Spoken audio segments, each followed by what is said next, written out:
I'm a 29-year-old female and have been hiking at a wooded trail near my house for about 3 years now, and it's my favorite trail due to the beautiful waterfalls and meadows, but had several creepy encounters over the years.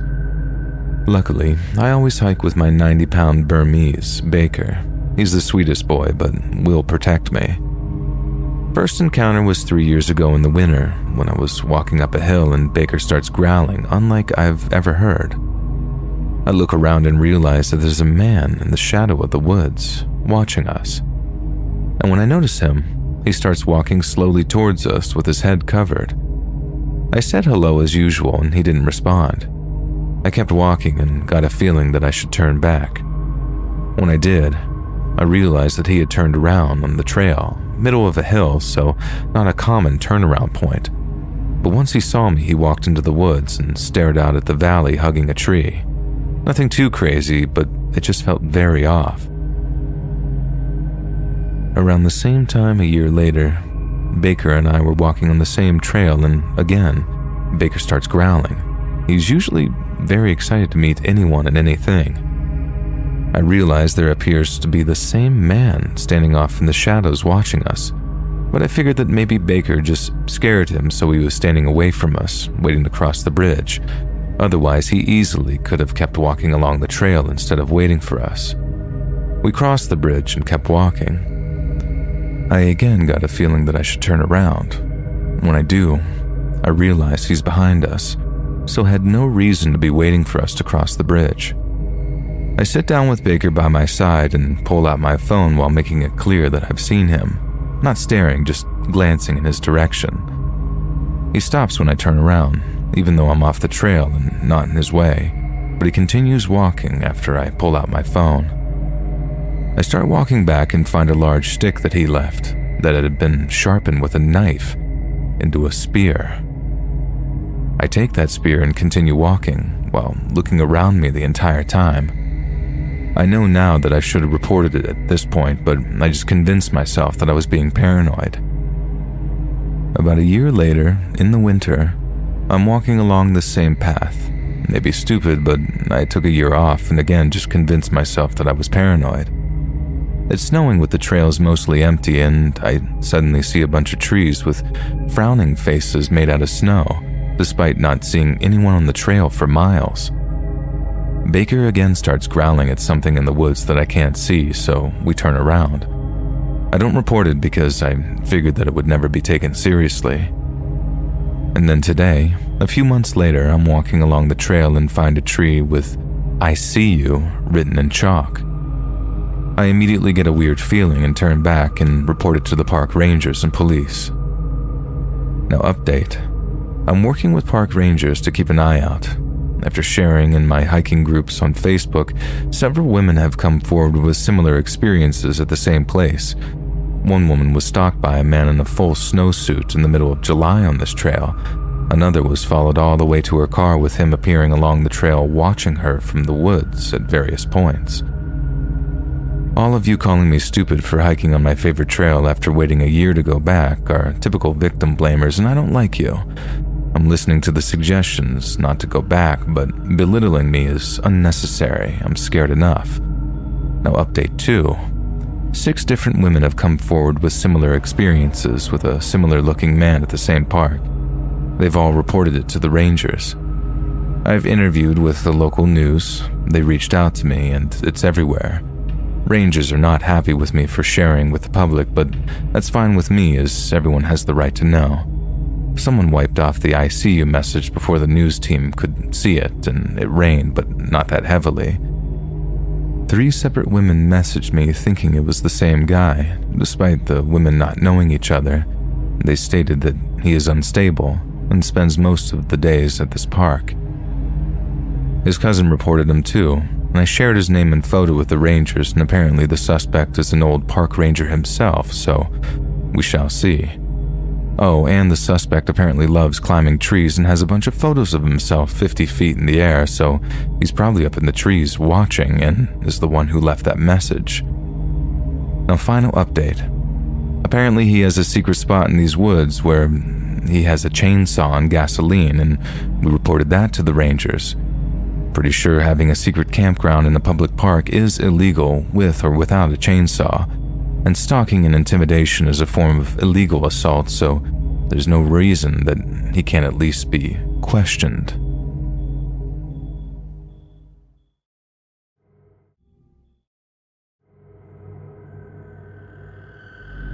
I was on vacation with my family when I was about 14. I was in the pool, which had a bar attached, and I was casually talking to this group of British people. I want to say it was all guys, but I think I remember a girl with them. I started drinking a bit with them. The legal drinking age was 18, but the people who I was drinking with gave me an extra wristband that they had because apparently they were leaving the resort that day and wanted to give it to someone. My parents didn't know about this, and neither of them knew that I was even drinking. They were clearly a lot older and kept putting drink after drink in my hand, and I was ecstatic because I was, well, getting drunk in a pool in Cancun and out of sight from my mother. They started to try to convince me that one of the guys in the group was 15 and that I should talk to him because he liked me. Even then, I knew that he definitely was not 15, but he also wasn't as old as the others who seemed to be in their late 30s. In hindsight, I'm thinking maybe mid to late 20s. I was young and just thought that they were joking around with me. They kept telling me that he liked me and that I should go hang out with him, and I laughed it off the first time, but they just kept suggesting it. Keep in mind, this whole time my dad was in the same pool talking to his friend, and he had his eyes on me for almost the entire time as well. And my parents are very strict. He didn't know what I was drinking was actually alcoholic, and the pool was big enough that you couldn't hear what was being said. At that point, I was totally wasted. My first time actually getting seriously drunk. I don't even remember leaving the pool with this guy, trying to tell me that he was 15, but apparently my stupid self did because I remember thinking that he was cute. The resort is huge, and I don't know how I don't remember walking through the whole thing and not remembering it. I wonder what we spoke about. The next thing I remember is walking and approaching a bus stop that was a 10-minute walk from the resort. I know it was 10 minutes because my family and I often went to the bus stop to explore Cancun. He told me I had a nice body and asked me if I've ever been intimate with anyone. I just started laughing, and he sat on the bus bench and pulled me onto his lap. At this point, my world was spinning, so I don't protest, even though I remember thinking that I wanted to be back at the pool. It was then that something beautiful happened. I threw up all over him. Remember, I'm on his lap at this point, so it was like right in the middle of his face and on his chest, and kept throwing up, like the Exorcist level projectile vomiting. He was extremely grossed out, and I don't remember what was said, but we ended up walking back to the resort, and I never saw him again. I remember feeling so embarrassed, which is ridiculous in hindsight. I wobbled back to the pool area, covered in throw-up, where my mom had called the police, and her and my dad were freaking out. My mom's piercing voice sobered me up pretty quick because I remember those parts a lot clearer even though they're still hazy. They saw how drunk I was and demanded to know what had happened, so I told them, and then they got furious. My mom was adamant on finding that guy or his friends who had all disappeared from the pool. I didn't really see what the big deal was back then and why she wanted to find them. To this day, I think about what would have happened if I hadn't thrown up like that and actually left with him. I was 5'2" and 14 years old, and he was at least a foot taller than me and definitely not a minor. I remember when he was close to me with no one around, and even in my extremely drunk state, I started to get a bit nervous. My parents took me back to our hotel room, and I spent hours in the bathtub just throwing up. My mom was furious, like completely livid. I wasn't too surprised at that because she yelled at me over trivial things all the time. And so was my dad, which surprised me because he was always so easygoing and honestly probably would have been a bit amused at me being drunk, throwing up. Not in a cruel way, but because I was learning a lesson about alcohol that we all eventually do. He actually straight up told me that at some point before this whole vacation. But now I know that his anger wasn't directed towards me. He was cursing about the guy. I was still throwing up in the bathtub, and they both went into the kitchen area to talk away from me, but I could vaguely hear my dad cursing terribly while speaking to my mom in our native language, and I was actually scared. I couldn't quite focus on his voice because I was legitimately drifting in and out of consciousness at this point, but I remember getting less scared and more just sad because I felt like I had disappointed him. He never got mad like that towards me, but then again, I realized later that he wasn't angry at me and he wasn't angry at the drinking. He was just angry at that scumbag. I remember wondering why they were making such a big deal. It was a few years later that I understood. Later on that day, because this all happened at like 2 in the afternoon, so I was at least cognizant by dinner time, I expected my mom to blow up at me over dinner when I was sober, as she usually does. That woman's like a live fuse, but they were both kind of just quiet and staring at me and didn't leave my side. I can't imagine what they were going through, knowing about the danger that I had been in hours before, staring at me like it was a miracle that I was there. I was young and stupid, but I would like to give my deep thanks and gratitude to beer for constantly annoying my stomach to the point of projectile vomiting.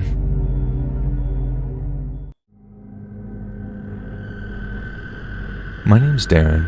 I'm from Cornwall, and I don't know if this counts as a scary story in the traditional sense, but it scared me, so maybe it'll scare you too.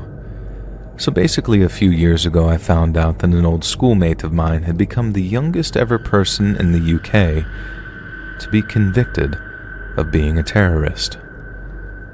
The police raided his mum and dad's house back in 2019 and nicknamed him after they found instructions on how to make bombs. He went to court over it, but managed to dodge prison time because of how young he was when he downloaded the instructions. The local paper said that he was a neo-Nazi, and I'm not disputing that because apparently the old Bill found all sorts of Hitler stuff when they raided his bedroom. But when I looked into it myself, there was way more to it than that. When I first heard about it, I read every single article about it that I could get my hands on. I used to be dead pally with the guy back in year 7 and year 8 and seemed like an alright kid back then. But then apparently after I moved schools at the start of year 9, he took a drastic turn for the worse. The whole thing hit really close to home, so you can imagine I wanted to know as much about it as I possibly could, mainly because I wanted to know what had gone so wrong in the guy's life that he thought about making bombs. And that's how I discovered, while reading one online article, that my old pal had been visiting the website of a group known as O9A. And the article kind of glossed over any details on the group and stated that they were neo-Nazis and just moved on. But like I said, there was a lot more to it than that. Having read a lot about various UK neo-Nazi groups while researching my old pal's arrest, the name O9A jumped out at me immediately because I've never heard of it before.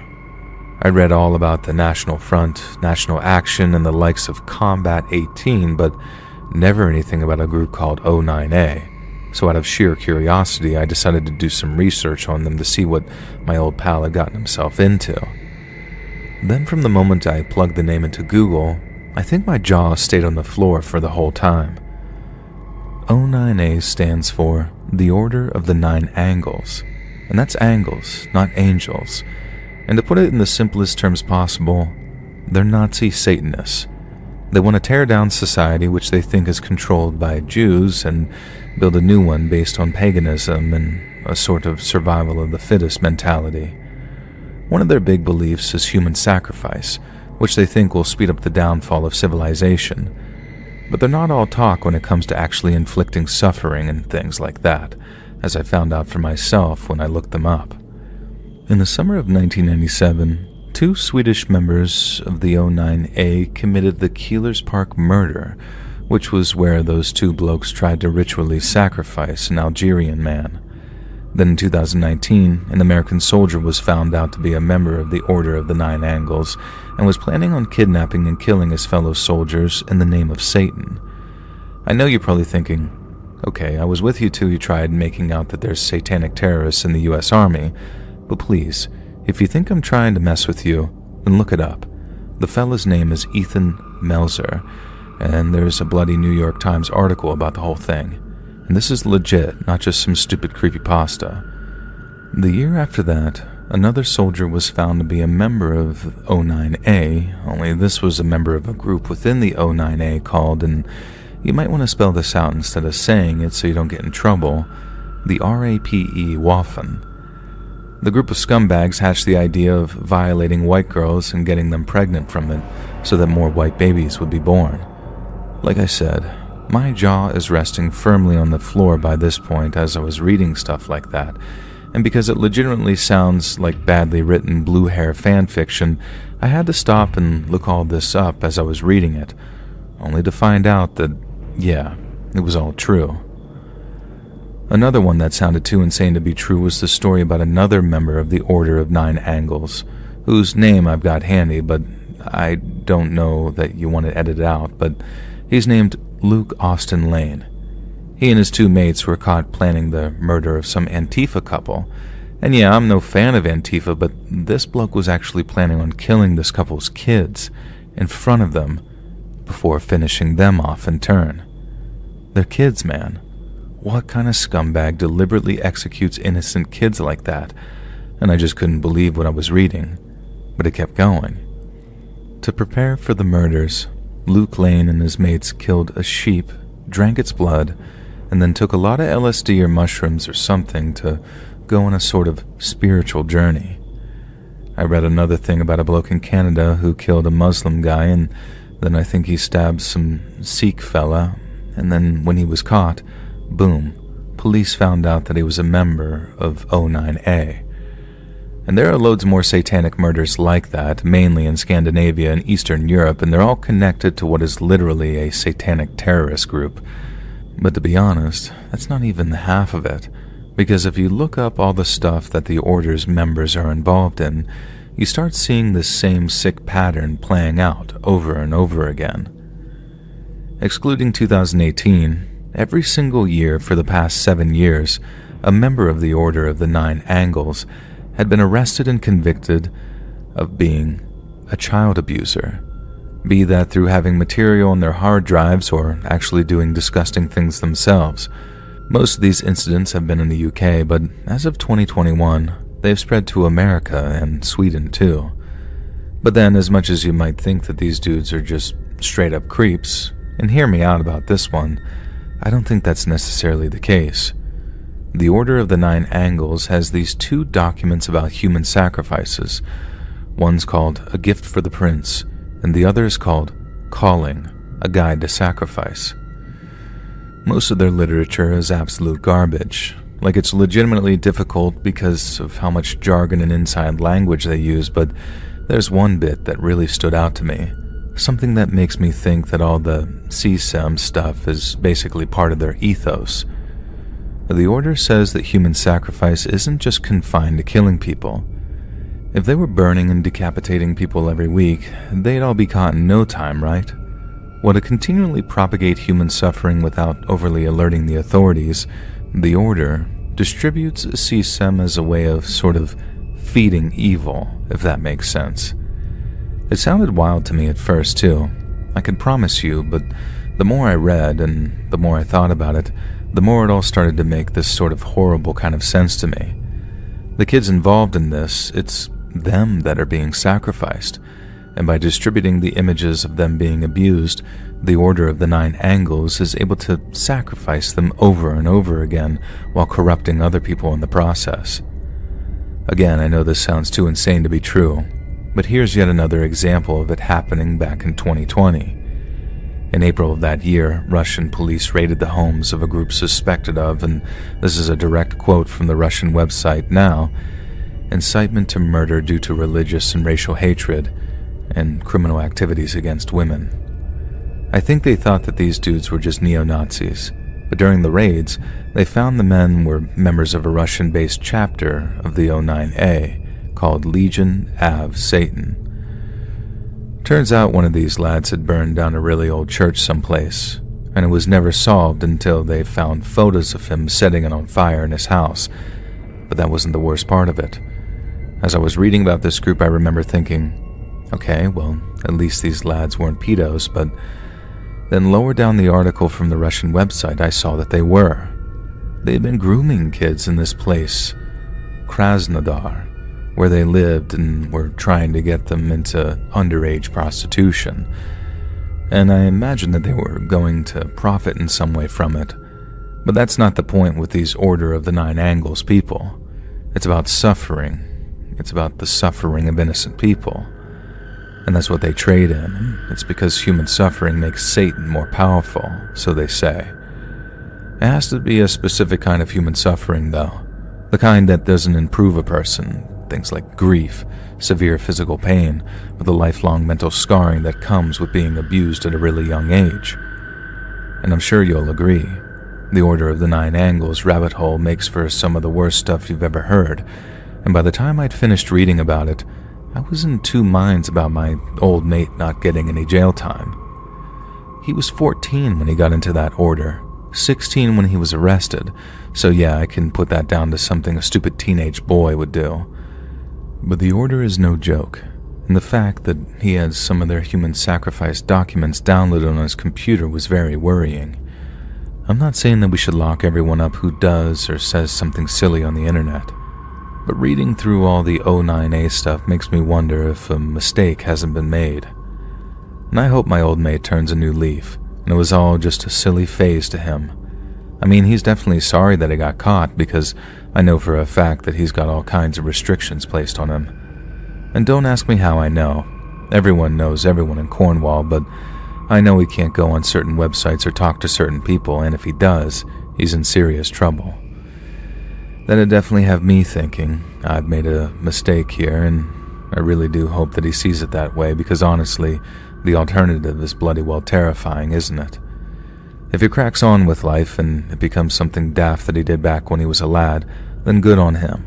But if not, well, I imagine I'll be reading about him at some point in the future, for whatever terrible thing that he does, in the name of the devil.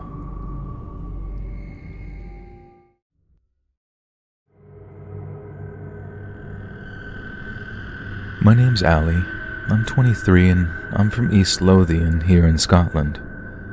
I've been a fan of the channel for a while now, so I know this probably doesn't qualify as your typical scary story, but it's something that's been bothering me for a long time, and if it scares me, then I'm pretty sure it'll scare your viewers too.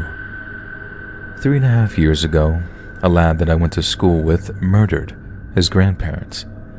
It happened on Boxing Day of 2021, and it was all over the news the next morning that this lovely old couple had been found stabbed to death in their own home. Police said that they'd arrested the person that had done it, but for the first few days, they didn't release any details on who they were. Then, once they were sure that they were going to charge the person with murder, the police announced who it was: their own grandson. As you can probably imagine, everyone was absolutely gobsmacked when they found out, but what we wanted to know was why. Why kill your own grandparents in such a horrible way on the day after Christmas, too? We had to wait ages for the hearing and all, but there were loads of rumors flying around about why he'd killed them. I think most people thought that it was like a mental illness thing. So when the hearing kicked off and the lad's lawyers told the court that he heard voices telling him to kill his nan and granddad, there was this collective thing of, told you so. I understand why people would choose to believe that too. I mean, why else would someone kill two people that love and care for them? This lad was living with them at the time, and they were looking after him too, properly, and they weren't abusive or anything. So he had to be mental to do something so horrible, right? But no one knew him thought that, though. At least no one I knew anyway, because, in actual fact, the guy had always been like that. At school, everyone called him James, or Jay for short, and even back then he was a proper weirdo. And I don't mean a little bit of a weirdo, like lovably weird. I mean he was a complete arsehole. He was a bit of a goth, loved his rock music, obsessed over horror films, but none of the other goths in our school would hang around with him because he was a total dick. I'm sure the school had a name for whatever condition he had, antisocial behavior disorder or something, but to us, he was just an arsehole. Some of my mates grew up with dyslexia, autism, ADHD, you name it. But they were sound guys, that lovable kind of weird. Whereas Jay was just an arrogant prick with a bad case of main character syndrome. The last I heard of Jay, he changed his name from James to Vincent, and people wondered why for a bit until someone worked out that it was because he was obsessed with some vampire film that had a character with that name. And that was Jay in a nutshell, really. He thought he was better than he really was, when really, he was just a sad act. We thought that's all he was, too. A total dickhead, but a fairly harmless one. And then he went and murdered his own bloody grandparents and proved us all wrong.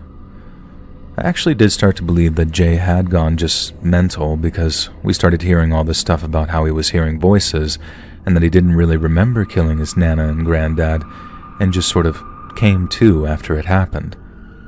You see, he actually handed himself into the police after he'd done it, went right down to the police station and told them everything. So to me, it sort of did seem like he'd had a mad psychotic episode, then felt terrible afterwards. But then we all heard something about how the thing that caused Jay to snap was an argument over a Christmas hamper.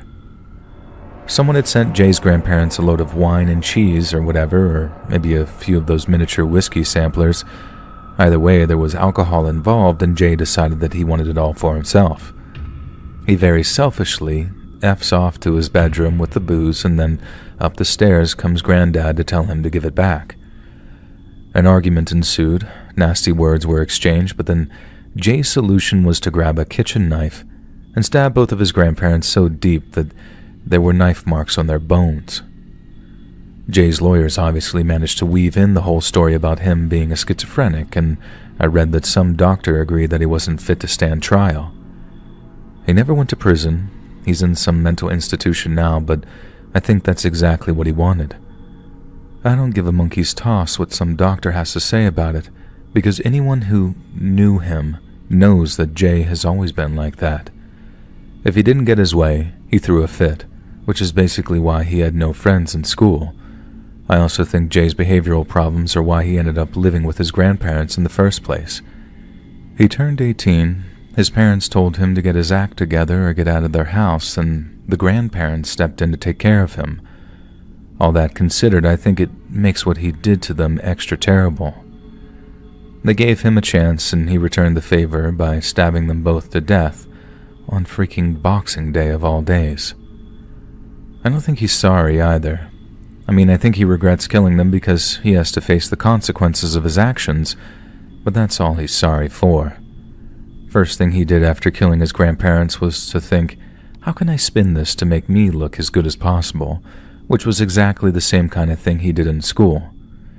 Not long ago, me and a few pals went to a local boozer for a few pints on Boxing Day, and I ended up bumping into one of the goths that I used to hang around with in school.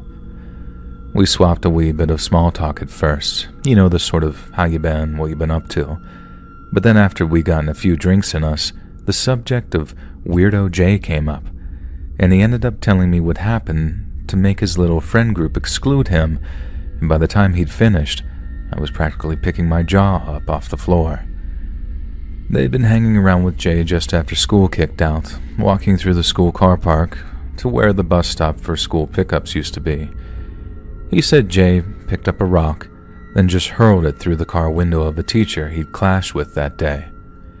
They were all like, "What the bloody hell do you think you're doing, you rage?" And then everyone legs it, but then the next day, they all get dragged up to the head teacher's office where there's a police officer waiting for them. The whole thing had been partially caught on camera, so the teachers knew roughly who it was. They just needed to figure out exactly who did it and why.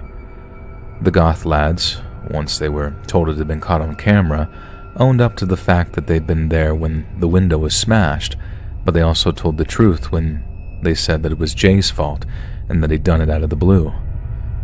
1 second, they're just walking along having a bit of crack, and the next, Jay's lashing a stone through the car's window. All 4 goth lads said the same thing, but then when it came time to question Jay about it, he gave an excuse that sounds frighteningly familiar. He told the head, and the Bobby who was with him, that it was the 4 goth lads that had bullied him into doing it. According to Jay, the lads that he was with had threatened him with a good old-fashioned kicking if he didn't smash the window, so to save himself a hiding, he did as they told him. And that was Jay all over. Nothing was ever his fault. There was always someone else to blame. Every situation he entered himself into was unfair, and folks conspired against him no matter where he went or what he did. But then, I'm sure you're asking by now, why didn't Jay get expelled for smashing a teacher's car window? Well, word was that he put on such a good show that the teachers didn't know who to believe. So rather than go ahead and press charges against him or exclude him from school, Jay ended up with a week's suspension, and then he was allowed to come back. But then the other goth lads got the same punishment too. He obviously stopped hanging around with those goth boys, but it wasn't because they were bullying him. It was because he couldn't manipulate and control them. To me, I see exact parallels between what happened with that car window and what happened with his grandparents. He learned from a very early age that it's possible to manipulate the system, even though you've done something wrong. The lad that I bumped into at the pub said that, after the whole window smashing incident, Jay had personally told him that he was untouchable. He used that exact word too, untouchable. They never hung around with him again after that, having secured the title of the most arrogant prick they'd ever had the displeasure of coming across. But Jay didn't just stay some arrogant gobshite. He got worse and worse, until in the end, when he learned that he couldn't manipulate his grandparents anymore, he just killed them.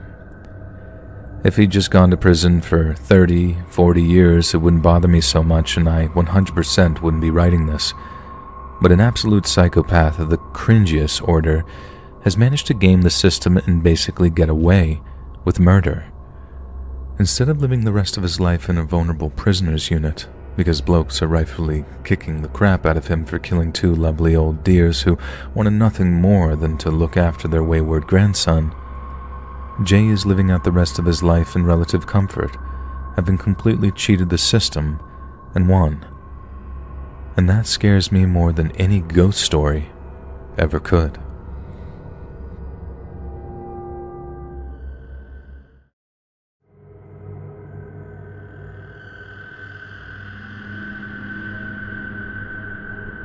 I used to work at the Waffle House in Bethlehem, Pennsylvania. People sometimes ask me if I ever saw one of those Waffle House brawls or anything like that, but honestly, it really wasn't that kind of place. We were just down the street from a bunch of bars and stuff, and the Lehigh College campus was less than a mile away, so we definitely got our fair share of customers during the midnight hours. But I think during all the night shifts that I worked, I only saw maybe 2 or 3 physical confrontations, and those mostly consisted of a little shoving before the two people about to fight were separated by their friends. And that's not to say that I didn't end up quitting after a very violent incident. It's just that the incident in question happened to be considerably more messed up than some dumb street brawl. As you can probably guess, weekend night shifts tended to be the busiest when it came to drunk college kids or sports fans stopping by for all-star specials. But the weekday night shifts could actually be pretty quiet. You'd get your giggly stoners staring at the menus for like 20 minutes before ordering, but there were never any trouble at all. And the same went for the truckers and shift workers who came in the store cold sober for their patty melts and hash browns. But then this one night, we had this super sketchy crackhead-looking guy walk through the doors, and I swear to God, when he first walked in, I was like 90% certain that he was about to pull out a gun and rob us.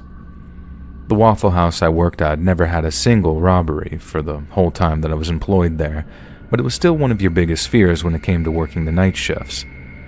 And whenever anyone came in who fit that profile, basically anyone who looked like they were on crack, we always got a little nervous and kept an extra eye on them. The guy was definitely high on something, and not only was he twitchy as hell, but after ordering his food, he just sat in his booth, intermittently looking over at us without even touching his grilled cheese. I let my coworkers know that the guy was giving me some pretty bad vibes, then carried on cleaning down my station while kind of low-key scoping him out. As I'm watching Mr. Twitch, some regular-looking white guy with dark hair walks in and then orders a coffee and a piece of triple chocolate pie. My coworker serves him, and he takes a seat at the counter to drink his coffee, so I just keep on cleaning while I watch Mr. Twitch. Mr. Twitch looks up and we make eye contact for a second, and then he looks back down with this sort of nervous expression, like he's either high out of his mind or something and the paranoia is kicking in, or he's thinking about doing something crazy. And I'm getting more and more nervous, but then to my left I hear, "Don't I know you?" And I look around to see that Mr. Coffee and Pie is turned around on his stool and is talking to a guy eating in the booth behind him. The guy in the booth is like, "I don't think so." But then Mr. Coffee and Pie is like, "No, you went to such and such elementary school. You were in my 4th grade math class with Mrs. So-and-so." And I can hear that the guy at the table having a bit of moment of recognition, but I wasn't watching them like I was watching Mr. Twitch. They go back and forth about how crazy it is to run into one another in a Waffle House at 1:30 in the morning, and then start reminiscing about this and that and the other. I lost track of their conversation when I went to get some more cleaning supplies, but when I returned, they were wrapping up their chance encounter with a few good to see yous and take cares. But then, out of nowhere, Mr. Coffee and Pie stops by the door and says, "Oh, and one more thing." Then I look over, just in time to see him pull a gun from out of his jacket. The guy sitting in the booth didn't stand a chance.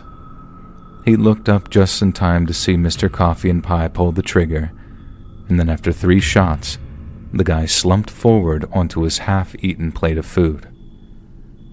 The place was so quiet after Mr. Coffee fired his gun that after I ducked down below the counter, I heard the sound of the gun hitting the floor after he dropped it.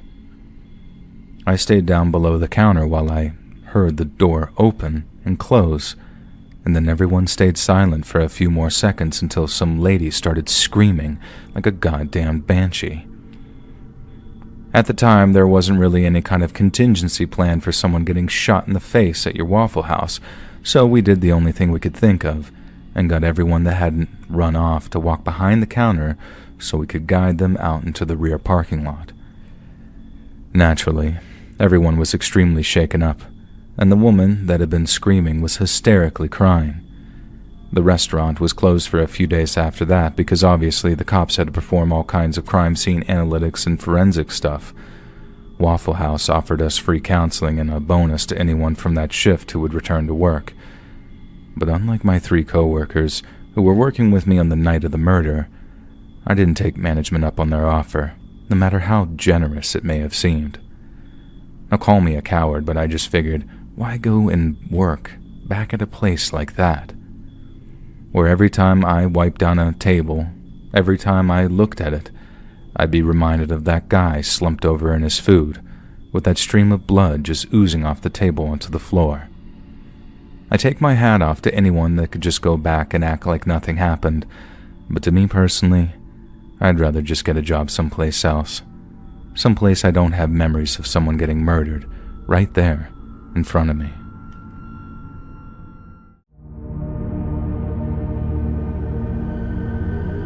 This is a really cool and borderline disturbing story that happened to my friends and me a couple of years ago. We all live in Nevada, but every fall we fly to New York to hike some of the trails, specifically up in the Adirondack mountain area. If none of you have ever seen autumn in New York, it's very worth it. The sights are beautiful. Breathtaking, really, is the word that comes to mind. I know a lot of people where we live think of New York City every time we say that we're going to New York, and they don't realize that the state is kind of big, and most of the state is mountains and forests. Basically, do yourself a favor and check it out, especially if you're a fan of nature and the outdoors. The Adirondacks are a must. My friend Luis always plans the hikes for us every year. He's one of those strange types of people who could live off the land, be stranded in the elements, and survive relatively easily. We trust Luis. He's safe, he's thorough, and he hasn't led us into danger yet, and we've been doing these hikes and camping trips for over a decade now. And this year was no different.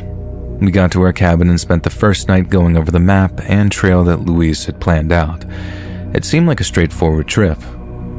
Sometimes Luis liked to really challenge us. This year, though, he wanted to enjoy the sights and not worry about the difficulty of the terrain. We started early in the next morning, and we were navigating the woods and taking pictures of all the amazing sights. And during our hike, Louise took us a little off course because he said that he could see something up ahead that kind of didn't look natural. I've seen enough horror movies to know that when somebody says something like that, it usually means no bueno. A few yards off, of course, we stumbled upon a very old structure. It became clear right away that it was some sort of old church. I can say that confidently because the building had a big steeple and a cross on top of that steeple. And if you ask me, that's a dead giveaway for a church. And even though we were surrounded by beautiful sights, this was somehow the most amazing thing I'd ever seen. We were deep in the woods, and not in the areas that people hike typically. The fact that a building like this was in the woods and in the condition that it was truly amazing. After a bunch of pictures, we went inside the church, and I'm doubling down by saying that this was the coolest thing I'd ever seen with my own eyes. It was like stepping into a time machine. Inside the church were several rows of wooden benches that led to a small wooden altar at the back of the church. I remember seeing a giant wooden cross, and there were candles everywhere. Obviously, the candles were burned down to nothing, and there was wax all over the wooden floorboards of the church. On the floor in between one of the benches was an old Bible. It was so old that you couldn't even see what the words said anymore. And to this day, I still have that Bible on my bookshelf because it was an awesome conversation starter that obviously leads to this story. We hung around inside of the church for a while, just sort of taking in the awe of the situation. We talked about possible conclusions about who used the church, but every answer we came up with still made no sense, mainly because there wasn't anything else near the church, at least nothing that we could find.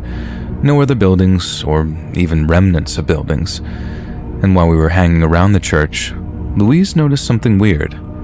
Behind the altar were a couple of floorboards that sounded sort of different than the other ones that we were walking on. Louise moved the wooden altar out of the way to reveal 2 hinges, and this amazing discovery of ours was about to get even cooler. Not only did we find a church in the middle of nowhere, but we now had found a weird door in the floor of that church. We shone our lights down into the hole, but it just looked like a dark and dusty hole in the earth. We could see the dirty ground, and I would guess it was most likely 8 feet down. I got on my stomach and practically was hanging into the hole. I wasn't sure, but I thought that I could see paintings or something on the wall. Without giving my friends any chance to decide, I just jumped inside and simultaneously told them that I wanted to check it out. And what a sight to behold once I was down there. There were indeed paintings all over the walls. They appeared to be stone walls, but I'm not an expert. The paintings were nothing of note that I could tell. Symbols of weird things that I can't really describe. Nothing really offensive, and it didn't look like any sort of language that I could recognize, which isn't saying too much. I'm sure that it was religious symbology, but I'm not religious, so I have no idea. While I was mesmerized by the weird symbols, my eyes were directed to the back of the dark square room. There was a small boarded-up hole in the wall. It was an intentionally boarded-up hole with wooden planks and nails. I was shouting to my friends what I was seeing as I was going, and I told them that I was going to break the boards down and see what was in there. I could hear Louise screaming up above me, but I just sort of ignored him. I ripped the planks down and shone my light in the hole. It was as dark as my light could see. The weirdest part was the heat coming from the hole. It was legitimately warmth coming out of that hole. It was a little too tight for me to crawl into, so unfortunately I never got to see any further. Our lights were powerful too, and the fact that it was just continued darkness is what really amazed me. Once my friends pulled me back up, they each took a turn inspecting the hole in the wall, and we felt like explorers. This was the first time in all the years that we went hiking that I felt emotions like this. We eventually decided to finish our hike, and when we got back to the cabin, Louise informed some park rangers or someone like that about the church and what we found. The ranger said that we went way off course, even though Louise disagreed with him. The ranger told Louise that the hole supposedly led to some collapsed mine from a long time ago. He said the hole in the wall eventually gets tighter if you crawl through it, and it becomes too much of a hazard, and that's probably why it was blocked off. We tried doing more research about the area and we found some info, but nothing that gave us direct answers. There were mines in the area, so it does make sense. Either way, this was one of the coolest things I'd ever seen, and the more we thought about it, the more unnerving the story became, though. What if people were down there when it collapsed? Why did the church have to have a path to the mines anyways? There was just so many questions. But what do you think? Do you really think it was some sort of mine entrance or something else entirely?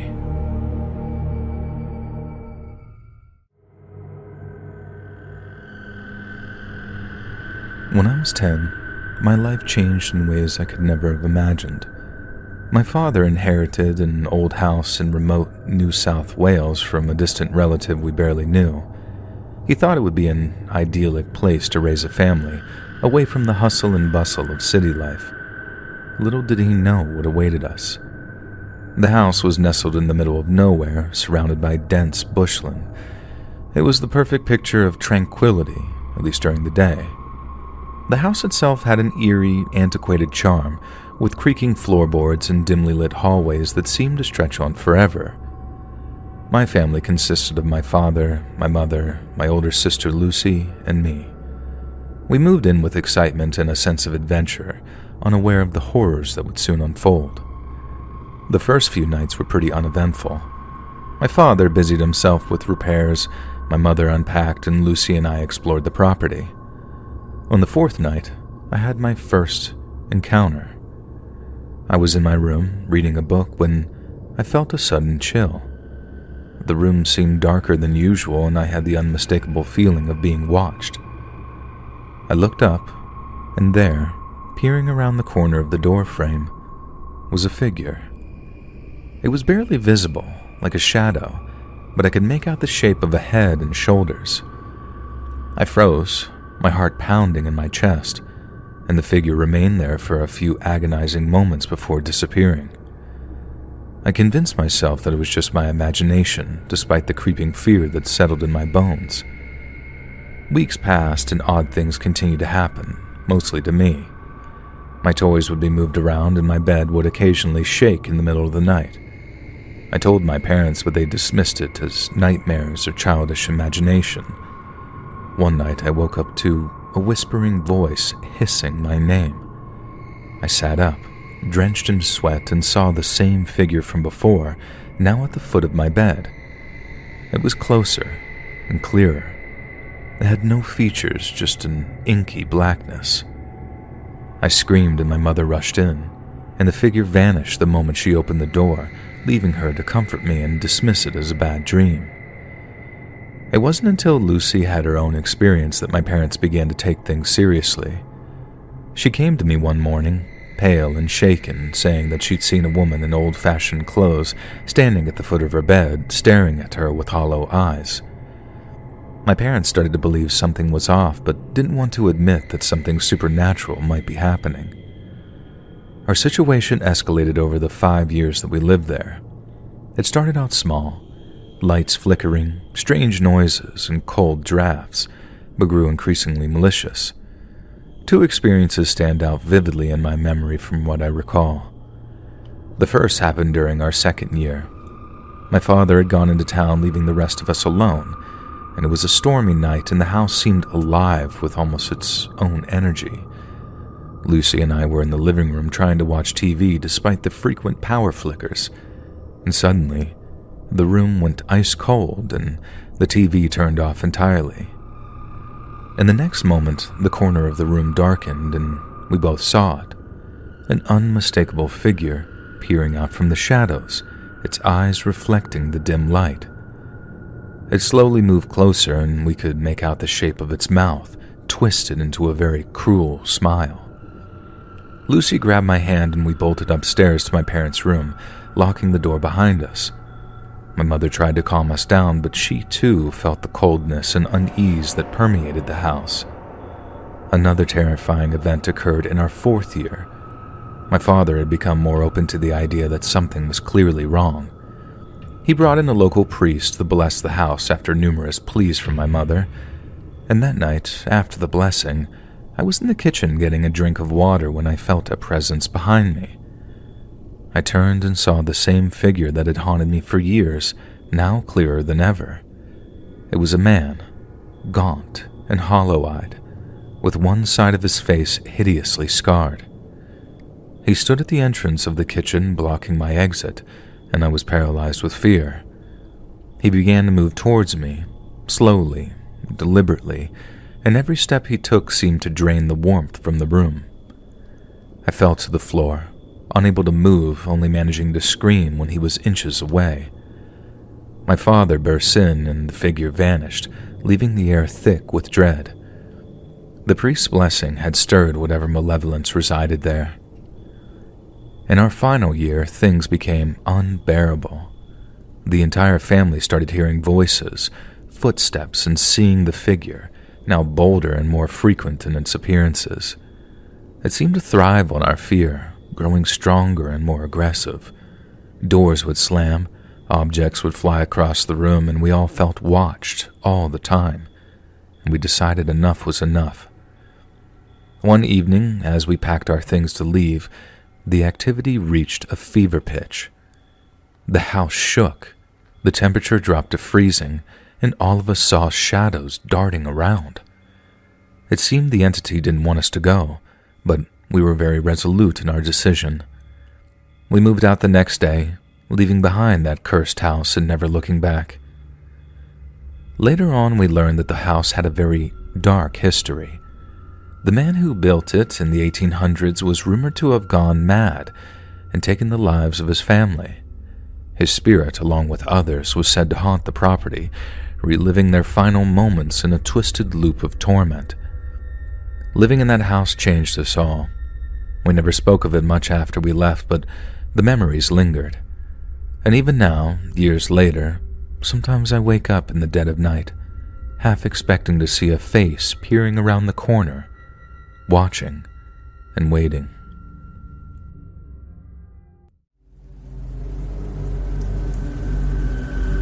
My girlfriend and I are the adventurous type. We like to go out of the house as much as possible, doing literally whatever outdoor activity we can do. This time, we decided late in the day that we wanted to go camping for around a week. Neither of us have the typical job where your hours are set, and the best way I can explain it is that we basically work for ourselves when it comes to our scheduling, but in the grand scheme of things, we work for a larger company. We packed our bags and headed towards the campsite. It's a state park where you can camp for free for up to 14 days without permits or approval needed. We were driving along a dirt road for a while, and I made the horrible mistake of not turning on my high beams. I don't know why it was something I hadn't thought of doing, and it would prove to be something that I'd regret for the rest of my life. It didn't help that I was also going way too fast for the terrain and time of night. Within a split second, my girlfriend screamed, and only feet in front of the truck, we both saw a large downed tree in the middle of the road. There was little I could do other than slam on the brakes and hope that we could stop before hitting the tree. Of course, we weren't that lucky. We crashed into the tree, and I was out for a couple of seconds. I remember waking up really groggy, and the ringing in my ears was very intense, but my main priority was making sure that my girlfriend was okay. For purposes of streamlining the story, I'll just call her Jessica. I looked over at Jessica, and she was completely out. It was dark, but the moon was lighting up her face enough for me to see that her eyes were closed. I yelled her name to try to wake her up, but she wasn't responding to it at all. I took my phone out of my pocket and turned on the flashlight and pointed it at her. I didn't really know what to expect, but what I saw was something I definitely would not be able to predict at all. I saw the blood first. She was wearing a white shirt, so it was pretty apparent. And then, of course, I noticed the tree branch puncturing through her chest. It wasn't a huge branch. It was probably the same circumference of maybe like a finger or something. I know that's kind of a strange comparison, but I literally can't think of anything else to compare it to. It had come through the windshield, and it was still attached to the tree. I didn't want to shake her because I didn't want to cause any more trauma to her body in the process of trying to wake her up, so I just didn't touch her at all. I tried calling 911, but there was no service. I started trying to think of what I could do to help her, but there were so few options. The truck wouldn't even start, so even if driving away was the right idea, it wasn't an option. I had a knife in my pocket, so the next logical solution in my mind was to cut the branch from the tree and try to get her out of the truck and lay her down on the side of the road so I could get help, knowing someone wasn't going to crash into our truck and only make things worse. I hopped onto the hood of the car and tried so hard to cut that branch, but the knife was small and I was getting nowhere with it. I started to panic. It had already been over 30 minutes and she still hadn't woken up. I got back into the truck and I just started to pray. And that was weird for me since I hadn't prayed since I was a kid, but at this point I was willing to try anything. It felt like I was praying for hours, but only another 30 minutes had passed. I was only holding on to this glimmer of hope because she wasn't actively bleeding during that 1 hour. The branch wasn't in the center of her chest, so I was hoping that it missed her heart. I felt her pulse, and it wasn't strong, but it was still there. All I could do was wait for someone to hopefully come along and help us. I don't know if it was God or luck, but I started to see light coming from behind us. It filled the inside of the truck, and I got out as fast as possible and started screaming and waving at the driver. He stopped right behind her truck and rolled down his window and asked what was wrong. I started explaining to him fast, and he told me to slow down since he couldn't understand me. I explained slower, and the expression on his face changed instantly when he realized what I was saying. He got out of his truck and went over to the passenger side door with his flashlight and shined it on Jessica.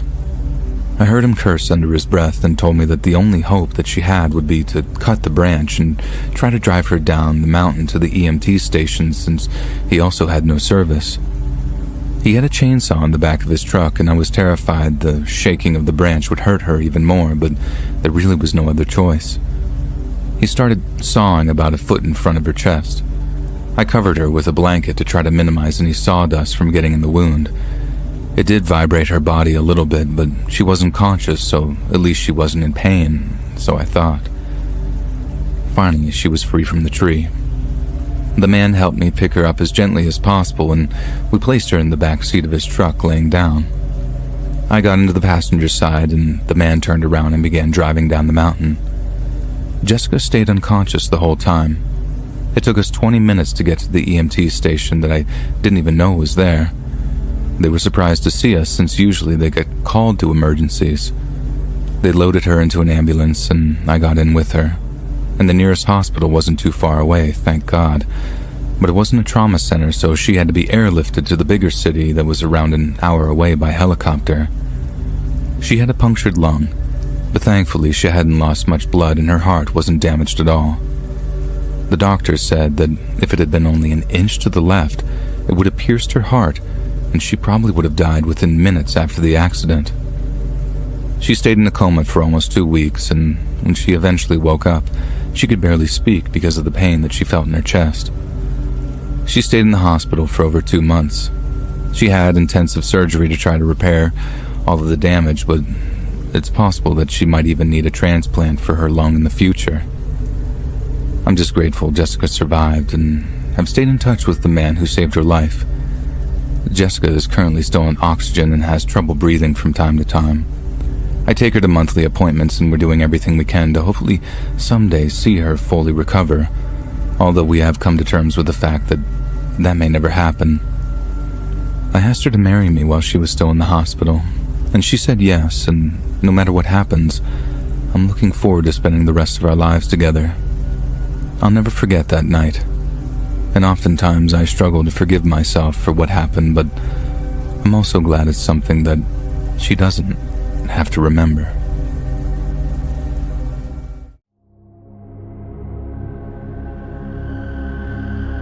This is a wild encounter that happened to me last year.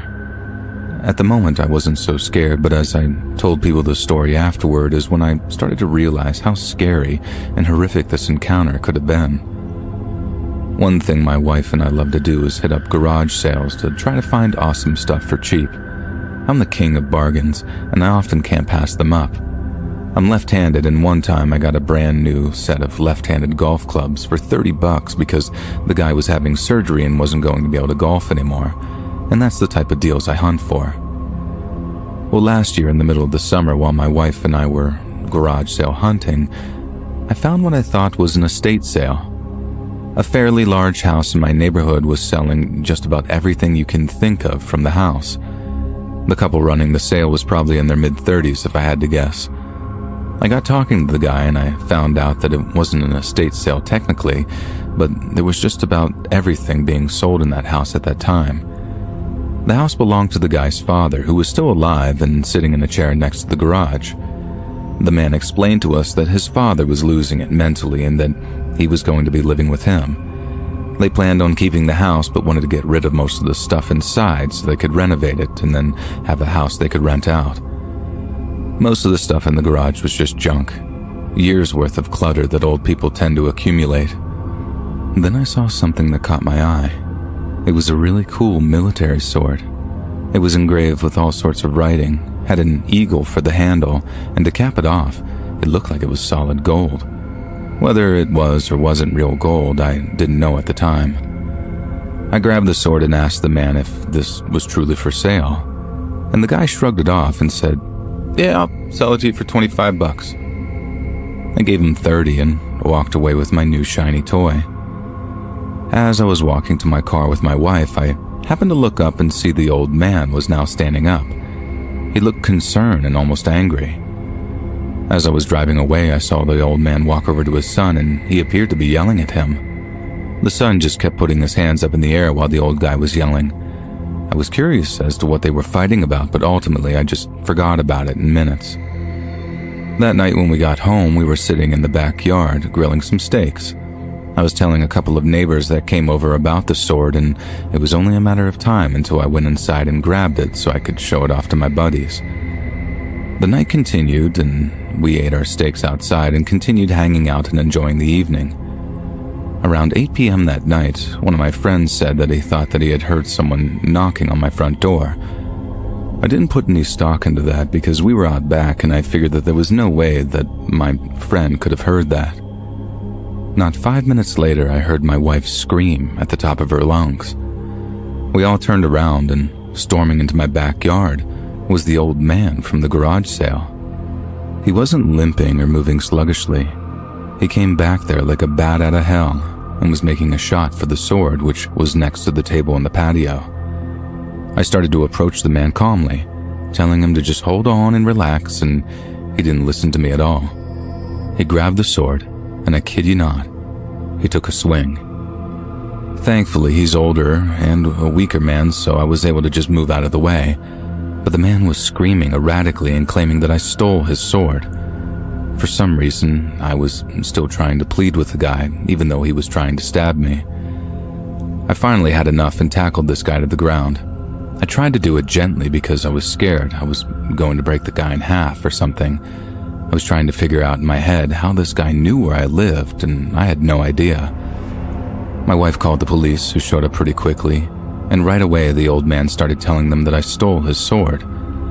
I was able to calmly explain to the police that I had bought it at a garage sale and that they could contact the man that I bought it from. It took a while, but the son was finally notified and he came rushing over. He must have apologized a million times, and I didn't press charges. The old man clearly wasn't there mentally. Perhaps the most terrifying part was when me, the son, and the cop were talking, the old man snuck over and grabbed the sword. My wife just happened to see him grab it, and she pointed it out right away. I still think to myself, what would that man have done if my wife didn't see him pick up the sword?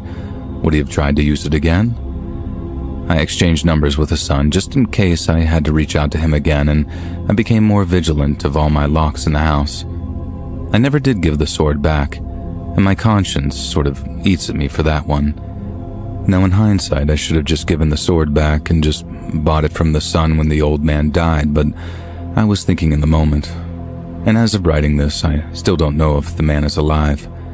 The only thing I can say for sure is that since that horrible evening in the backyard, I have yet to see that crazy old man again.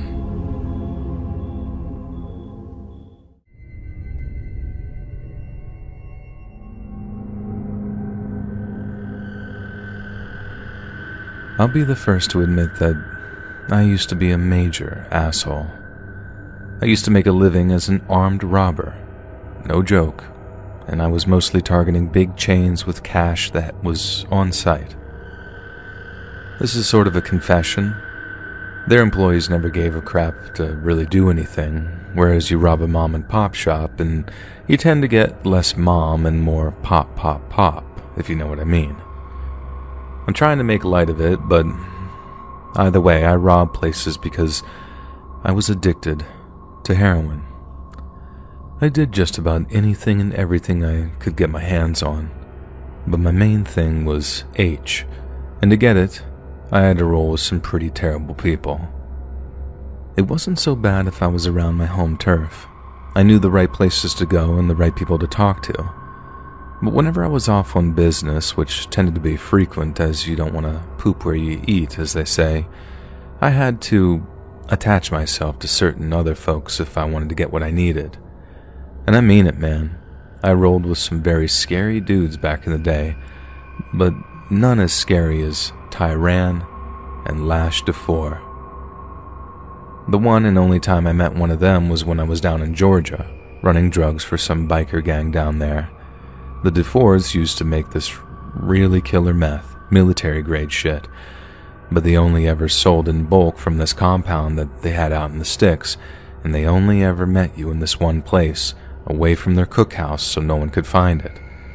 It was hard to get a hold of them, even harder to put an order in for a shipment, as they usually sold everything to this group of guys down in Florida to keep their profile low. But this one time, I get told to drive out to that drop site and wait until either Tyran or Lash showed up with the shipment.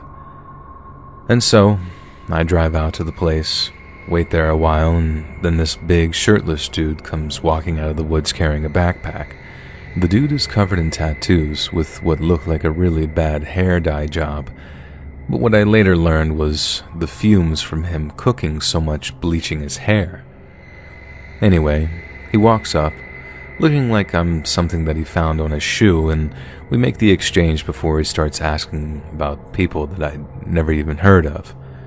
And the dude was completely whacked out on something, because he kept staring at me in confusion whenever I'd say, "Dude, I don't know who you're talking about here, sorry." He seemed mad at first, like I was lying to him or something, but then on his last name he just started laughing as if to be like, "Whatever, dude." And after that he walked off back into the woods to wherever the hell his compound was, and I drove back to the shop to drop the shipment and collect my payment. A couple of hours later, I'm linking up with a buddy of mine to score some H when I start telling him about the creepy spacey dude that I met out in the woods.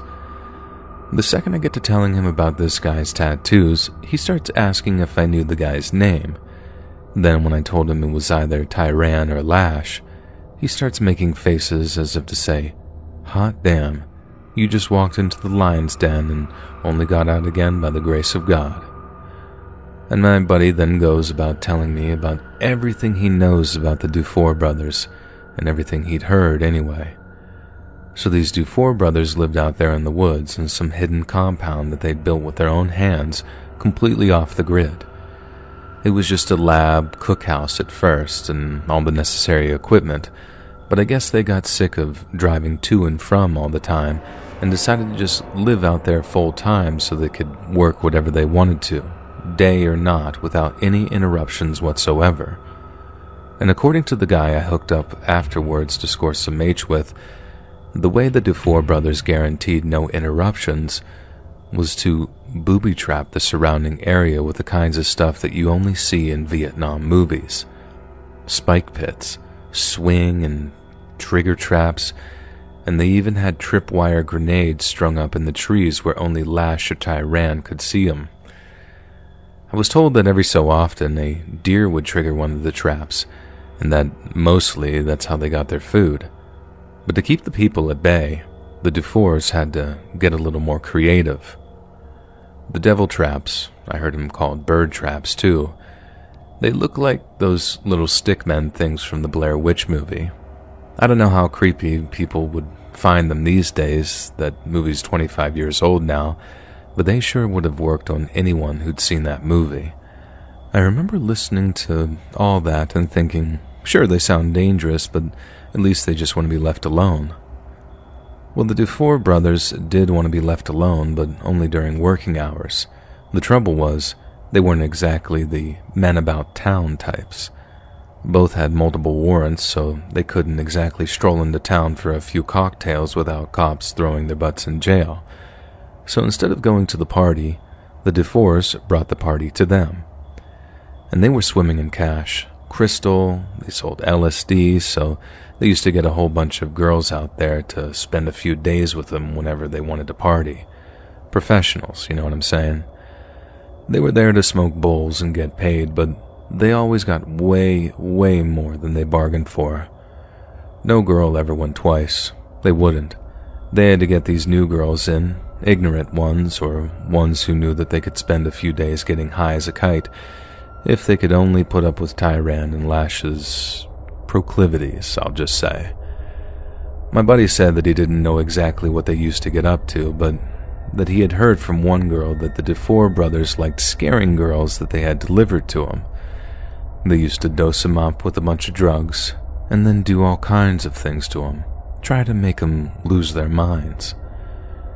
I heard some really weren't ever the same again, and that some of them disappeared afterwards, wanting to get as far away from the Dufour brothers as possible. I heard they were into some weird religious stuff out there too, something like Santeria, but probably a lot more like devil worship by the sounds of it.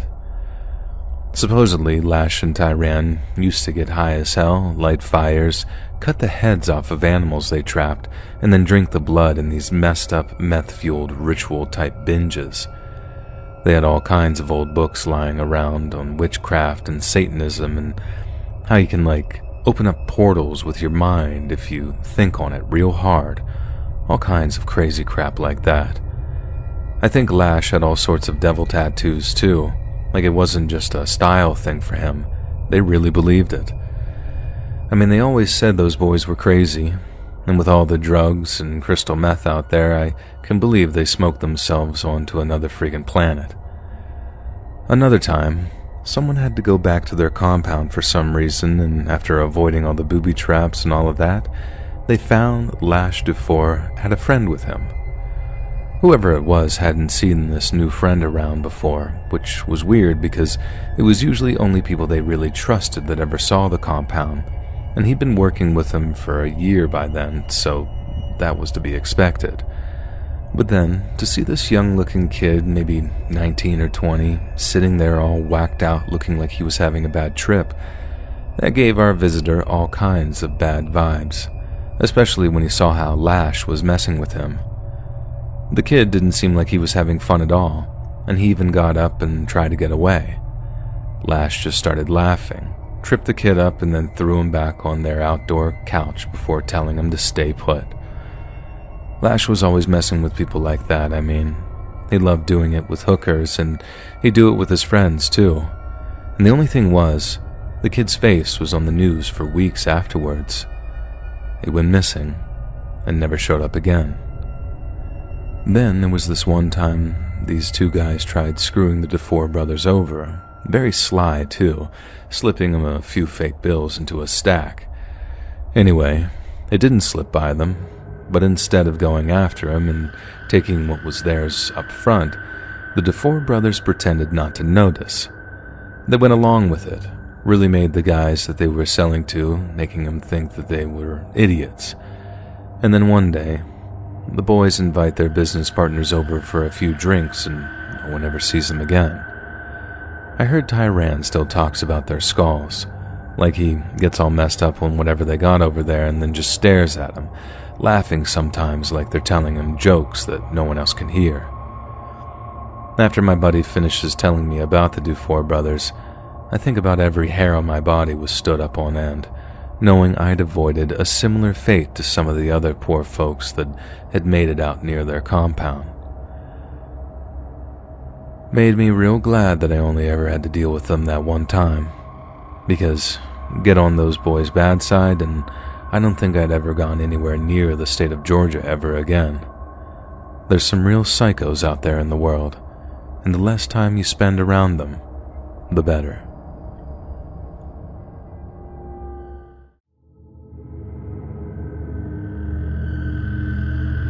Back in 2014, my family and I moved out of Manhattan and up near this little place called Batavia, which is about halfway between Rochester and Buffalo. I'm not going to bore you with all the details of the move, just the one most relevant to the story, and that's how the worst part about moving was losing my bar.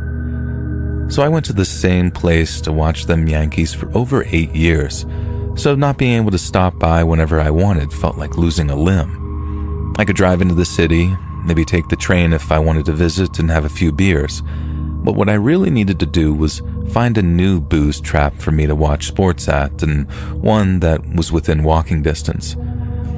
I ended up having to settle on cycling distance instead, which ended up me riding home drunk more than a few times, but in the end, I found this little place called Johnny's Bar that I could ride out to, with all the same local spot feels my old bar had, just with much cheaper beer. And who needs familiar faces when you got 3 bottles of Bud? Now anyways, I start heading over to this place on game nights just to check it out. The first couple of times were kinda awkward. The people in Johnny's weren't rude, just a little insular, I guess. So it took a few visits for them to really warm up to me. I think Johnny saw the same 6 faces night in and night out for the better part of 2 decades, and one of these faces was at the end of the bar there almost every single time I visited. I didn't really notice just how frequently this guy was there until one Wednesday afternoon when I took a half day at work after a fight with the old ball and chain there. It wasn't anything too vicious, and we kissed and made up by bedtime, but after slamming the phone down on her at work, I took that half day, then rode my bike over to Johnny's to get a beer. And there he was, propping up at the end of the bar, the only other guy in the place. And he's skinny as a rake, balding a little on top with gin blossoms all over his nose and cheeks, and all he's doing is sitting there, a glass of liquor in front of him, watching the ash of his butt slowly burn down. And I didn't say anything to him at first, just said hi to the bartender and ordered a beer, and then seeing as it's the great unifier, got to talking about how the wife was giving me grief back at home. And then while I'm doing that, I start trying to get our quiet, skinny friend into the conversation. I guess I'm gregarious like that, not wanting to make anyone feel left out, but almost the second after I turned to the guy to basically be like, "Women, am I right, buddy?" The bartender very subtly raises a hand and shakes his head, as if to say, "Don't bother."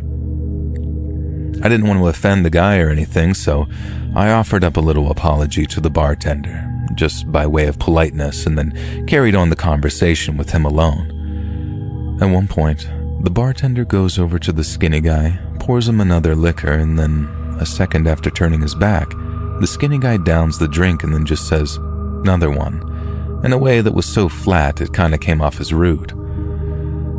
I figured Skinny and the bartender must have known each other pretty goddamn well if he'd take that kind of talk without comment. And that, or something really crappy had just happened to this guy, which was why I'd been told to leave him alone. The bartender then walks back over to him, but instead of pouring him another drink, he puts the whole bottle in front of him and says that he'll just add whatever he drinks to his tab. The Skinny returns a nod and thanks, and then over the half hour or so, he finishes the whole bottle, then almost falls off of his stool when it came time to leave. He's only just about made it out the door before he sort of steadied himself and took a deep breath and started off down the grass verge towards wherever he lived at. I waited until the guy was 100% out of listening range, and then I asked the bartender a question of about as diplomatic a fashion as possible, and that question being, what the hell is that guy's problem? The bartender sighed and then just stared off at nothing for a second like he was weighing up whether or not to tell me. But I think in reality it was more like he was wondering how much he should tell me. And I guess he settled on this. The skinny drunk at the end of the bar, whose name I don't really want to give away, used to be an undercover cop. As soon as the bartender said that, I thought to myself, well, that explains that. I mean, the guy had probably been in some pretty hairy situations, right? We've all seen the movies. Probably had to do a few bumps of blow with a gun in his face or something, terrified his targets are going to find the wire strapped to his ballsack. But no, this guy wasn't that kind of undercover. He never dressed up or worked on his character like some kind of crazy method actor. He did all of his undercover work from the comfort of some air-conditioned office over in Albany. He didn't physically infiltrate any of the groups that he'd helped bring down. Instead, he did it online. I kind of went from thinking, well, that explains the hardcore day drinking, to how does this guy have advanced PTSD from sending a few emails? But that right there, ladies and gentlemen, demonstrates the sheer vastness of my own ignorance. Because our former undercover cop wasn't busting dorm room pot dealers at NYU or Columbia. No. His job was to infiltrate online pedo rings by posing as someone who shared their disgusting inclinations. From what the bartender said, and to be fair, I've heard this a few places too, undercovers are only supposed to be on the front line for a limited amount of time, what with it being such a high-stress position. Every couple of months you swap your team out for a fresh one and let the spent one rest up and decompress so they're ready to do it all over again. But then, when it came to all the online creepy stuff, things worked slightly different. In regular undercover work, you can't overuse your assets. You can't have one guy who was some meth-slinging biker 5 minutes ago pop up as some mafia associate in the same city just a few weeks later. A lot of the time, when an undercover operation finishes up, you can't use the same people again, especially once criminals start figuring out that there was a rat that they should have been smelling. Only with the online stuff, if your undercover had to burn a profile, they can make up another one in a matter of minutes. Definitely not a cop 69 became swear I'm not 50420, and then we're back on the job cracking into all those evil websites and bringing them down. They still rested their guys every so often, but it wasn't like they needed to constantly cycle officers around to maintain their covers. And on top of that skinny barfly there was relentless. I don't know if he had some kind of savior complex or if he just knew how good at his job he was, but time and time again, Skinny refuses to go on leave or take any kind of break. He goes back into the meat grinder over and over, boom, boom, boom, uncovering these freaks left and right through gaining their trust, maybe even their friendship, and then getting them to share any material that they had stashed away. Getting them to admit that they were pedos wasn't enough either. You can't just arrest and throw someone in jail just because they said something gross, or at least things don't work that way as far as I know. To get an arrest and a conviction, Skinny had to convince these guys to send them whatever child exploitation pictures they had, and he had to actually look at all this stuff too to make sure it was legitimate, and then another bunch of cops went about tracking down both the victims and the perps. And so, that was Skinny's job. Seeing those pictures and talking to those guys, and he did it for years, taking only the odd piece of vacation time here and there so he didn't completely burn himself out. And I guess he was obsessed, but then who wouldn't be? You're taking these scumbags out. But there's still just so many more of them, and every day you take off is one that they're free to carry on doing all their evilness. And I'm not saying I know exactly what this guy was thinking, but that's just my best guess at why he worked so relentlessly. And then one day, I guess things just got the better of old Skinny there, and he turns in his badge and just vanishes off the face of the earth. It wasn't actually Skinny who told the bartender all that stuff about him either. Apparently he just showed up one day, ordered himself a drink, and then kept on knocking him back until the cows came home. Next day he shows up, does the same thing all over again. And then aside from the odd vacation that he gave his liver, that guy was in there almost every day, day in and day out, doing his respectable impression of Nicolas Cage in that Leaving Las Vegas movie. You know the one, where the guy drinks himself half to death before someone pulls him out of it. Now anyway, several months go by, and then some stranger comes into Johnny's bar with a picture of Skinny, asking if anyone's seen him. Skinny wasn't there at the time, and everyone was all tight-lipped and first wondering who this guy was and what does he want with him. The stranger then pulls out a police badge, but instead of appealing to authority, the guy appeals to the patron's sense of common decency. He explains that Skinny was an ex-coworker of his at the state police, that he just disappeared after quitting on them, and that he and his old buddies had been trying to track him down for the better part of 6 months. He explains how he thought that Skinny's drinking was out of control, how they'd been worried he'd driven his car off the Five Arches Bridge or something, and how they just wanted to check in on him to see how he was doing. I think the goal was to get Skinny on the wagon, but by the evidence of my own 2 eyes, after seeing him nearly faceplant after climbing off that bar stool, I can safely say that their efforts were in vain. The bartender then told me that that's all Skinny ever seemed to do. Stop by, talk to no one, get drunk, and then leave. And he did it, because all he wanted in the world was to forget about the things that he'd seen, and the things that he'd said, trying to land those child predator scumbags in jail, where they belonged.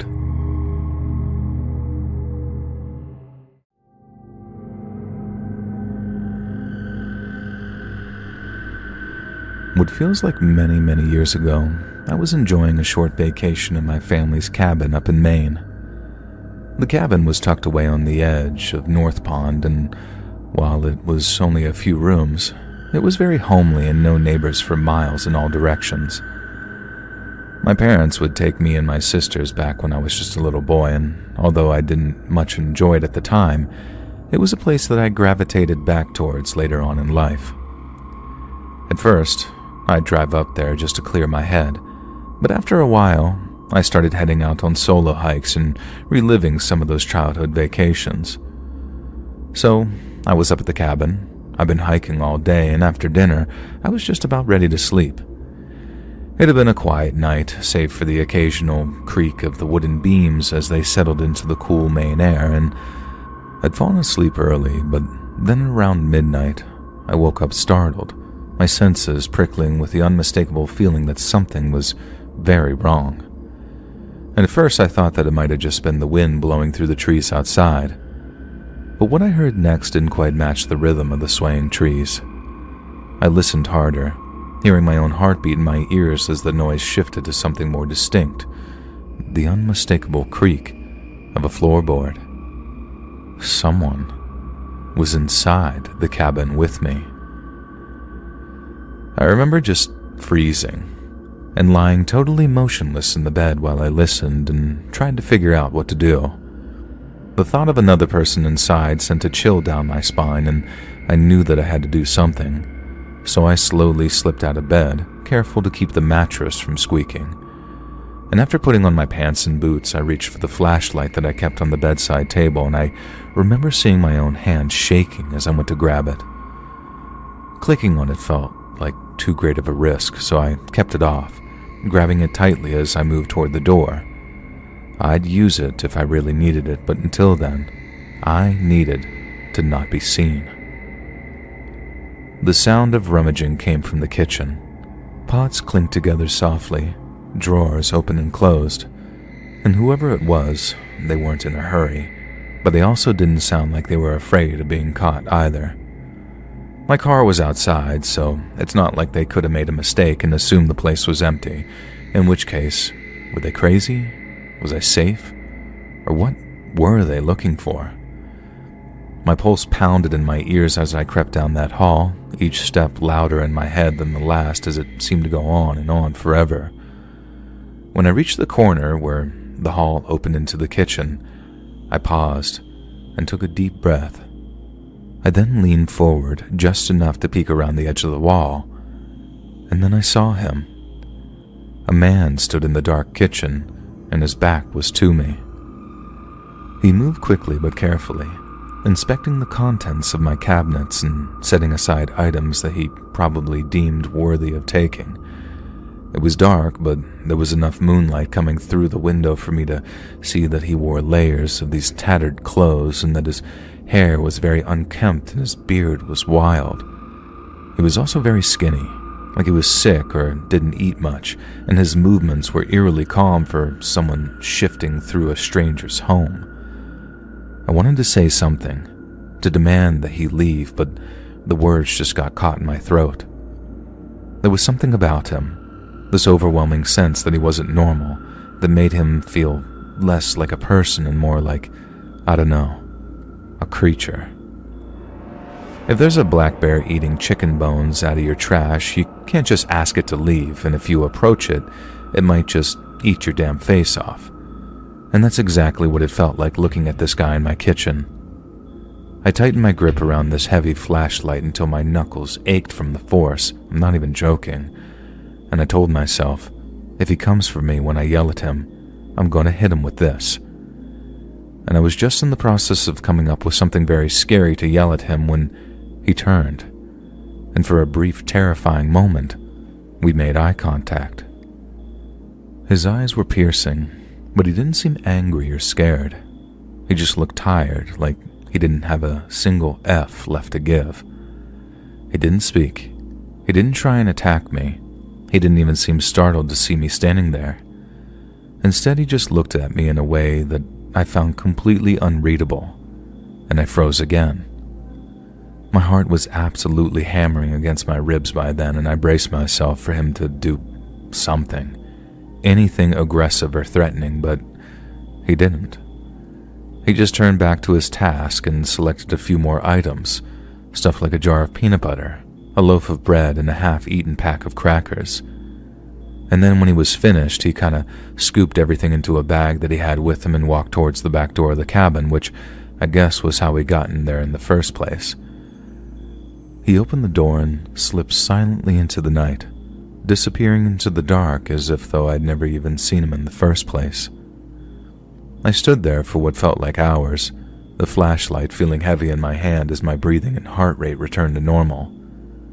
The house was creepily still, and the only evidence that he'd even been there was the disarray in my kitchen and the open door swinging gently in the breeze. The next morning, after a sleepless night spent securing the cabin and wondering if he'd return, I learned his name, or rather, the name he'd been given by the locals, the North Pond Hermit. I only found out later that his real name was Christopher Thomas Knight, and for nearly 3 decades, he'd lived in the woods around North Pond, surviving off what he could scavenge and steal. He disappeared into the Maine wilderness in the mid-'80s sometime, turning his back on society entirely, I guess, but no one really ever knew why. Some people talked about him trying to escape something, like a traumatic event or something of that nature. Others believed that he just wanted to be left alone, so he could live out his days in peace away from a society he never understood and who never really understood him either. Over the years, he became something of a local legend. He'd slip into cabins and campsites, taking only what he'd needed: food, clothing, tools, and stuff, but he never caused harm and he never left a trace beyond what he'd taken. People spoke of him with a mix of fear and fascination, unable to figure him out, but somehow understanding of him, and he kept on living that life of raiding cabins and homes until he finally got caught sometime in 2013. I heard he told the cops that he'd managed to survive 27 years without lighting a single fire, and did all his cooking on stolen propane tanks. His arrest made headlines, and everyone was talking about him, but all I could think when I saw his picture was, holy crap, it's you. When I think back to that night, I'm haunted not by what he did, but what he looked like. I saw what I think was a great emptiness in his eyes, like all the humanity was drained out of him. But at the same time, he wasn't there to hurt me. He was simply trying to survive. And even now, years later, I sometimes wake in the middle of the night convinced that I've heard the creak of a floorboard or the rustle of a cabinet door. I'll get up, check the locks, and peer out into the night, wondering if he's still out there, moving silently through the trees, like a ghost in the darkness.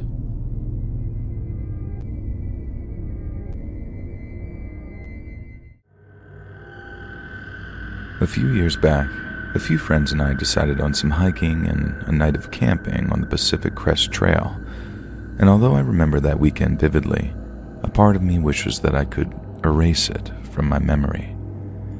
It was meant to be an easygoing day out on the trails, just me and two friends setting off after having planned it for weeks. And that first day was as close to perfection as you could get. We were excited to hang out, have a few beers, and escape the grind of everyday life for a few days. We spent hours walking, sharing laughs, stories, and the occasional friendly argument over who the goated 49ers quarterback was. And then, when we found a decent spot to camp, near enough to a water source, a shallow but fast-moving stream, we pitched our tents and got to work making a campfire. While the boys were working on the fire, I decided to head down to the stream to freshen up. And to put it bluntly, it had been a very sweaty day, so I took off my shirt, watch, and chain, and rinsed off my shirt in the water, and then used it as a kind of washcloth to rinse off the top half and my junk. I was maybe 99% sure that I'd slid my watch into my pocket, but when I got back to camp and reached into my pocket, it wasn't there.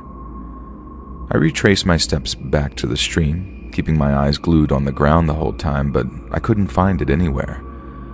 It wasn't like an expensive watch or anything, so it didn't ruin the trip for me, but I was still kind of wondering, where the hell did my watch go? Before eventually deciding the strap must have caught on the edge of my pocket before it dropped into the water while I was leaning over into the stream. I mean, it sucks, but that's life, right? Now anyway, the rest of our trip went smoothly. Nothing happened that night. Then the next morning, we packed up and walked back down the trail towards where my friend's car was parked. We get right to the end of the trail, less than 100 yards or so from the parking lot, and one of my friends sees something hanging from a branch just up ahead of us. He said something out of the blue, sort of like, "Dude, what is that?" Then I looked up and saw it. It was my watch, tied loosely around the branch of a tree, just sort of hanging there for all to see. The friend who saw it turned back and said something like, "Dude, can you imagine if that was the one you lost?" But when he saw the look of surprise and elation on my face, he realized the same thing I did, that it actually was my watch, and that some kind of stranger had left it there on the off chance that its owner would spot it upon leaving the trail. We're thinking, dude, what are the chances? And then a second later, my two friends are stepping out of the way so I can take a running jump to grab my watch off the branch, because it was maybe a foot or two above head height. Then a hop, skip, and a jump later, I'm grabbing my watch in midair and pulling it down off the flimsy-ish branch that held it. But then, the second my fingers touched it, I knew something was wrong.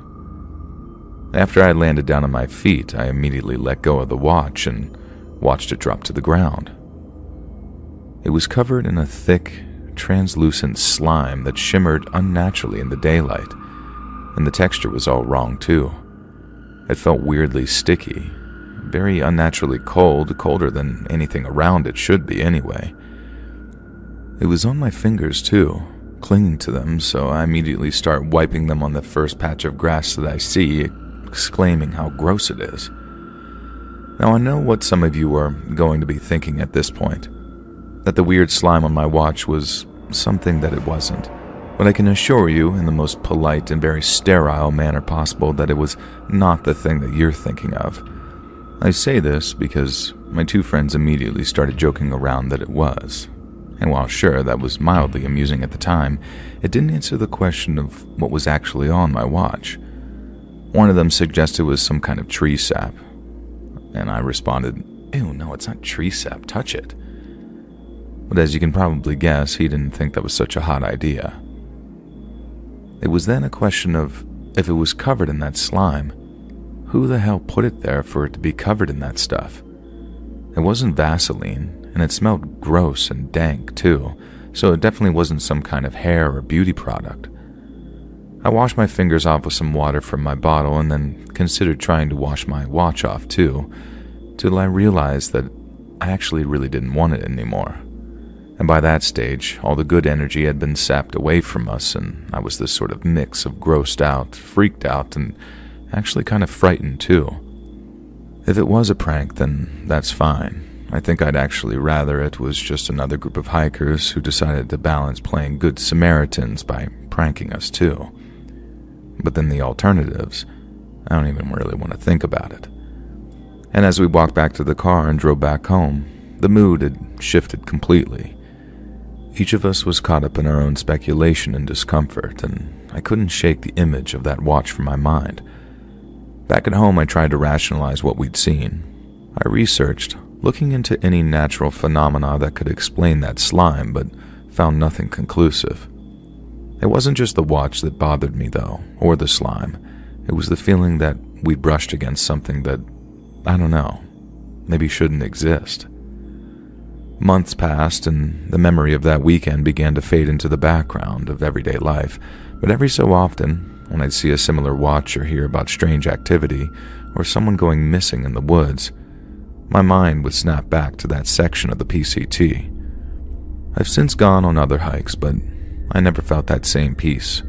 There's always a part of me that's looking and waiting for something out of the ordinary. The PCT has always been a place of beauty and escape, but now I feel like there's this undertone of apprehension every time I'm there. Because that watch, dripping with that unknown slime put there by God knows who and taken from me through God knows how, is just sort of a tiny little glimpse into the mysteries that might lurk in the places that we only think we know.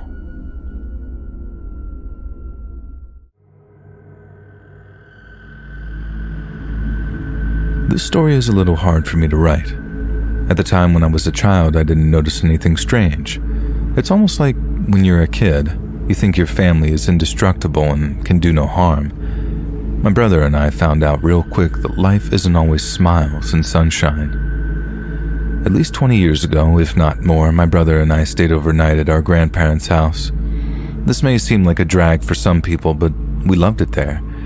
Grandma always had snacks and would rent us whatever movie we wanted to watch, and Grandpa always played games with us and found ways to make them even more unique.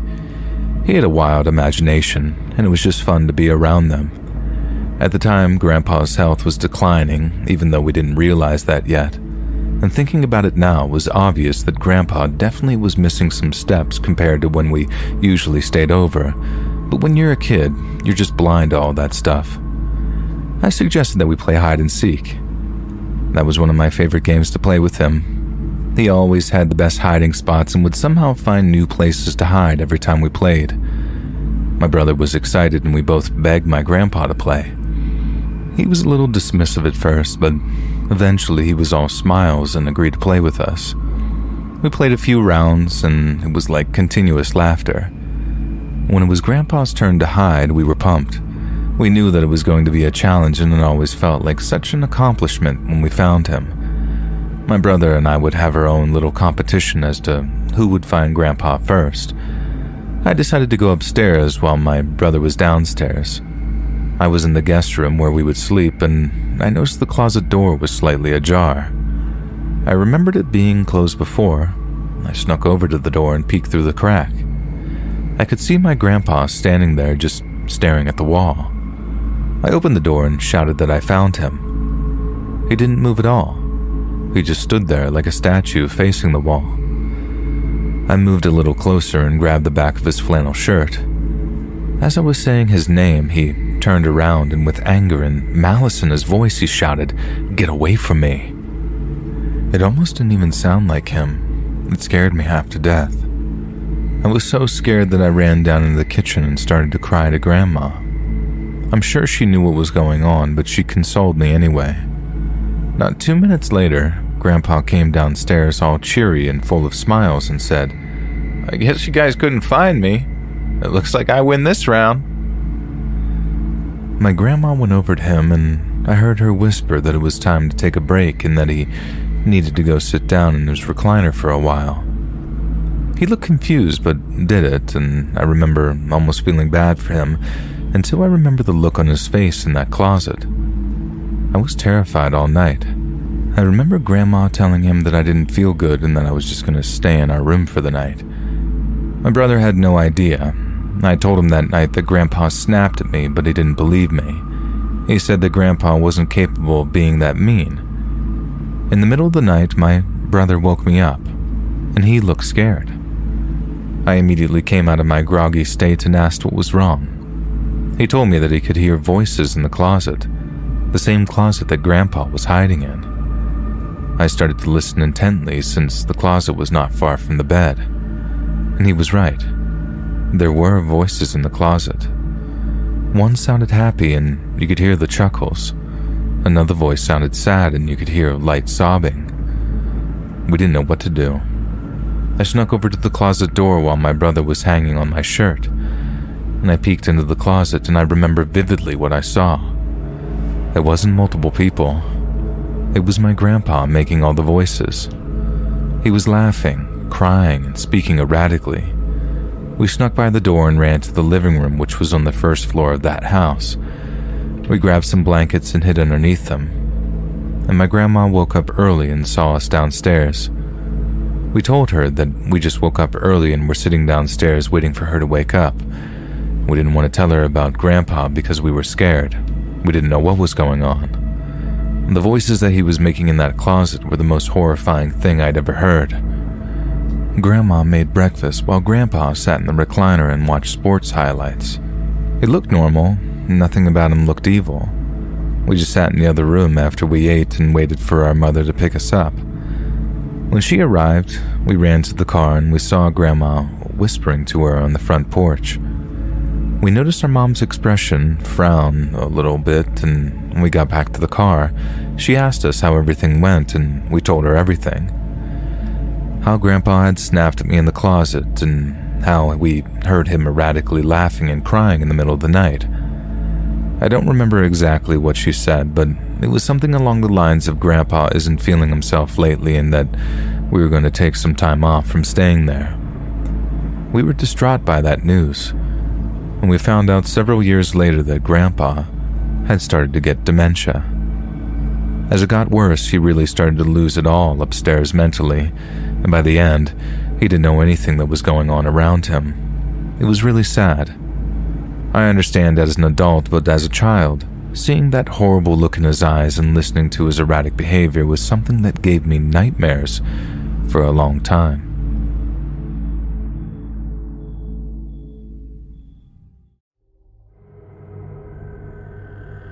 Working as a criminal defense attorney has always been one tough job, since your conscience is getting tested again and again, and you have to stay rational all the time since everyone is innocent until proven guilty. When I was studying law, I had an idea what I was getting myself into, but only when I started practicing after clearing my bar, I got to know what it was. The first case I got was about a man who got into an accident and the other driver ended up dying. And the man who died was clearly at fault since he was driving under the influence after partying with his friends. So I was about to win the case. Even though I did feel bad about the man who had lost his life, I felt proud about winning my first case. The cases I received after that was perplexing and made me realize the first one was a walk in the park in comparison to all the others, since in my case, there were much evidence and witness against the clients, making it seem like they were guilty of doing the crime. But since my duty as an attorney is to vigorously represent my clients, it was my ethical obligation to defend them. There had been times when I defended those who were wrongfully accused of murder and such, but sometimes the evidence against them was so strong that I lost the case. There's always a 50-50% chance of the client committing the crime or being innocent when an attorney fights for them. And there was often a person who had done a heinous crime and still get away with it due to lack of evidence. So the chances of winning the case are also 50-50, since it all depends on evidence, witnesses, and resources to prove your claim.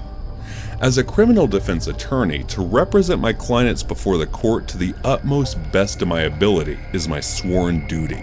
And over time, I defended many from low-life drug dealers to rapists, murderers, etc., who were later found guilty of the crime they were facing trial for. I lost most of the cases, but there had never been a case that left me perplexed, except one. That day I had just returned from a trial that I lost, and I wasn't feeling bad about it one bit, because the person I was defending was proven to kill and mutilate the body of a 3-year-old. The girl was the daughter of her ex-wife, who was conceived after she remarried to a better man, but he was holding a grudge against the woman for divorcing him. So he kidnapped the child and later killed him brutally. When I took the case, I wasn't sure if he was guilty or just wrongfully being accused. But as we proceeded with the case, and as he continued to lie to me time and time again, I figured something was wrong. He also confessed at the end of the trial that he did it because he wanted to get back at his ex-wife for leaving him, and he was given a life sentence. As I rest my body on the couch in the office, hoping to get a little peace, my assistant informed me that a client was visiting the office and wanted to give me her case, so I asked him to send her in and went to sit at the chair behind my desk. A woman with a gaunt face entered the door. It almost seemed as if she was suffering from anorexia or hadn't eaten for days. The dark circles around her eyes were so huge that I could even tell from a distance that she must not be getting her sleep properly. Well, I wasn't one to judge a person's health, since that was not where my area of expertise lies, so I asked her to take a seat and tell me what her case was. She introduced herself as Charlotte Kinney, and the case was about her husband, who was stabbed to death at home after she found out about his affair with the assistant of her therapist. She didn't deny murdering him. Instead, all she said was, "Help me reduce the sentence as much as possible." The way she said it felt as if she was acknowledging the crime, but she didn't think murdering her husband was worth the time she was to receive. Well, this wasn't the first time I had seen a person having such a mindset that their crime didn't deserve the punishment, so I wasn't shocked to hear that. But there was this look in her eye that I just couldn't shake off. It was of someone who was convinced that she would get away. Well, it was just my presumption, and I knew why she was thinking that, but either way, she was going to get at least the minimum of 20 to 40 years in prison, because where she did have disruptive behavior disorder, she was never mentally unstable or weak. Her therapist stated that she was as rational as a normal human, and her condition had improved almost to the point where she didn't need the therapy. The trial began, and it was not going in our favor, since most of the evidence was against her, including the murder weapon that contained her fingerprints. I tried to find all the loopholes I could around this case, but getting her sentence reduced was not an easy task. When the persecutor offered the plea negotiation, I felt in my gut that the evidence they have found must be something that could prove that my client was innocent, and if she was found not guilty, then there won't be a sentence to be reduced.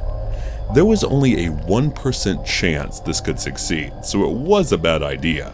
But I had to discuss this with my client in case she was wrongfully accused, which was not likely the case. Still, you never know. When I mentioned this to her, she agreed to the prosecutor's offer, saying she did not kill her husband, so taking into account the condition of our case and the evidence against her, it was a wise choice. And since the evidence was so strong, the only thing that could prove success was starting negotiating a plea bargain. She was presented at the court and pleaded guilty to the crimes, and admitted doing so before the judge, and after much effort, her sentence was finally reduced by 2/3, and now all she needed was to serve 20 years in prison. There was another possible case coming up against her. If her therapist's assistant was found, or if her body got discovered, since there was a huge possibility that she murdered her as well for having an affair with her husband. But since there was no evidence against her regarding the assistant's disappearance, she would probably be found not guilty, even if the trial was to be held. There was this look on her face, as if she was taken away to prison, that I couldn't quite understand. And when I met her for the last time right after her sentence was reduced and to part ways with her, she said in a low voice that only I can hear, "Don't you want to know why I agreed to this plea negotiation? Or why there were 2 knives used for those 18 stab marks when I could have just used 1? It was the first time I saw her smiling since I took her case." "Why?" I muttered, completely confused. And now that she had mentioned it, my mind started to replay the case in the parts where I was puzzled. For example, in the stabbing wounds, the man was stabbed at the front and back on both sides within a lesser time frame than it would take, and for both sides, a different knife was used, which was weird. I kept thinking she must be some sort of psychopath who liked using two weapons, but now that I'm thinking about it, it might not be the case. Upon noticing her dismay, her smile grew bigger, and she walked closer to me, leaning to a few inches distance from my ears and whispering something that left me perplexed. Her words continued to linger in my ears as I watched her leave. Let's just say, my husband Kenny wasn't the one whom Hannah had an affair with.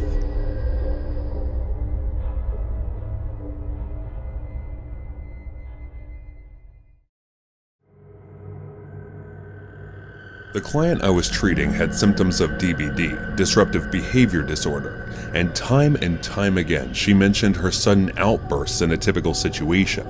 She was seeking my help to keep her marriage life normal since she loved her husband dearly and was ready to get psychosocial treatment. But when my best friend Hannah told me today could end up ruining my reputation as a therapist who was also working as my assistant, she invited me to a bar that evening, and even though I don't drink much, taking a few shots could never hurt, so I agreed to meet after getting off work. The bar she asked me to meet was always filled with old drunken weirdos, but it wasn't like they were trying to make a pass on me, and if she didn't mind it, who was I to care? I walked to the counter where she was already indulging in drinking and took a seat beside her. Since I couldn't handle my drinks very well, I ordered a low-booze beer and started taking small sips. So, what was it that you wanted to talk about? I asked while maintaining my gaze on the beer glass. What made you think I wanted to talk about something? Isn't it possible that I just wanted to drink with you? She questioned back, slightly offended by my downright question. But you do, don't you? I turned to make eye contact, and she twitched as I hit the nail on the head. Yeah, I do, she replied in a low tone, turning her gaze away from mine. So, what is it? I took another sip of my beer before she started to tell me whatever was on her mind. I'm seeing Mr. Kenny. I almost choked on my drink from the bombshell she dropped so nonchalantly. Please say you're joking, I said the moment I stopped coughing, but the look she gave me in response said it all. She was serious about dating my client's husband. Are you out of your goddamn mind? Don't you know the reason Miss Kenny is taking all these therapy sessions? I clenched my fist as I tried to compose my anger. Oh, come on, you know she is a psychopath. He's better off without her. And besides, it's not like he didn't know his wife is doing this for his sake before sleeping with me. Her unconcerned tone only made me perturbed, and if I'm staying any longer listening to her nonsense, I would end up firing her. If this is some sort of twisted joke, I'd let it slide this once, but don't expect me to partake in any of your misconduct. I may be your friend, but don't forget I am your employer even as we speak. I was low-key threatening her by mentioning that before walking out on her. I tried to figure out a solution as I paced back and forth inside my room, but there was nothing I could come up with since the damage had already been done, and if this were to get out, it could badly damage the reputation of my clinic. There was an appointment scheduled for Miss Kenny for tomorrow, and given her current condition, she should not know about her husband's betrayal. But since there was no way I was going to take the blame, I decided to act ignorant about the situation. The next day, as I was sitting in my office, the appointment time for my client's visit approached, and I was feeling rather uneasy about this session, since I knew she was going to mention her husband in our conversation, and it would only keep reminding me of how unfaithful he was being toward her. Being a therapist can be one tough job at points where you can't even help yourself out of some situations, and above all, Hannah was also at work, and she was behaving like nothing had happened, and it angered me even more. I had always favored her for being my friend, but this time she had gone too far to put my reputation at stake, and this was unforgivable. Another hour passed, and it was finally time for her therapy, but adding up to my misery, Mr. Kenny accompanied her for this session. And what got on my nerve even more was Hannah proceeding to the waiting room the moment she heard of his arrival, and the way my client looked at her, I immediately understood that she was onto something.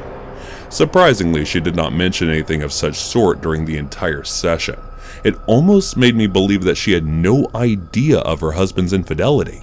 The session ended without any issue, and for the first time, she thanked me for helping her before leaving and said that I had helped her clear her mind. After they left, I called my assistant in my office and fired her. And since she didn't take the friendship we shared into account before acting on impulse, so why should I? So I ended my favor here by doing this. The next day, as I was busy studying a case in my office, I saw Sam rushing in, so I asked, "What is it, Sam?" "Miss Kinney, turn on the news. They're all saying she was arrested for murdering her husband," he said in a single breath. I quickly turned the television on and switched to the news channel. The news said a woman in her late 30s stabbed her husband to death for cheating on her. As I watched the news, I got concerned for Hannah's well-being, so I immediately dialed her number, but it was turned off. I remembered that she lived with her mom, so I called her to ask if she was okay, but I got more worried when she told me that Hannah hadn't returned since yesterday. There were a few places I knew she could go, so I tried to search for her there, but there was no sign of her anywhere and her number was still off. I couldn't shake off the feeling that something terribly wrong had happened to her, but I just couldn't figure out what. Did someone kidnap her? Did Miss Kinney kill her as well? Or is she just ignoring me on purpose because I fired her? All of these questions kept running through my mind as I failed to find or get in contact with her. After putting in much effort, I just gave up. A few days later, her mother filed a missing person report, but there wasn't much progress in it yet. We haven't heard from her to this day since she disappeared without any trace, but I'm hoping for her return. She might have messed up someone's marriage, but she was still my best friend, whom I cared deeply about. Whenever someone asks me if I want to go camping trips these days, the answer that always comes out of my mouth is straight no. I don't hate it. Instead, I used to love going around the wilderness and hiking for hours with my buddy Sam, and we used to camp in the weirdest places. Taking risks was always my motto, so whenever I got a chance with whoever was possible, I would just grab the opportunity, and going with Sam on our risky adventures tops all. But not anymore since I avoid going on trips. Not to avoid camping in particular, but the lakes are what I'm the most scared of. It was around the time when my Uncle Henry from Manchester was visiting with his family. He had 2 sons, Julian and Anthony. Both of them were younger. And while Julian only had a year difference from me, Anthony and I were 4 years apart. Despite our age differences, they seemed more experienced than me, judging by the way they were speaking. I was never the type to show off, but when I heard them boasting about their many conquests which paled in comparison to mine, I couldn't help but tell my escapades with hilltops, forests, and other dangerous places. "How about taking us somewhere then?" Uncle Henry joined in our conversation when he heard me telling about my last adventure with Sam. I hesitantly looked at him, scanning what looked like a man in his late 50s, which he took notice of as the corner of his lips formed a knowing smile. "Sure, where do you want to go?" I asked, not wanting to sound rude while looking away in embarrassment, as I had just gotten caught giving him a judging look. "I don't know. Why don't you boys choose the place and let us older men know later?" I could notice him emphasizing the word old intentionally as he walked away laughing with my father. Not knowing what to do in such a situation, I passed the choosing task to Julian and Anthony. I walked away to my room since I didn't want to get engaged in the conversation further, besides I had already a trip planned with Sam for the next month. And as there were only 15 days remaining for that, it didn't matter to me what plan they chose, because I was going to deny any trip if it would be more than 3 days. I was called to dinner by Mom a little earlier than usual that night, so I figured it must be because my uncle's family might have a habit of eating earlier unlike us, so weren't used to entering the dining area before 9 p.m. Anyway, so when we were in the middle of eating, the brothers brought up the camping trip again, while informing us that they had chosen the Great Smoky Mountains National Park as their destination. It seemed they put a little thought into choosing the place, so I agreed, looking at how it'd be closer than other places as we lived in North Carolina. It got decided the trip would be for 2 days and 3 nights, and we would be heading there just the next morning to start the hike. Since my parents had work to do, they denied coming with us, so it was just going to be me, Uncle Henry, and his 2 sons. I gave them instructions on what to bring to the trip and how we were going to do it. I had a Z2X tent which would be perfect for 4 to 5 people, as Sam and I loved space, so I decided to take that with me. But still, I suggested they bring sleeping bags first thing in the morning if they would be uncomfortable sleeping together. The drive took almost an hour from our place, and we arrived around 11 in the morning since we left a bit later than planned. We started hiking to the foothill of the Great Smoky Mountains because of Douglas Lake, where we had decided to set up our camp. With the speed these three were walking, we got there at sunset, which was a bit disappointing as I had expected to arrive way earlier than this. A few other campers had already set up, taking the best spots, and campfires had started to light up the area. As we reached, my uncle and his two sons sat on the ground, looking a bit tired from walking and carrying all the stuff. One could easily tell by their heavy breathing that they were not used to the amount of walking they had done today. Anyway, I let them be and started talking out things to try and build the tent on my own.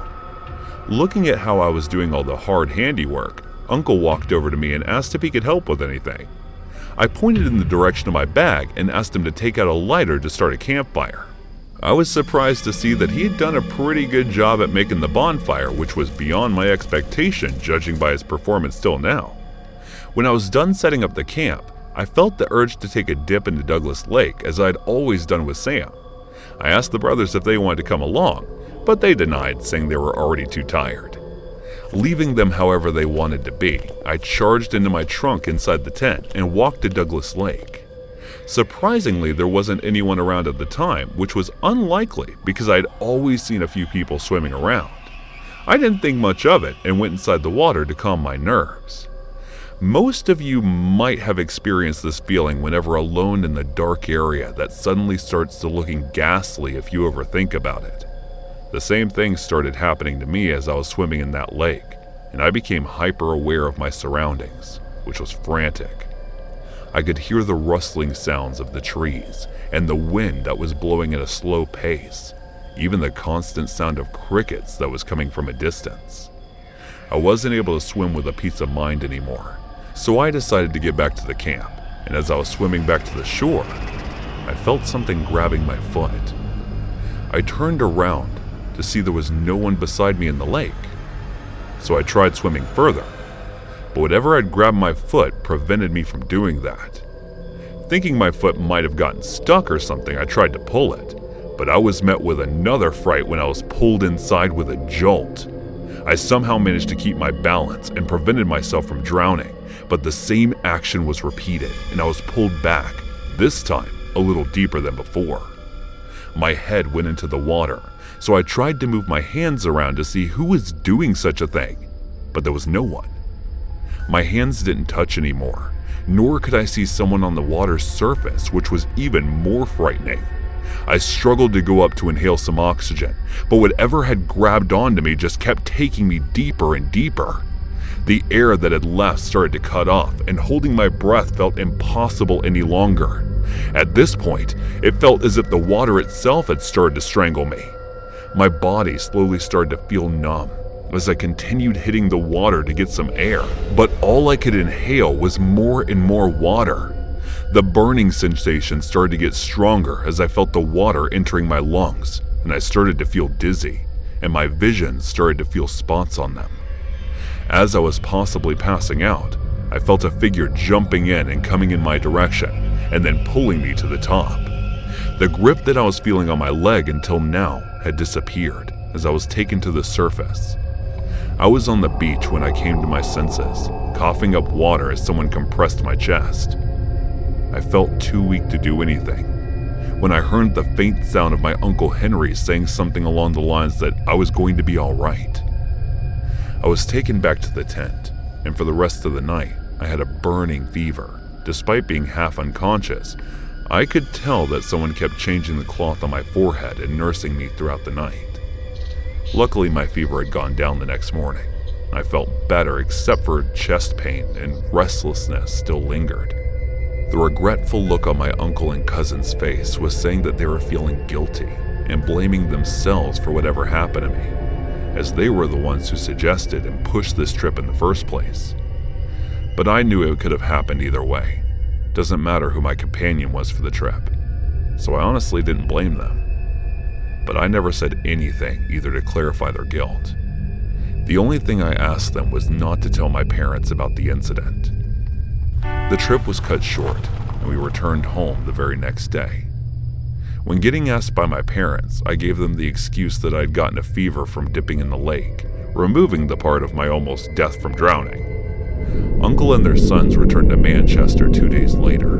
The very same day, I got a fever after getting a seizure, which resulted in pneumonia. It lasted 3 weeks, making my body to get extremely weak and causing a major weight loss. Besides getting seizures once in a while, I'm fine now. But I have developed an extreme fear of water, which gives me the feeling of getting strangled. I did tell Sam about everything, but we don't hang out anymore. There's one more thing that I was able to do after the day besides camping. I never got to thank Uncle Henry for saving my life and nursing me that night. I think I'm going to give him a call later today. Tell him how grateful I am that he helped me when he did. It was the time when our school had planned a summer camp trip, which was supposed to be held at Blackwood Campground in Mount Desert, Maine. Even though I was unwilling to go there, my parents still sent me. They packed entire luggage for me, which includes food, beverages, clothing, categorized different activities, etc. My parents came to the school to see me off, which felt embarrassing to me.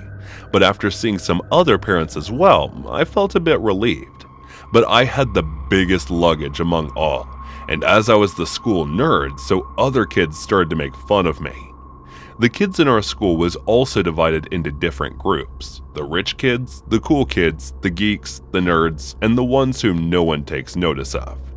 There was a guy amongst the cool kids, Noah, whom I had a major crush on. It was not because he was cool or something, but because he never made fun of me. And even when his friends would make fun of me, he would simply change the topic to something else to distract them from making fun of me. He never talked with me or made eye contact with me, but I had a feeling buried deep inside which said he liked me. I often used to daydream about me, but never let anyone find out about it. I used to sit on the third seat from the starting second row, and he used to sit on the last row among his friends. And sometimes during the class, I would steal a few glances of him in which he would either be sleeping or gossiping with his friends. I never once saw him focusing on the class. Every time I looked at him, my heart would start beating uncontrollably. "Wasn't there a bigger luggage for you to bring, Portia?" Miss Geller, who was one of the teachers assigned to watch over the summer camp, said to me jokingly, which made everyone present there to laugh. I felt so embarrassed that I wanted to dig my grave right there and hide inside it. But I quietly got on the bus and went there to sit on my seat. "Move it, nerd. This seat is reserved for Noah and me." As I was about to sit, a girl pushed me from behind, sat in one of the seats while putting her bag on the other. I looked at her for a few seconds, but then went ahead and sat on the only empty seat left, which was behind Miss Portia. Everyone was laughing, playing games, singing, and talking during the ride, enjoying it, while I was the only one sitting alone looking at everyone. I was feeling so out of place, which was making me feel awkward. So I took out a book that I had brought for just a time like this. We reached the camp and the activities started. During the activities, no one was ready to pair up with me except for the kids who no one cared about, and they all looked like they did not care if anyone gave a damn about them. I couldn't help but notice that Noah was behaving differently than usual. I saw him snickering when other kids was bullying and making fun of me, which stabbed like a sharp knife in my heart. I was feeling disturbed due to his indifferent behavior during the entire camp and wanted to talk to him about it, but I wasn't able to gather enough courage for it. On the last day of summer camp, I made up my mind to talk to him no matter what. The last activity we were supposed to do was rock climbing, and I decided to talk to him before that. And it's not like I didn't talk at all. I did talk to him just briefly, and the teacher called us for our turns after that. I was the first one to go, and Noah was supposed to climb after me, but I denied because I wasn't feeling well and sat near a rock and started to watch them. When Noah had climbed more than halfway down, his rope along with safety rope suddenly broke altogether and he fell down. Those who were climbing along with him tried to help, but it was too late. Noah did not die from the fall, but he sustained many serious and permanent injuries. Everyone was trying to figure out how is that possible even after so many safety gears and precautions involved at the site. As they were taking him to the emergency, I was somehow feeling relieved. It was the last night on the camp when I saw the same girl who pushed me on the bus making out with him, which made me extremely furious and disgusted towards Noah. That was when, out of the rage, I sneakily cut all the ropes, carefully knowing that Noah's turn would be the fifth one. I did not cut it completely, instead in the way which only breaks after 4 kids' turns were passed, and I did it after the advanced safety checkups so no one would suspect me. But I thought of telling him to stop if he were to explain the situation positively to me. And when I went to talk to him, he brushed me off, saying I always disgusted him and I was never worth his time. After hearing those words from him, I felt such hatred towards him that I had never felt before. So I decided to let things be. Noah's hands and legs were badly fractured, and he also sustained some injuries on his head. His parents wanted to sue the teachers for being careless, but somehow the whole matter was cooled down. It was found out that someone had cut the ropes in advance, but because no one saw me, and there was no surveillance camera installed at the time, no one was able to find who the culprit was. The problem kids were questioned, but as I had skillfully played the role of a pitiful kid who was always bullied, no one suspected me even a bit.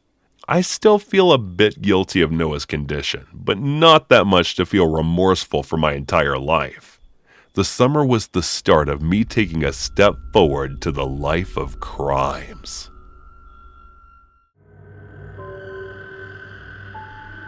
My recollection of the past could be more precise.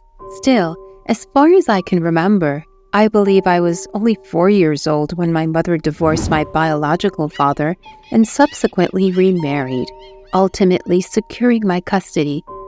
There was something about my stepdad's family that I never liked, and while growing up, I started to avoid them more and more. Although I do not wish to insinuate that my stepfather or his entire family was deplorable, a few individuals within that group made me feel highly uncomfortable, prompting me to distance myself from them as much as possible.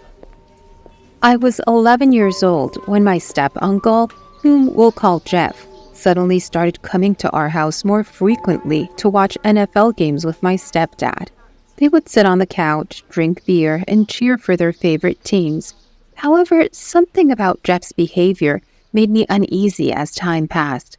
One evening when my stepdad was passed out on the couch after too much drink, I went to the kitchen to grab a glass of water when Jeff stood near the staircase. His eyes lingered on my body in a way that made my skin crawl, and his smile was unsettling. As he started walking towards me, I felt a knot form in my stomach. I was so scared that I ran back to my room and locked the door behind me, hoping he wouldn't follow. After that, I would see him more than usual, dropping at our house unannounced and flirting with my mom while eyeing me. She didn't pay much attention and would laugh at his weird remark about her body. Eventually, his comments shifted to me as he would say stuff like my beauty takes after her, and while my mom thought he was complimenting her, it was only unpleasant to my ears.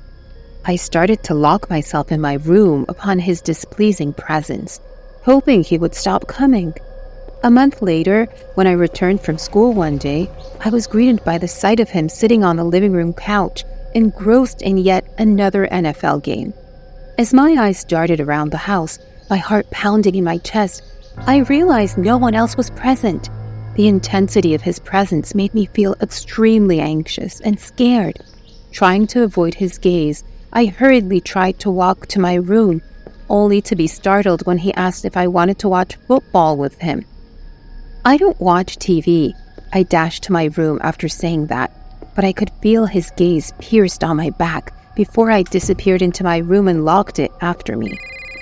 I received a phone call from my mother, notifying me that they wouldn't be coming home tonight and that my Uncle Jeff would be watching over me. Despite my attempts to persuade her that I would be fine alone, she scolded me before hanging up the phone. Sitting in my room, I sighed deeply, wondering how long I could go without food or water. At approximately 10 o'clock, I could no longer endure hunger and thirst. Consequently, I ventured out of my room in search of a quick snack, and as I looked around, he was nowhere in sight, leading me to believe that he had retired to the guest room for the night.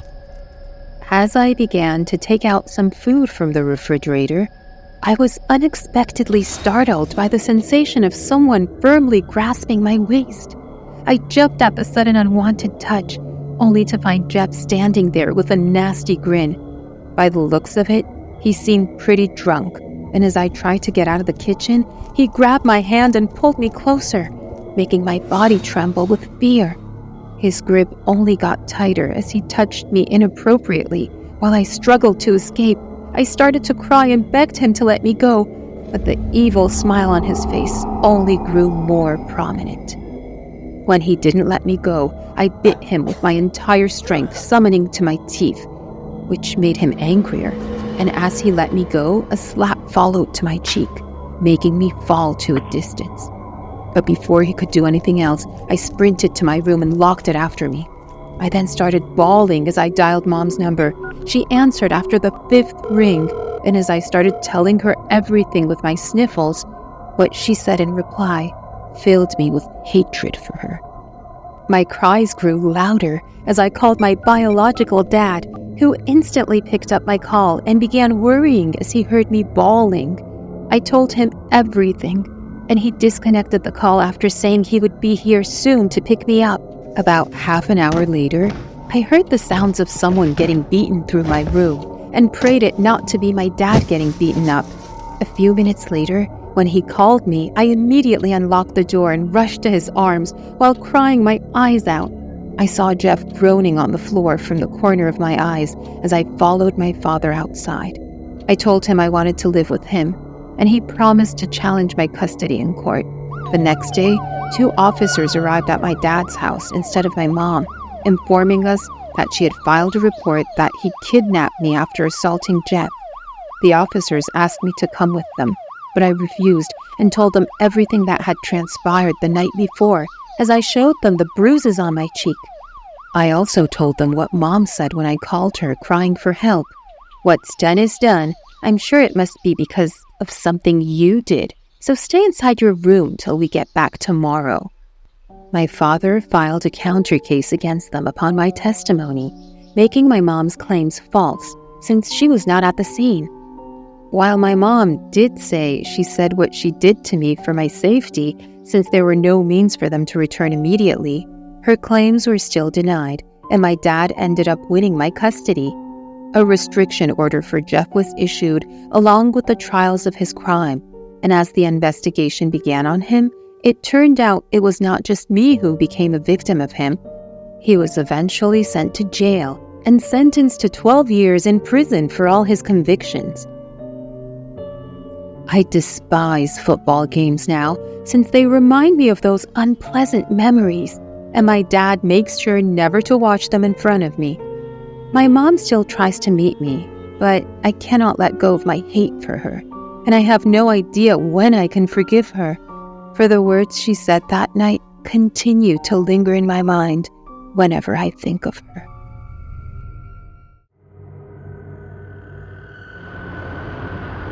During the early 2000s, I was incarcerated in the county jail for a crime that I had committed. The details of the crime are not relevant now, but what is important is the experience that I went through. It was my first time being locked up, and the whole ordeal was incredibly daunting and uncomfortable. The prison facility was filled with all kinds of individuals who had committed all manner of crimes. Some were there for minor offenses, while others had committed the most severe crimes imaginable. The environment was tense, and I remember feeling like I was constantly on edge. Every little sound or movement from another inmate would make me jump. It was a challenging time for me, and I had to adjust to a new way of life in order to survive. The daily routine of the prison was monotonous and regimented. Every day was the same. There was no sense of time passing. I spent most of my time in my cell, which was small and cramped. Despite the difficulties, I tried my best to stay positive and focus on my eventual release. I began to read more and write letters to my loved ones outside of prison. These activities helped me to maintain my sanity and cope with the harsh reality of my situation. A particular group of inmates had formed a dominating faction among the prison population. Their presence was always a cause of great concern for me, as they would often prey upon the weaker prisoners. Avoiding their attention was no easy task and required me to constantly stay vigilant and alert. However, despite the challenges, I was able to keep myself hidden from their watchful eyes and avoid becoming a target of their aggression. The water taps in the prison were a bit unique. I would notice the constant stream of steam emanating from them. The water was boiling hot, reaching temperatures of about 190 degrees, and inmates used them as a means to make simple meals for themselves. Without the luxury of kitchen appliances or the option of heating up their food in a microwave, they relied on these taps to cook their meals. On this particular day, I decided to make myself a bowl of soup and was on my way to fetch some water from the tap when I heard a loud scream that made me jump in fright. The suddenness of the scream caught me off guard, and I immediately turned to find its source, but I saw nothing out of the ordinary. The prison was a place of constant noise, but this was different. The scream had an urgency to it, and it made me feel uneasy. I thought maybe I heard things and the scream would be some inmate just shouting for no reason, so I proceeded to get water. But when I reached there, my eyes landed on a horrifying scene. One of the inmates was lying on the floor screaming in pain, while another, who was part of that scary group, was beating the shit out of him. Initially, I thought it was just a regular fight, but when my eyes fell upon the wet burn mark on the screaming inmate, a sense of terror washed over me. My mind kept telling me to run away and avoid getting seen by that scary man, but my legs were not listening. They had completely frozen in horror. I remember the man slowly raising his head and giving me this cold, dead look as he stopped kicking the other man. And it was so intimidating that I felt I would literally piss my pants. But before anything else could happen, someone called the guards and they rushed inside before taking both of them away. Probably the injured one was taken to a hospital, but I have absolutely no idea where they took the other inmate. A few days passed since that incident, and the environment of the prison had gotten a bit more bearable than it used to be. The injured guy had returned after getting his burns treated, but weirdly enough, I hadn't seen the man who attacked him. Wherever he was taken, he was probably still there. More days passed, and it was the day when I was getting a visit from my lawyer. As they were taking me there, we passed this pathway that looked like a hallway. A few officers were carrying a corpse from the other end, and as I passed through, I took a glance at it. Even though the face was covered with a white cloth, there was no mistaking about whose arms I had seen those unique patterns of tattoos on. I didn't know what happened to my fellow inmate, but I remember gulping in fear so hard, and the officer taking me gave me a weird glance. I begged my lawyer the entire time he was there to get me out of this place, but he kept repeating the same sentence. I'm doing everything I can. It was almost as like he was not listening to what I was saying. I was this close to strangling him out of frustration if he were to say that one more time, but I controlled the urge to do that. That evening, when we were eating, I saw the guy who was burned with bandages wrapped around his body. He was laughing and mocking one of the new inmates. For some reason, I couldn't help but feel an evil aura emitting from him. This was strange since he was the victim, but again, I didn't know the complete picture of what transpired there.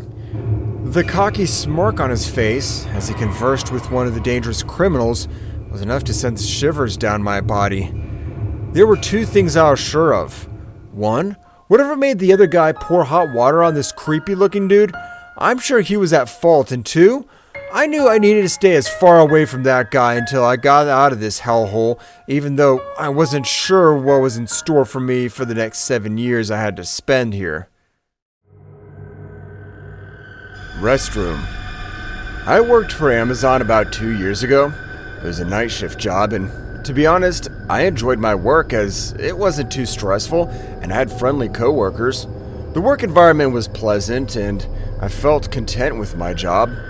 But one day, I experienced something that shook me to my core. My office building was quite old, and there was a restroom on the 4th floor at the end of the hallway that no one ever used.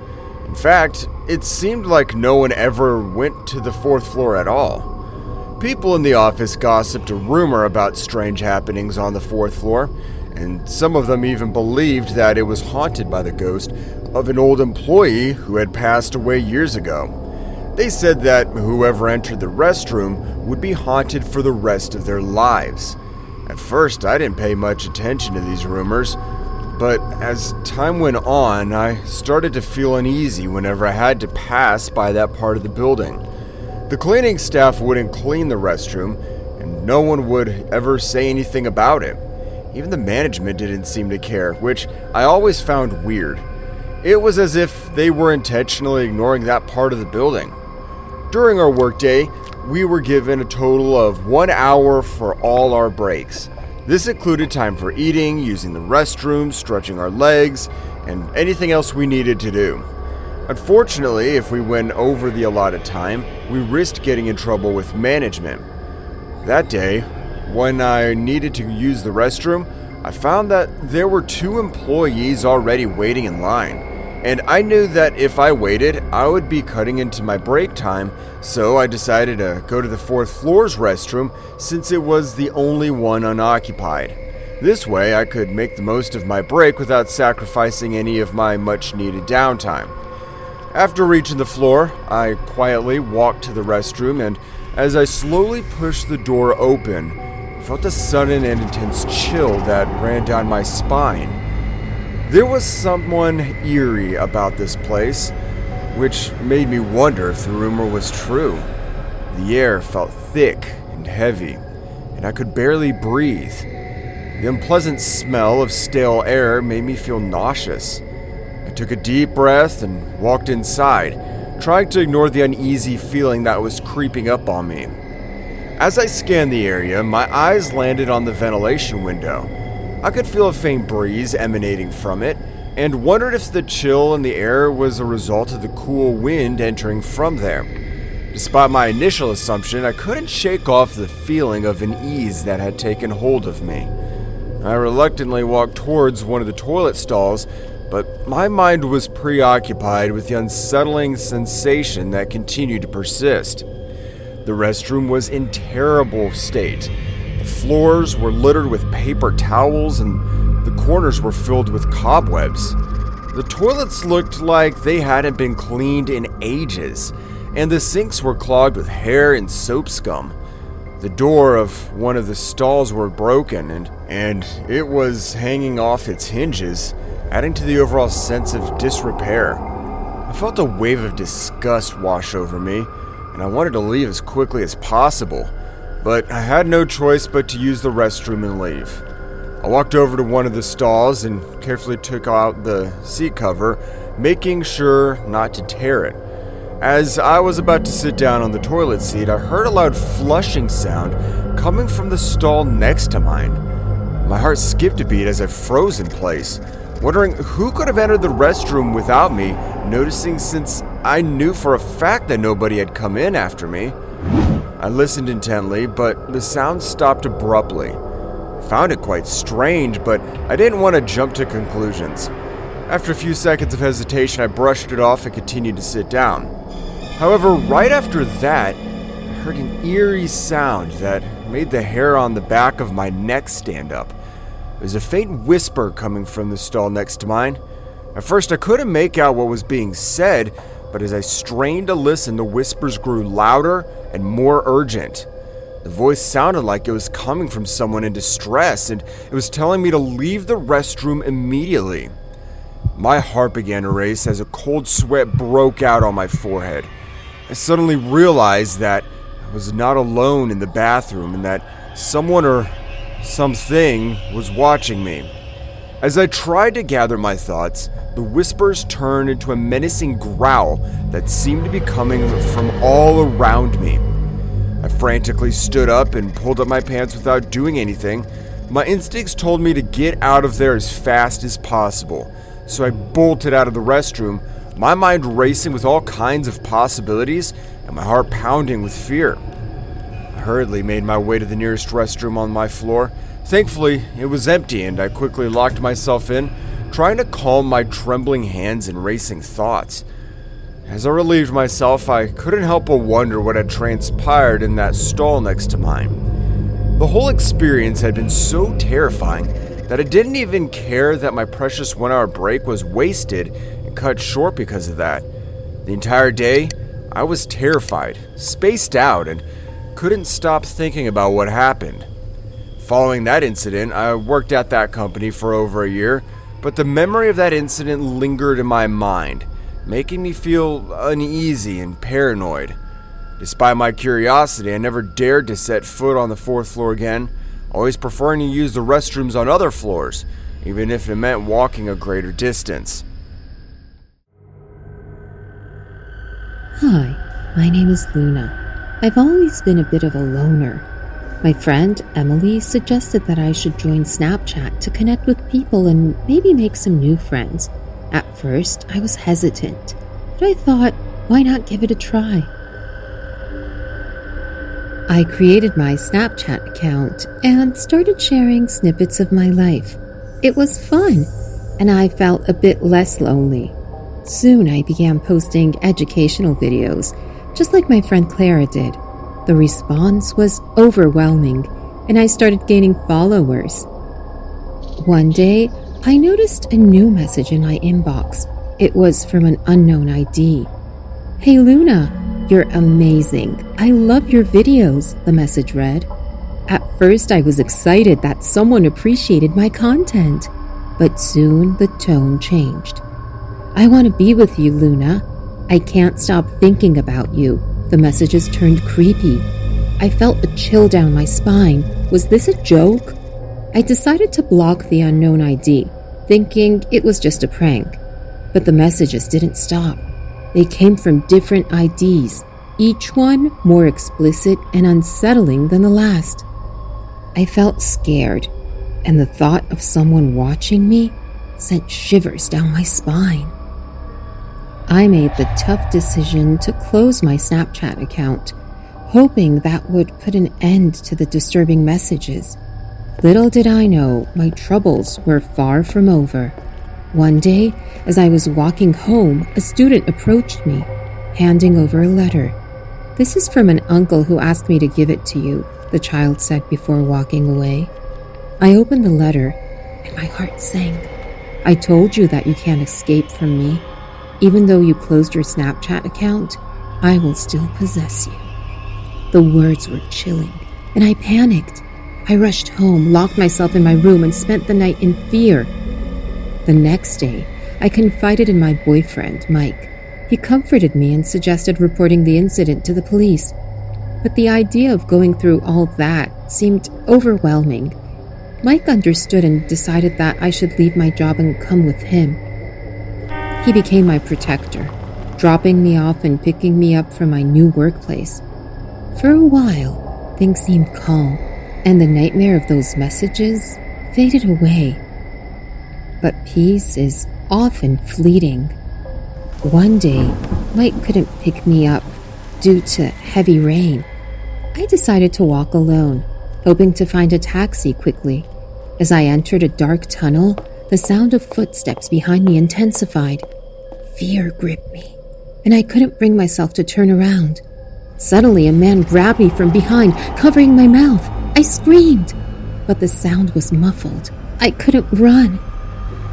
His grip was too tight. Panic set in, and just as I thought it couldn't get worse, police sirens echoed in the distance. The man released me and fled. Relieved, I saw the police jeep stop in front of me. "Are you okay? A thief is on the loose, and we're looking for him," the police explained. I couldn't find the words to share my own terrifying encounter, overwhelmed by anxiety.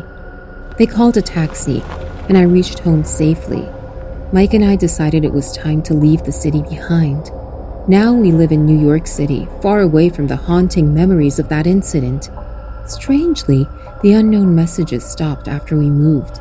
Reflecting on that moment, I wonder if the man in the tunnel was the same person from Snapchat or just a random thief.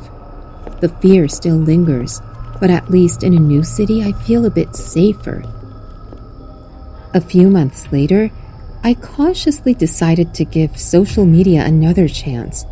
I created a new Snapchat account, hoping for a fresh start. This time, I kept my circle small, connecting with only close friends and family. One day, as I was scrolling through my Snapchat feed, I came across a message from an unfamiliar username. "Hey Luna, your videos are fantastic. Keep up the good work," the message read. My heart skipped a beat. Was this another unsettling encounter waiting to happen? I hesitated, but decided to respond with caution. "Thank you. I appreciate it," I replied. The messages remained friendly and supportive, and I started to feel a sense of relief. Maybe not everyone on social media was a potential threat. I continued sharing my content, gaining a small but genuine following. One evening, as I was about to log off, a message popped up. "I really enjoy your Snapchat stories. They brighten up my day," a follower expressed. Encouraged by the positive feedback, I replied, "I'm glad you like them. It's nice to connect with people who appreciate the content." As weeks passed, my Snapchat experience turned into a positive one. I built a small community of followers who shared common interests and passions. The fear that once haunted me started to fade, replaced by a sense of belonging. One day I received a message from a follower I had interacted with frequently. "Hey, I'm organizing a meetup with some Snapchat friends. Would you like to join us?" The invitation surprised me, but after some thought, I agreed. It was an opportunity to meet people who would become more than just usernames on a screen. The day of the meetup arrived, and I nervously entered the designated location. To my relief, everyone was friendly, and we spent the day sharing stories, laughter, and building genuine connections. As the sun set, one of the attendees said, "This has been amazing. We should do it again sometime." I smiled, realizing that my perspective on social media had changed. It wasn't just a platform for potential dangers. It could also be a place for positive connections and friendships. In the end, my Snapchat journey took a turn for the better. The fear that once paralyzed me transformed into an understanding that not everyone online is a threat. Sometimes, all it takes is a fresh start and a small, supportive community to change one's perspective. "Where's your mom, Gracie?" I turned toward Father and looked at him with a disgusted look when he asked me this. "She's not my mom. She's just your girlfriend." He wasn't surprised by my response because he knew I never liked Carla. "She will soon be, because I'm going to ask her to marry me today." He pulled out a ring and said with a cringe-worthy smile. I walked out of the room because I did not want to argue with my father over that cheap woman. Father started dating this girl just after 4 years of my mother's death. It was like she had put some spell over him because he was head over heels with her. She was absolutely disgusting, and I hated her.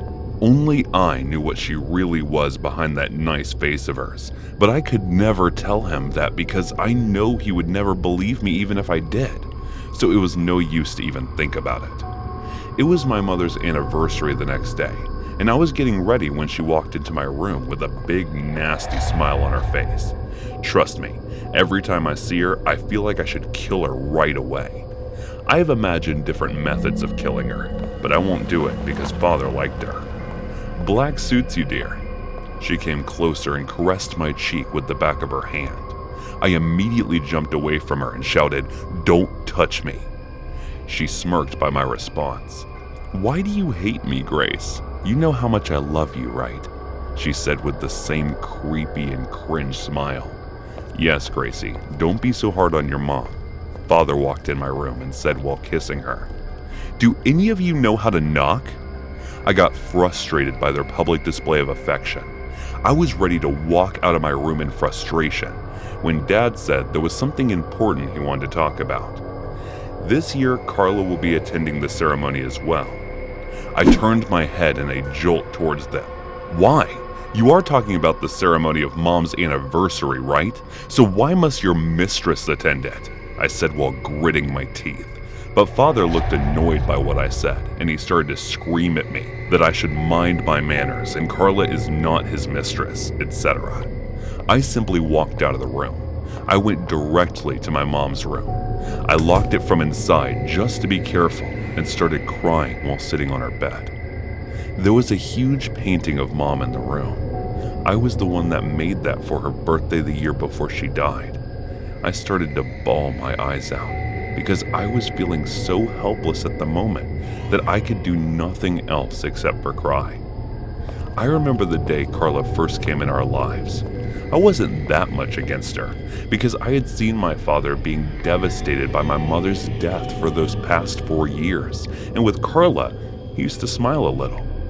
I still did not like the fact that she is here to replace my mom, but I was ready to endure her for Father's sake.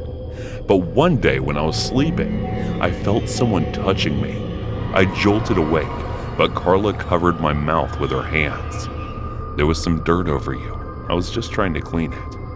She showed me her hands with a weird smile on her face.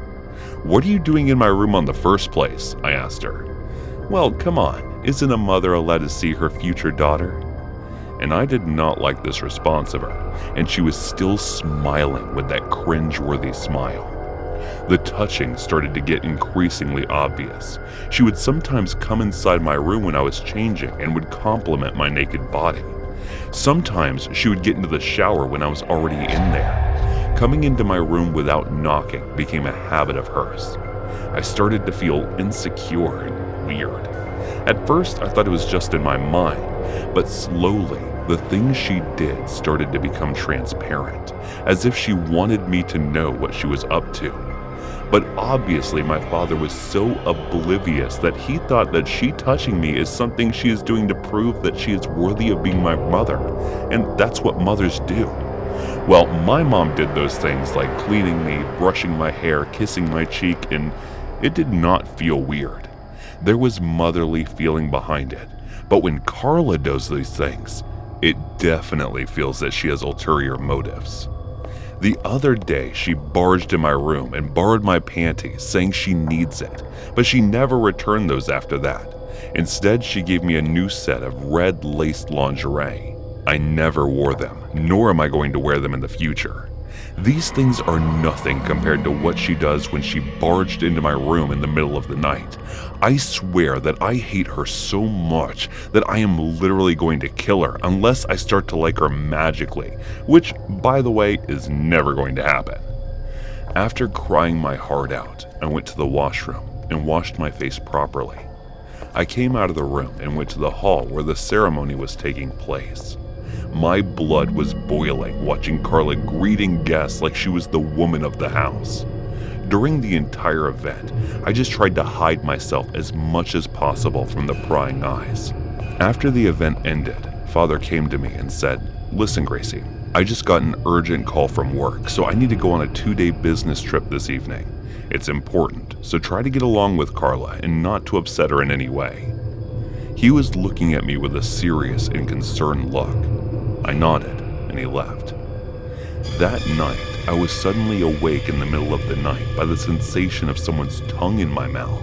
I tried to get up, but noticed my hands and legs were tied to each corner of the bed.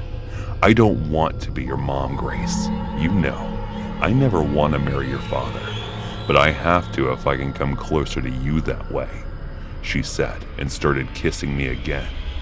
You are so sexy. I love you, Grace. She moaned in my ears while slipping her hand inside my pants. I am the kind of guy who enjoys going on hiking trips alone. Some people may agree that going alone is much better than going with a group. I have been a hiker for the past 10 years, and there weren't any woods or mountains in my area where I hadn't been to. During the late hours of the night, I found myself scouring the vast expanse of the internet in search of a new and uncharted location to pursue my favorite pastime. While seeking advice and recommendations on an anonymous forum, I encountered an unsavory comment from a user who insinuated that I lacked the dedication and seriousness required of a true hiker. This hurtful remark struck a blow to my passion for hiking, and I felt compelled to defend myself by responding with a question. Who are you to judge me? I am a passionate hiker more than you could ever be. I've explored some of the world's most remote and challenging terrains, he boasted. Irritated by his arrogance, I responded, You may also be a hiker, but don't assume that I am just when you don't even know me because I enjoy it too. He then posed a question that perplexed me. Is that so? Then have you ever been to the mystical woods? Knowing that such a place did not exist, I retorted, You're making that up. We both know it's not real. He then offered to reveal the location through DM, challenging me to go there if I had the courage. His words were getting more and more irritating now. I noted his ID and sent a message that said, I have more guts than you can imagine. In reply, he sent a laughing emoji and a weird address that I was sure did not exist. If this is fake, I swear to God I will find you and make you pay. I have more hacker friends than you can count, I said. The following day, I embarked on a journey with a solid resolve to locate the destination, venturing out during the early hours of the morning. I was determined to prove the stranger was wrong about my capabilities. However, the weird address he shared with me was more complex and intricately designed than I anticipated. Despite searching for hours, I realized he may have deceived me by pulling some prank. As the evening approached, I found myself on an unfamiliar road, surrounded by dense woods. Curious, I parked my vehicle at the trailhead and began to hike, wondering if this was the location that the stranger had mentioned. As I made my way through the woods, I encountered numerous peculiar bushes and trees that were entirely unfamiliar. The trees there towered more than average, causing me to question why these woods weren't well known. I was confident that nobody was aware of its existence. As the day was winding down and the sky began to darken, I realized that continuing my hike in the night would not be a wise decision. After trekking for about 4 miles, I finally discovered a suitable spot to set up my tent for the night. Being someone who enjoys the thrill of a good campfire and cooking over an open flame, I decided to venture towards the nearest stream I had spotted earlier to try my luck at fishing. Despite my efforts, it seemed there were few fish in the water, as I could only catch a single medium-sized fish after an hour of waiting patiently. After deciding, I approached my tent to prepare my meal. As I was about to indulge in my food, a sudden chilly wind blew on my face, extinguishing the fire. In the absence of any moonlight, the darkness was unnerving. I quickly retrieved my flashlight from my bag and switched it on to light the fire again. Just as I triumphantly managed to light the bonfire, a sudden rustling noise disrupted my focus.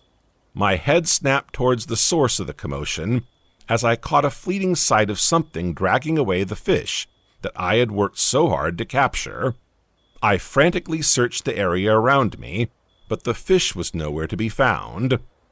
Left with a growling stomach and no other options, I resumed snacking on 2 bars. However, even after consuming them, my hunger persisted. The chilly air suddenly intensified, extinguishing the small fire I had managed to start. That was when I felt a chill running down my spine from an unknown trepidation. As I scanned the dark forest with my heart racing, my eyes landed on a towery, shadowy figure that seemed to reach the height of the surrounding trees.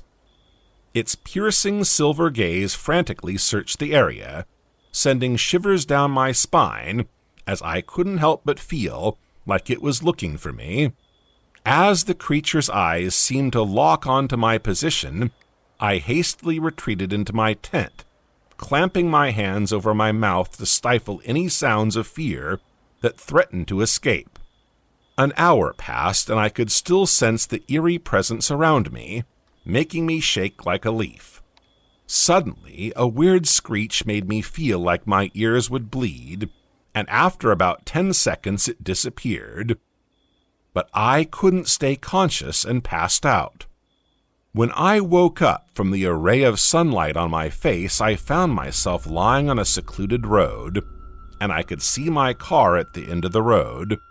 The woods where I spent the night were gone, as if they never existed in the first place. My ears were still aching, which proved that the sound I heard last night was not a dream. I ran to my car and left that place as quickly as possible. I tried to text that stranger who gave me the address, but everything from his comments on my question to our shared texts was gone. I spent several days frantically searching for any leads on this mysterious person, but to no avail. It eventually dawned on me that this person may not have been human, leaving me terrified, confused, and disoriented. Though it was a harrowing experience, nobody I knew believed the story I shared with them. They dismissed it as a lie. However, I did not give up my love for hiking, but I have become more cautious. Nowadays, I only venture into familiar woods and trails, or at least have a digital footprint on Google. Prior research is essential before heading out to a new location. I have learned that seeking advice from strangers can be risky, so I no longer do it since my safety comes first.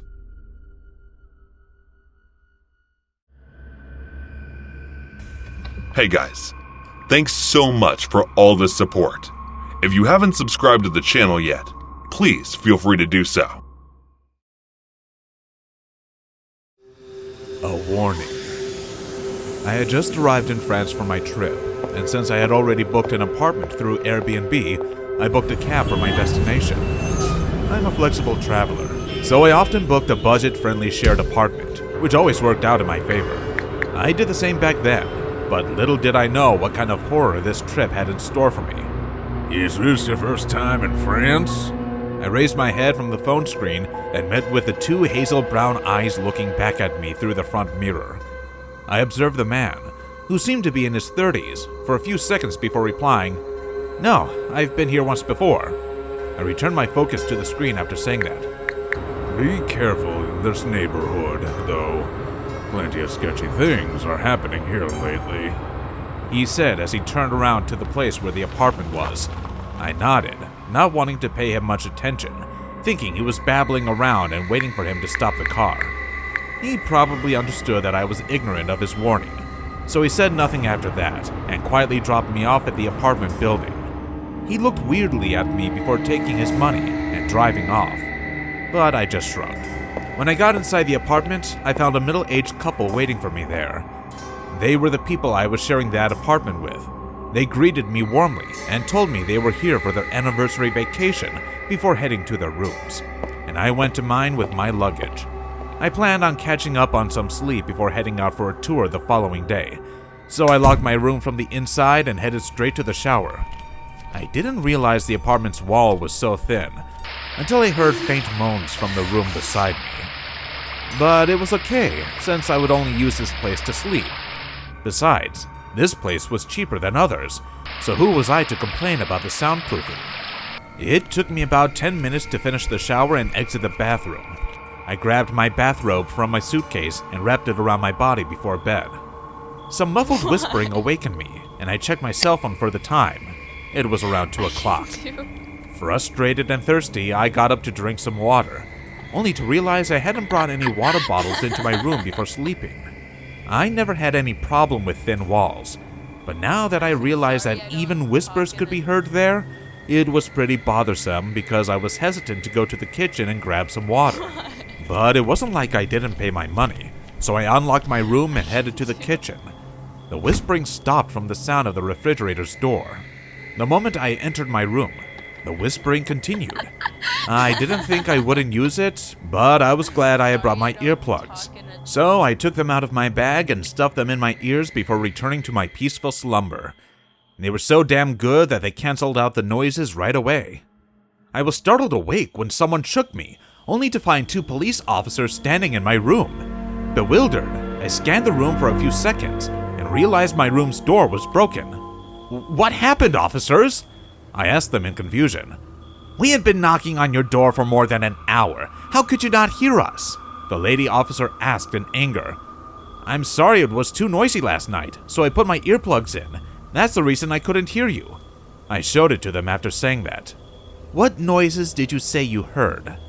the female officer asked again, while the other officer tried checking the earplugs by putting them on. It was whispering noises. Probably the couple staying in the next room were talking. "What exactly is the issue here, officers?" I asked again in confusion when I noticed more officers outside my room. "He's right. These 2 block all sound." The male officer sounded impressed as he said that, only to receive a death glare from his fellow officer. "We're here because the couple you just told us about had been murdered. There was a complaint from the apartment next door that they heard screams, which was why we were surprised you didn't hear it." The female officer snatched the earplugs from her colleague as she said in a suspicious tone. I was too shocked by the news to realize I was being suspected of a crime I had no idea about. I followed their lead to the crime scene and shuddered with horror at the sight of the couple who warmly welcomed me lying dead as the people from forensics were examining the scene. They asked me questions, including if I knew them from anywhere before, and I answered them truthfully. But since I was the only one present at the apartment when the murder happened, and there were no signs of a break-in, they still suspected me. When the female officer told me I still needed to accompany them to the police station for questioning, I realized I was a suspect. I told them I had nothing to do with them, for I was a traveler and was here for a trip. Looking at how the situation wasn't in my favor, they didn't listen to my words. Just when they handcuffed me and we stepped outside the apartment, one of the medical examiners called, "Hey, Carla, look at this." The lady officer turned around to see why he called her, only to find a piece of paper in his hand. "What is it?" she asked. "It was sticking outside the door. I don't know how we couldn't see it." He handed the paper to her as he said that and returned to his work. As she read it, her expression grew confused and she looked at me. "Do you know anything about this?" I looked at her in confusion as she showed me the paper. I leaned a bit to try and take a good look, and a chill ran down my spine as I read its content. "I told you to stay careful, didn't I?" the note said. The words echoed in my mind as I stood there, petrified. My eyes widened with fear and shock. The officers realized I knew something and started asking me what it was. I stammered on my words as I said, He told me to be careful." My eyes still fixated on the note in her hands. Her confusion heightened at my response. "Who?" she asked. With fear apparent in my eyes, I looked at her. "The cab driver." My voice shook uncontrollably as I replied. The officers seemed convinced I might have nothing to do with the murder, but a mysterious piece of paper was not enough proof that I was innocent, so they still took me to the police station and interrogated me for 2 hours. When they realized there was nothing they could use against me, besides the fact that I was in the apartment at the time of the murder, they let me go. They were probably going to find the driver and question him after what I told them, but it did not put me at ease, for I could not understand why he would do something like that, only because I ignored his warning.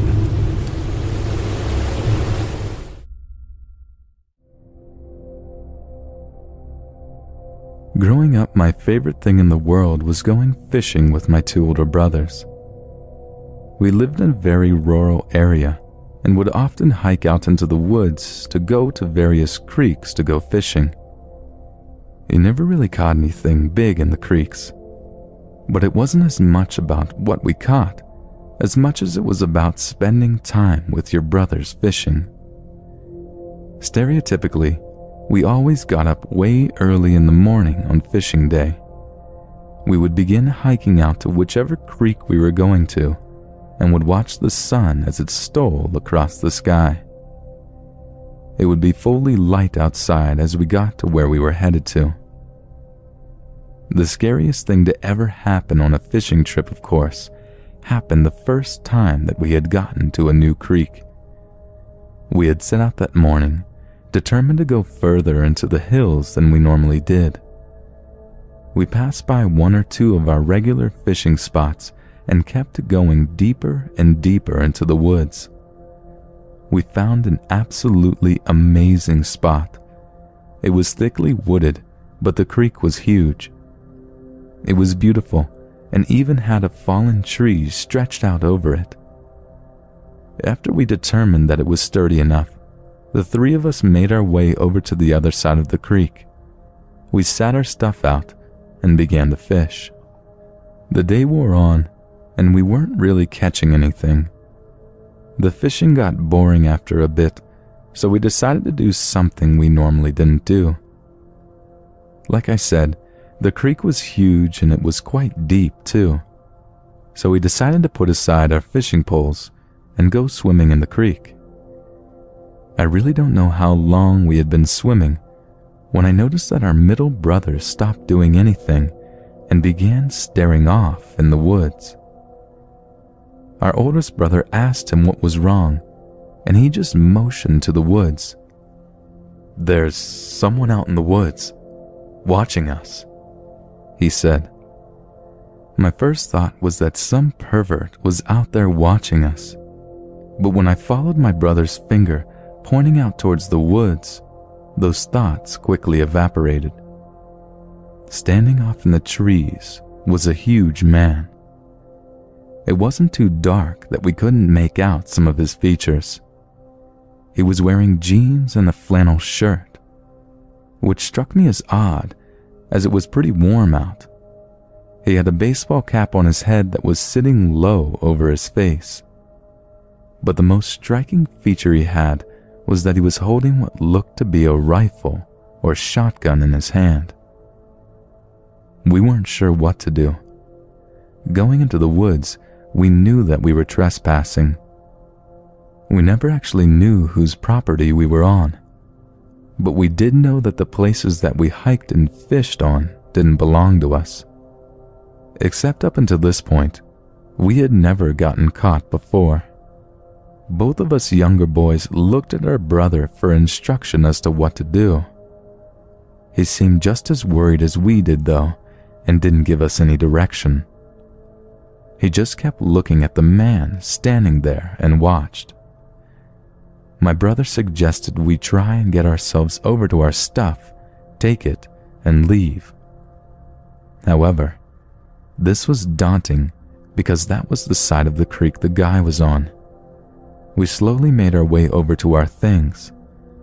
However, before we got to shore, an old hag came running out of the woods, shrieking like a freaking banshee. I got startled and fell back into the water, struggling until my middle brother pulled me back up again. The old nasty woman actually ran over to our things, our poles, and our clothes. She started grabbing the things and screaming, "Mine, mine, mine, mine!" She was gathering all of our things in her arms, dropping a few of them when she had too much in her arms. "Yay, stop that!" my oldest brother yelled, and began to try and move faster to the shore. My middle brother reached out and put his hand on his shoulder and pointed back to the big guy in the woods. When we moved back towards the shore, he began moving closer, and he held the gun up as he walked. "Holy shit!" I distinctly remember yelling. "We're sorry we trespassed on your property," my middle brother shouted, but they didn't pay any attention to us. "He's not gonna shoot us," my oldest brother said, and began moving towards the old hag to get his things. As he did, though, the old woman saw him, and she took a fillet knife out of her pocket and started waving it at my brother. I'll cut you," she screamed at him, her arms still overflowing with our things. By now the big hillbilly was by the shore of the creek, and he had the shotgun cocked and was pointing it at my oldest brother. He, of course, stopped in his tracks. It was a tense moment as we stood, cold in the water with this guy pointing his gun right in our faces. Once the woman had gathered up our clothes and fishing gear in her hands, the guy said one thing to us: "Get." We didn't have to be told twice. All three of us swam to the other side of the creek, got out of the water, and got out of there. It sucks because we had to walk through the woods in nothing but soaked shorts. We didn't even have shoes, and the twigs and rocks and leaves hurt our feet. But we were too scared to even consider going back. We fortunately did not get chewed out for losing our stuff. Our dad told us that there are some messed up people out in the woods, and we had to be careful. It was a long time, though, before we were brave enough to go fishing again. No one knew where it came from.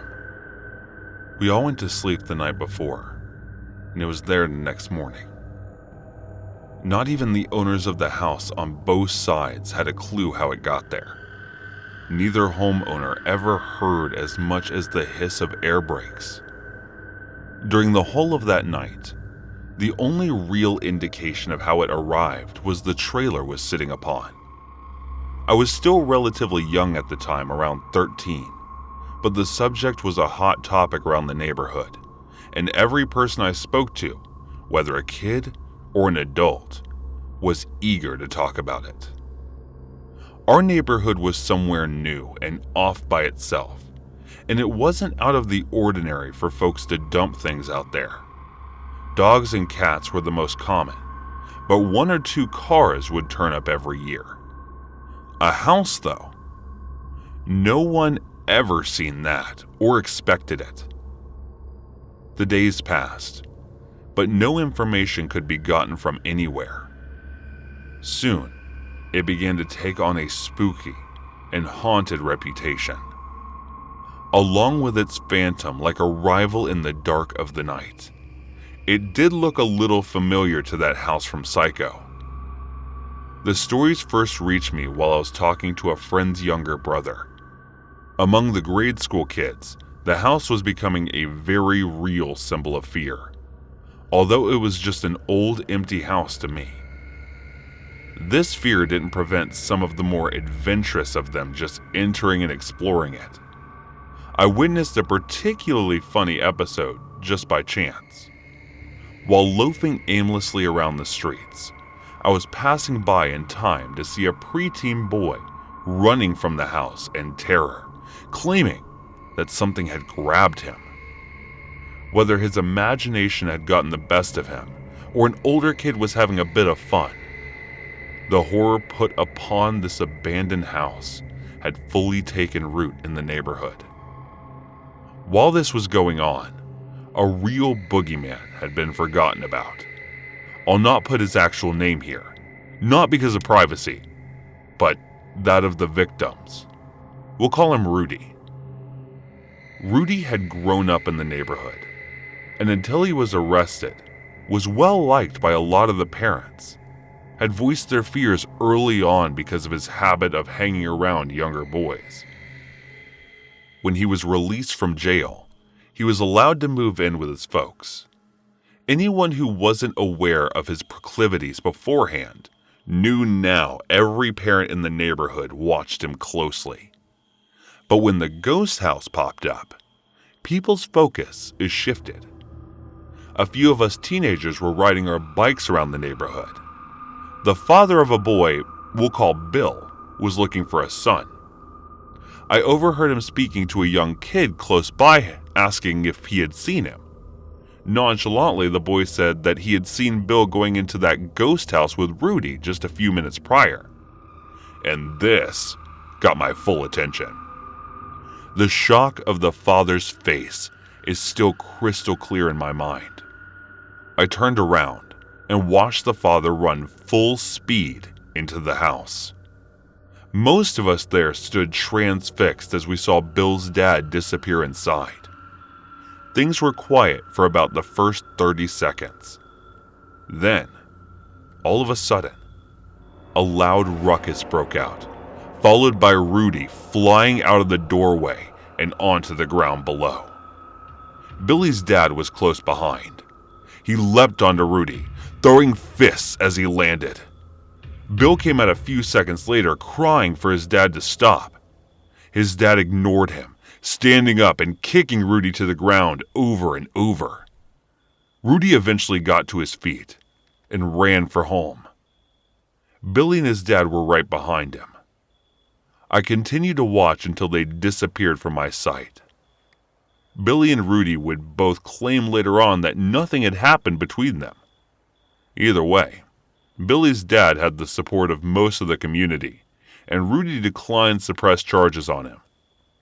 Rudy would eventually move away and out of the minds of most of us, until he was arrested 3 years later for abducting and killing 2 boys near his new home. Only then did we realize how lucky Bill had been. That night, as I'd fallen asleep, I remember wondering what was going to happen to Rudy and Bill's dad. When I woke up, things were normal for a summer morning. Around 9, I was making a bowl of cereal when I got a phone call. It was a friend of mine, and he was short of breath and excited. The ghost house. It's gone, man. I hung up and hopped on my bike. When I arrived at the end of the streets, I looked down and saw the empty lot as it used to be. I rode down to it, and a small group were gathering, talking to the neighbors. It was much the same as the morning when it appeared. They hadn't heard or seen anything strange. It seemed to leave just as silently as it had arrived. To this day, I haven't met a soul who knows anything about that house. Sometimes I think I dreamt the whole thing up. But then I speak to an old friend from the neighborhood, and my memories are confirmed. Of course, I don't believe it was haunted or anything like that, but I know for sure that something was wrong about it. And I pray that I never see it again.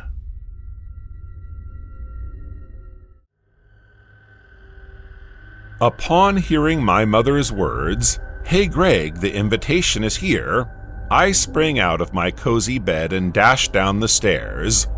With a smile, my mother handed me an envelope and began sifting through the pile of mail. My heart pounding with anticipation, I hurried back to my room and eagerly tore open the envelope. I found a beautifully crafted invitation for Serena's upcoming 14th birthday celebration inside. Without a doubt, Serena was the prettiest girl in our town, and I couldn't wait to attend her party. The family of Serena was the wealthiest in the town.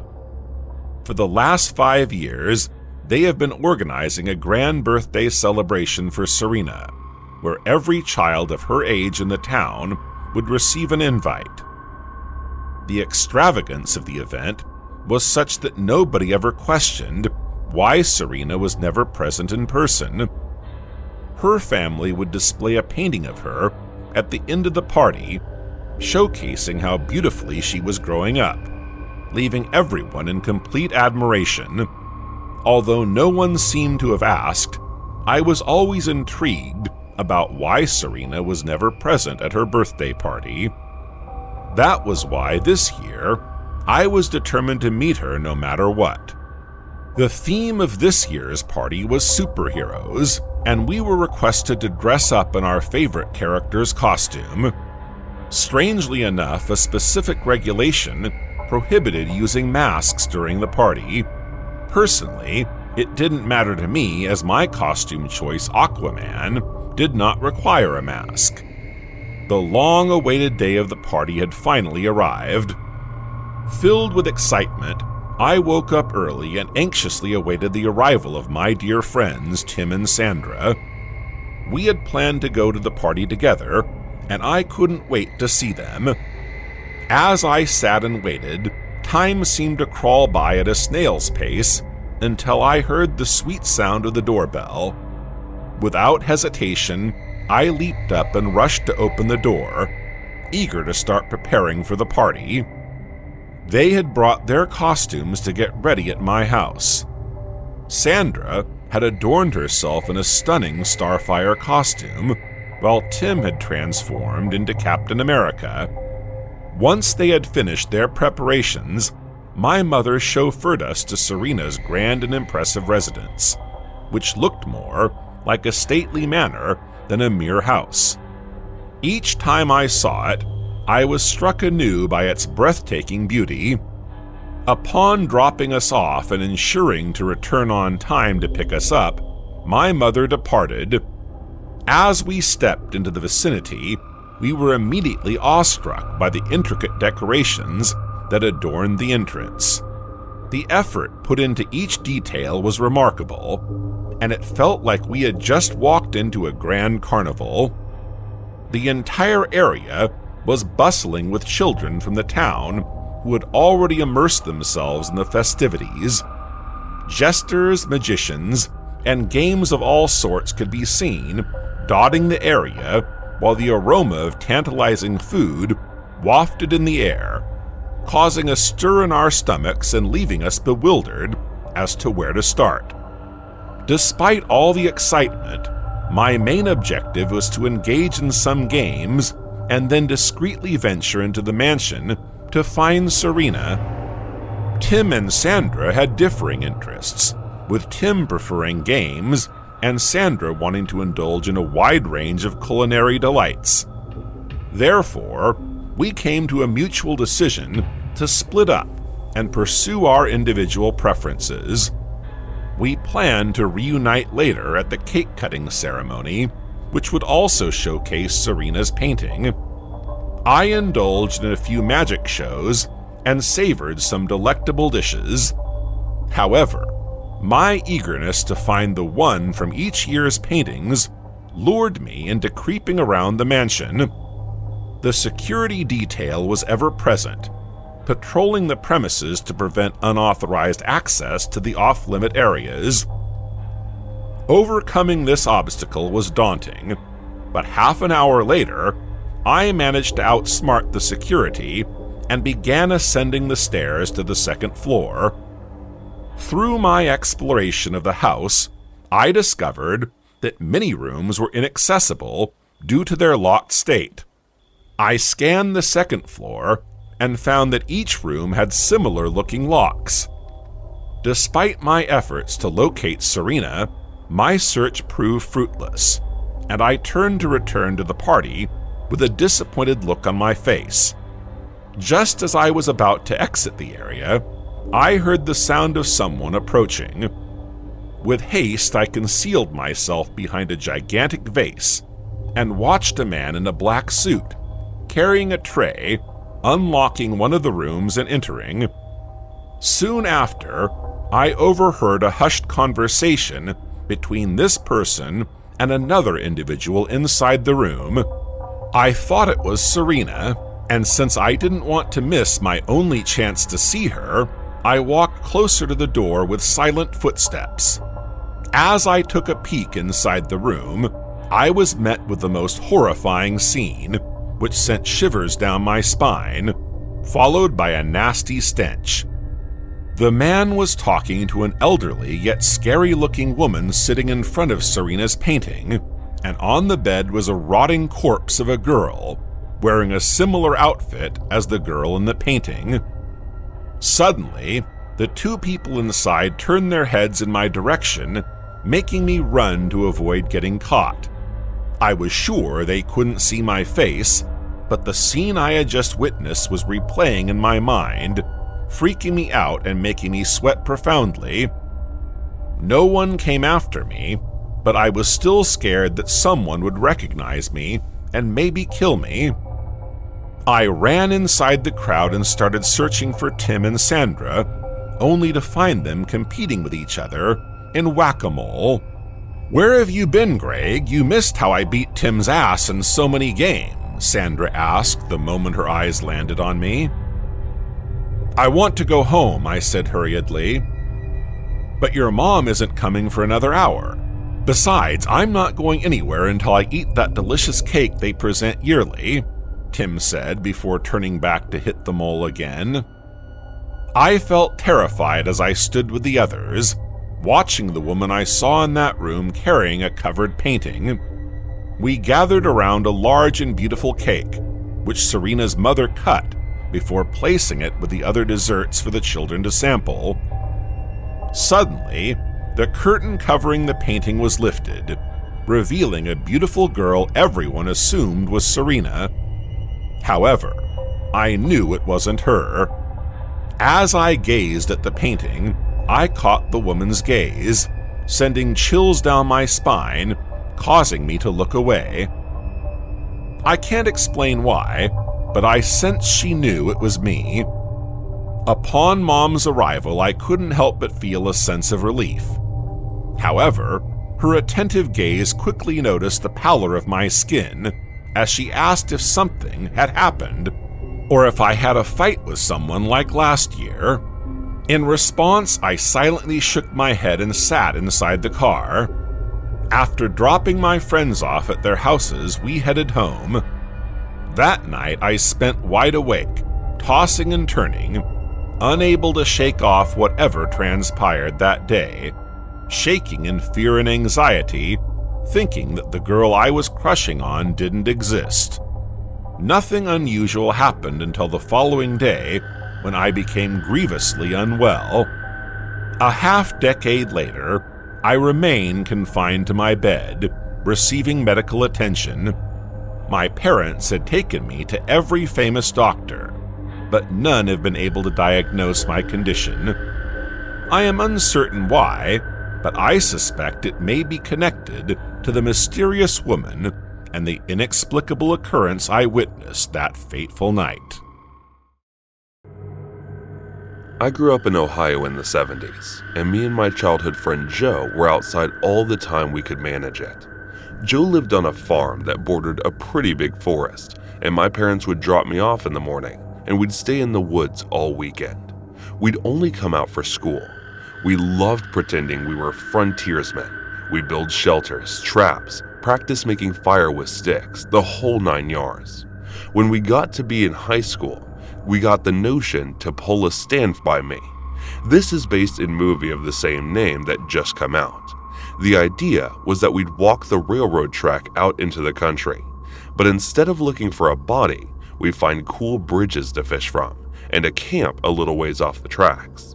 Of course, we knew this was dangerous and we'd likely be trespassing, but we were kids. We had a lot of fun. We did find beautiful rivers, we discovered bridges. No one went till we fished. We hid from the trains. At night, we camped in the woods just near the tracks and made small hidden fires. Nothing bad ever happened. It was idyllic. In fact, it was so fun. We did it multiple times, never had a problem. After high school, me and Joe went our own ways. We both left home, but always stayed in touch and always tried to coordinate visits so we'd each see each other occasionally. Well, one summer in the mid-90s, it worked out that we were both in town for about a week. We do stuff with family in the day, and at night we'd either catch drinks at a bar or sit outside Joe's house around a fire and talk about the old days. One night, Joe and I got to talking about our Stand By Me trips. Bellness Bills Your Beer, a heck of a mix. Soon, we decided to take a day, walk the rails camp one night, and walk home. The day came. We started out early morning. We had my wife drop us off in our old spot where we used to start right outside our hometown. She thought this was absolutely crazy and made sure to mention it. When she pulled away, Joe suggested that instead of walking the usual route, we take the opposite direction just to be adventurous. We knew the land well, we had a map, so I gave her sure, and off we went. Day was fun and little sad, but in a good way. We found a bridge and sat on the edge, smoked a joint, and moved on. We had no fishing gear, but we brought some canned food and other stuff. Before night started to set in, we picked a spot to camp. It was a thick forested area, trees on every side of the train tracks, so you felt like you were in a tunnel. We brought small hammocks to sleep on, but before we set them up, we decided to do a little scouting of the perimeter. Now, this is what we used to do in the old days too. We'd walk the area around a little bit to make sure some dude's house wasn't just over the hill, and we were actually camping in their yard. We walked maybe 100 or so feet into the woods and up a small incline. We figured if we didn't see anything from on top of this short hill, we'd be fine. But when we got to the top, we saw an old building down at the bottom, about 100 yards into the woods. It was barely visible. We pondered over what to do. We both assumed it was a sugar shack or something because they didn't appear to be a clear road into it. From where we were, there didn't look to be anyone in it either. All was quiet. No movement could be seen. No lights. We decided to walk a little closer just to make sure. We came down the hill very slowly, and as we neared the building, we saw it wasn't a sugar shack at all. It was an old church. It looked like it had been abandoned for years. It was a squat, sagging building whose wooden planks were almost black from years of moss and rot. A cross still stood on top of the place, also weathered black. None of the windows had glass, and there was no doors, just open doorways. We got close enough to see inside. There were rows of pews in the built-up section in front of a preacher to stand. We didn't go all the way in. We didn't want to be beyond all. There was no sign of anything else. No footprints, no paths, no rows. It was an abandoned church. We left immediately, went back up the hill to our spot we had fixed to camp. Having a hill between us and the church made us feel better, but we were still a little uneasy. We chalked it up to the natural creepiness seeing a church in the middle of the woods would elicit. Besides, at this point, it was dusk, and we decided to pick up our hammocks and go to sleep and move on. Early morning. Night set in, and we landed our hammocks and shot the breeze. We began to hear there's something in the direction of the church. Our conversation about it went a little like this. Do you hear that? What is that? Sounds like people singing. And it did sound just like singing.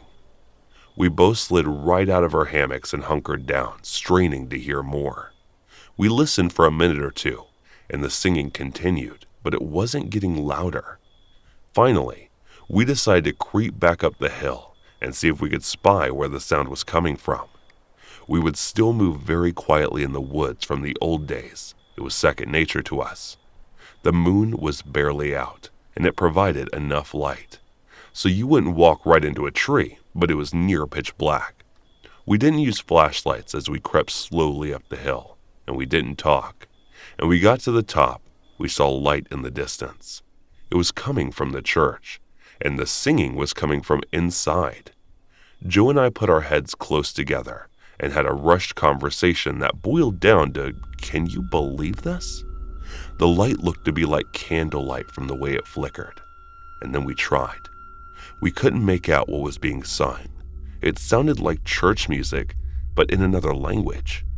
We sat and watched for a while, trying to see who was in there, but we only saw occasional shadows. We had no intention of getting closer either. We had about a football field length between us, and we aimed to keep it that way. The singing continued for a bit, and then it stopped. After that, a booming male voice began to chant. I was already freaked out, but this voice thoroughly scared the life out of me. It sounded like some Old Testament preacher you could see in movies, but again, it was like he was speaking a different language because we couldn't understand a single word. Eventually, it got to where the single male voice would say something, and then a bunch of voices would answer in song. This lasted for a while, and then they all broke into this long, sustained wail that just kept getting louder. It got so loud and so disturbing that I covered my ears, and then it stopped. At this point, as I was just getting ready to say, all right, let's get out of here, when Joe put a hand on my shoulder and they're coming out. We were far enough away that we couldn't make them out really well, but what we could see was a line of figures walk out the open doorway, or holding hands in single file. We can see some of them had flashlights, and they began to sing again, and the light from the flashlights began to move towards us in the hill. We booked it back down to our campsite, grabbed our stuff, and ran to the tracks. Once there, we ran down the tracks in the direction we had come from. After a few minutes, we stopped and looked back. We saw lights coming down the hill. Then they were moving erratically, like whoever was holding them was shaking them. We continued to run in spurts and walk as fast as we could. We eventually stopped seeing the lights and came to a road. Borrow map. We knew a small town was about 15 minutes down at 10. We walked there, got to our 24-hour gas station, and called my wife to come get us. My wife and other friends all just thought it was kids messing around. But I heard those voices, and they shouldn't sound like kids to me.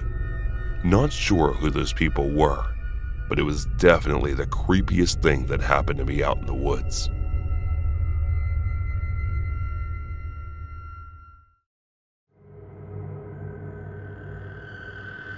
This happened back in 1989, and the story involves my stepdad, dad, biological dad, Donald Duck, and my sister, Sis.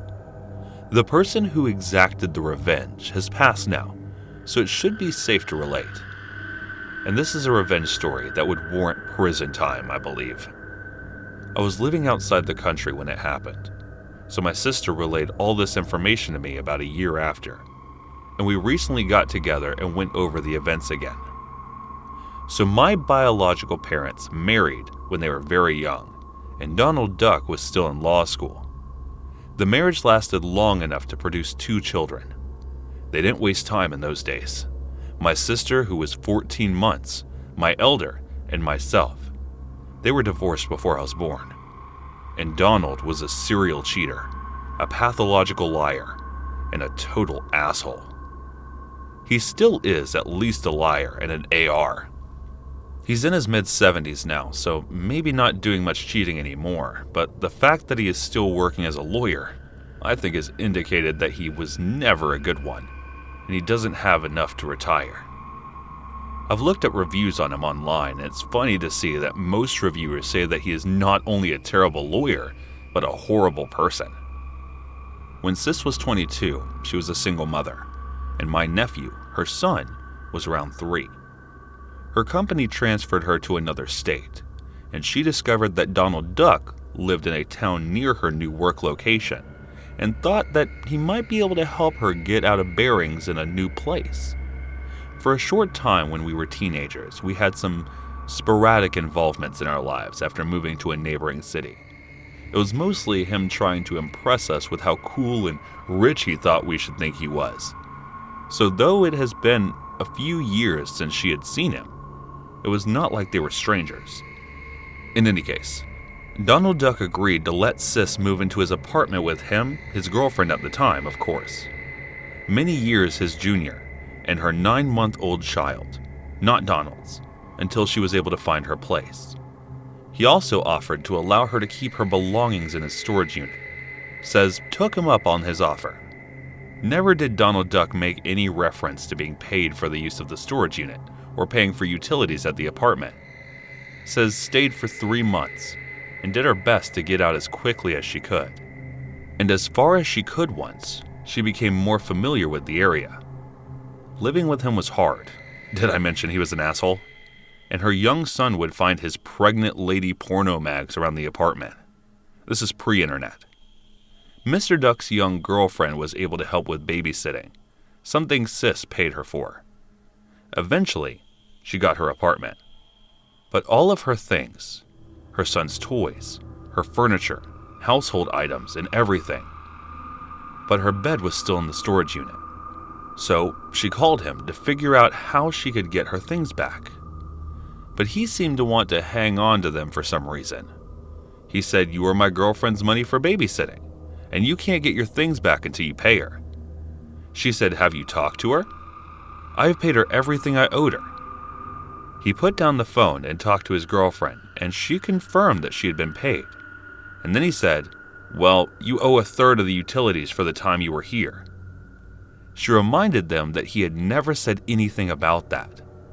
So he got a little heated, and she was feeling desperate and angry.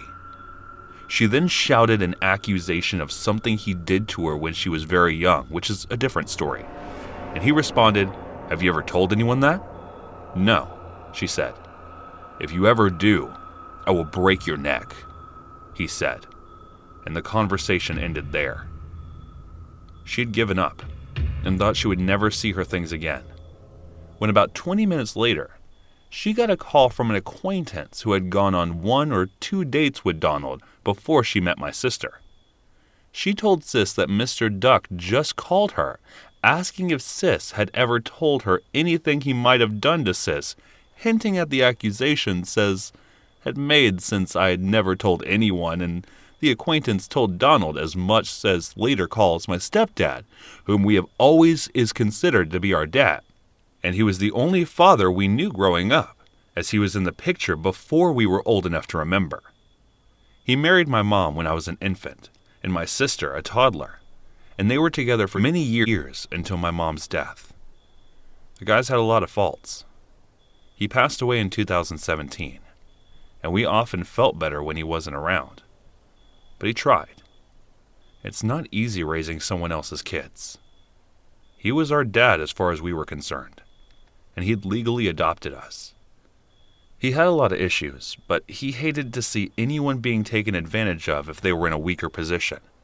In other words, he hated a bully, and Donald Duck was being a bully. When I was in the 1st grade, I rode a school bus with middle and high school students. There were a couple of kids who would bully me, and when he found out, he confronted the bullies and dads, and it ended. Another time, I was in 3rd grade and driving somewhere with him in his pickup around town, and he saw 2 young teenagers destroying a bicycle that he assumed they had stolen. He stopped and confronted them with his big framing hammer. Years later, he broke my mom out of a mental institution by threatening the director or some doctor, I'm not sure, with that same hammer. Yes, we were a fun family. Anyway, when Sis called him explaining that Donald Duck was holding all of her possessions hostage, she didn't know what to do. He told her that he knew several crisps who would be happy to rough him up and wouldn't even want to be paid. They would just do it for the fun. He was very bothered that Donald was keeping his grandson's things from him and wanted to hurt Mr. Duck. But Sis declined his offer. Then he asked her, what is the thing he values most in the world? His car. She said his car at that point was a Porsche. He had purchased new just a few years before. It wasn't quite the absolute entry-level model, but pretty close. Of course, he had all kinds of arguments about why it was better than more expensive ones, and obviously it was red. Dad was trying to come up with a way to not only get revenge, but to scare Mr. Duck enough to force him to give Sis back her things. She said she was fine with whatever he wanted to do if it got her belongings back, but wanted to make sure none of it could be traced back to her. So nothing happened until about a month later, and Donald Duck called Sis out of the blue as if nothing had happened and asked, "Hey, when would you like to come get your things? How about this Saturday?" He had some change of heart that is unexplained to this day. So she said, sure. She didn't trust him. So she didn't want to go alone. She was able to get a male friend to go with her, and she got a U-Haul, picked up her stuff, and got out. That very same evening, she tried several times to call Dad to let him know that she got her things back, and all was well. No need for any drastic measures. But it was too late. The wheels had been set in motion. He never answered the phone. Remember, these are pre-cell phone days, so when you're not at home, you don't answer. Sis called Mom, who was living separately from Dad for a time. It's complicated, and told her she couldn't reach Dad. Mom said Dad was sick, and that's probably why he wasn't answering his phone. But then at 10:30 p.m., Sis got a call from Donald's girlfriend who asked her, "What are you doing?" "I'm at home in bed. Why?" She said someone just blew up Donald's car. My sister's heart dropped. She knew who did it. The police asked Donald who would want to do this to him, and he says his name. So she now becomes suspect number 1. Sis asked their girlfriend if Donald was scared, and girlfriend said yes. They were spending the night in a hotel. Fortunately, the call from my girlfriend to Sis just a few minutes after the explosion gave us her alibi. Sis lived over 30 minutes away and couldn't have answered her home phone if she had been the one to ignite the bomb. But the bomb did its job well. It had turned the Porsche into an unrecognizable wreck, took out the adjacent car, and destroyed many feet of the carport above both cars. I'm guessing the tank in a Porsche was nearly full. Just after Sis got off the phone, she called Mom telling her that someone blew up Mr. Duck's car and she thinks it was Dad. While she was on the phone with Mom, another call came in, and it was Dad. He said mysteriously, "There's a box outside your door. Bring it in. You never talked to me tonight." Sis was a little afraid to open the box, but it turned out just to be some of her son's items that he had left with his grandpa's clothes and toys. Months later at Christmas, Sis asked Dad about it and he confessed. Turned out he was very sick physically when he pulled that stunt. Sis was touched that he would go through so much effort and risk jail time for her, all while being ill. She asked him if he was scared of driving back, and he said yes, and that every headlight behind him he took to be a cop until he reached the state line. Sis found out from their girlfriend that the cop said the job was very amateur, certainly not the work of a professional, but hey, it did the job. That Todd said he had asked a coworker who was once a member of the aforementioned Crisps about how to make a car bomb, and she instructed him. He always did love blowing things up. When I was 13, we bonded over crumpling up the old colored sparklers into powder. I don't think they make the colored ones anymore, but they burned hotter, and we funneled the powder into the spent CO2 cart used, and making bombs powerful enough to blow up those old metal milk cans that hold a few gallons. We did this for the 4th of July. Anyway, Sis said it was some sort of Molotov cocktail stuffed in the tailpipe, but I'm not sure how that would work. My idea of a Molotov cocktail is a 750 milliliter size bottle like a wine bottle or a fifth of booze, which would not fit into the tailpipe of a 4-cylinder Porsche. I'm guessing the diameter is no more than 2 inches, not big enough to fit such a bottle. Maybe he used a similar bottle or simply a smaller container of some kind filled with something very ignitable. I truly regret not discussing it with him, but we weren't close since I left home. If you didn't need him, he had a hard time having a relationship with you. Plus, I was married to a woman for many years who kept me from my parents and siblings, so I don't have better details. Thank God that 25-year marriage is over, and my current wife loves my family. One hilarious detail. Donald Duck continued to father offspring and date very young women. His current wife is my age, exactly, and he has a daughter many years younger than my youngest child.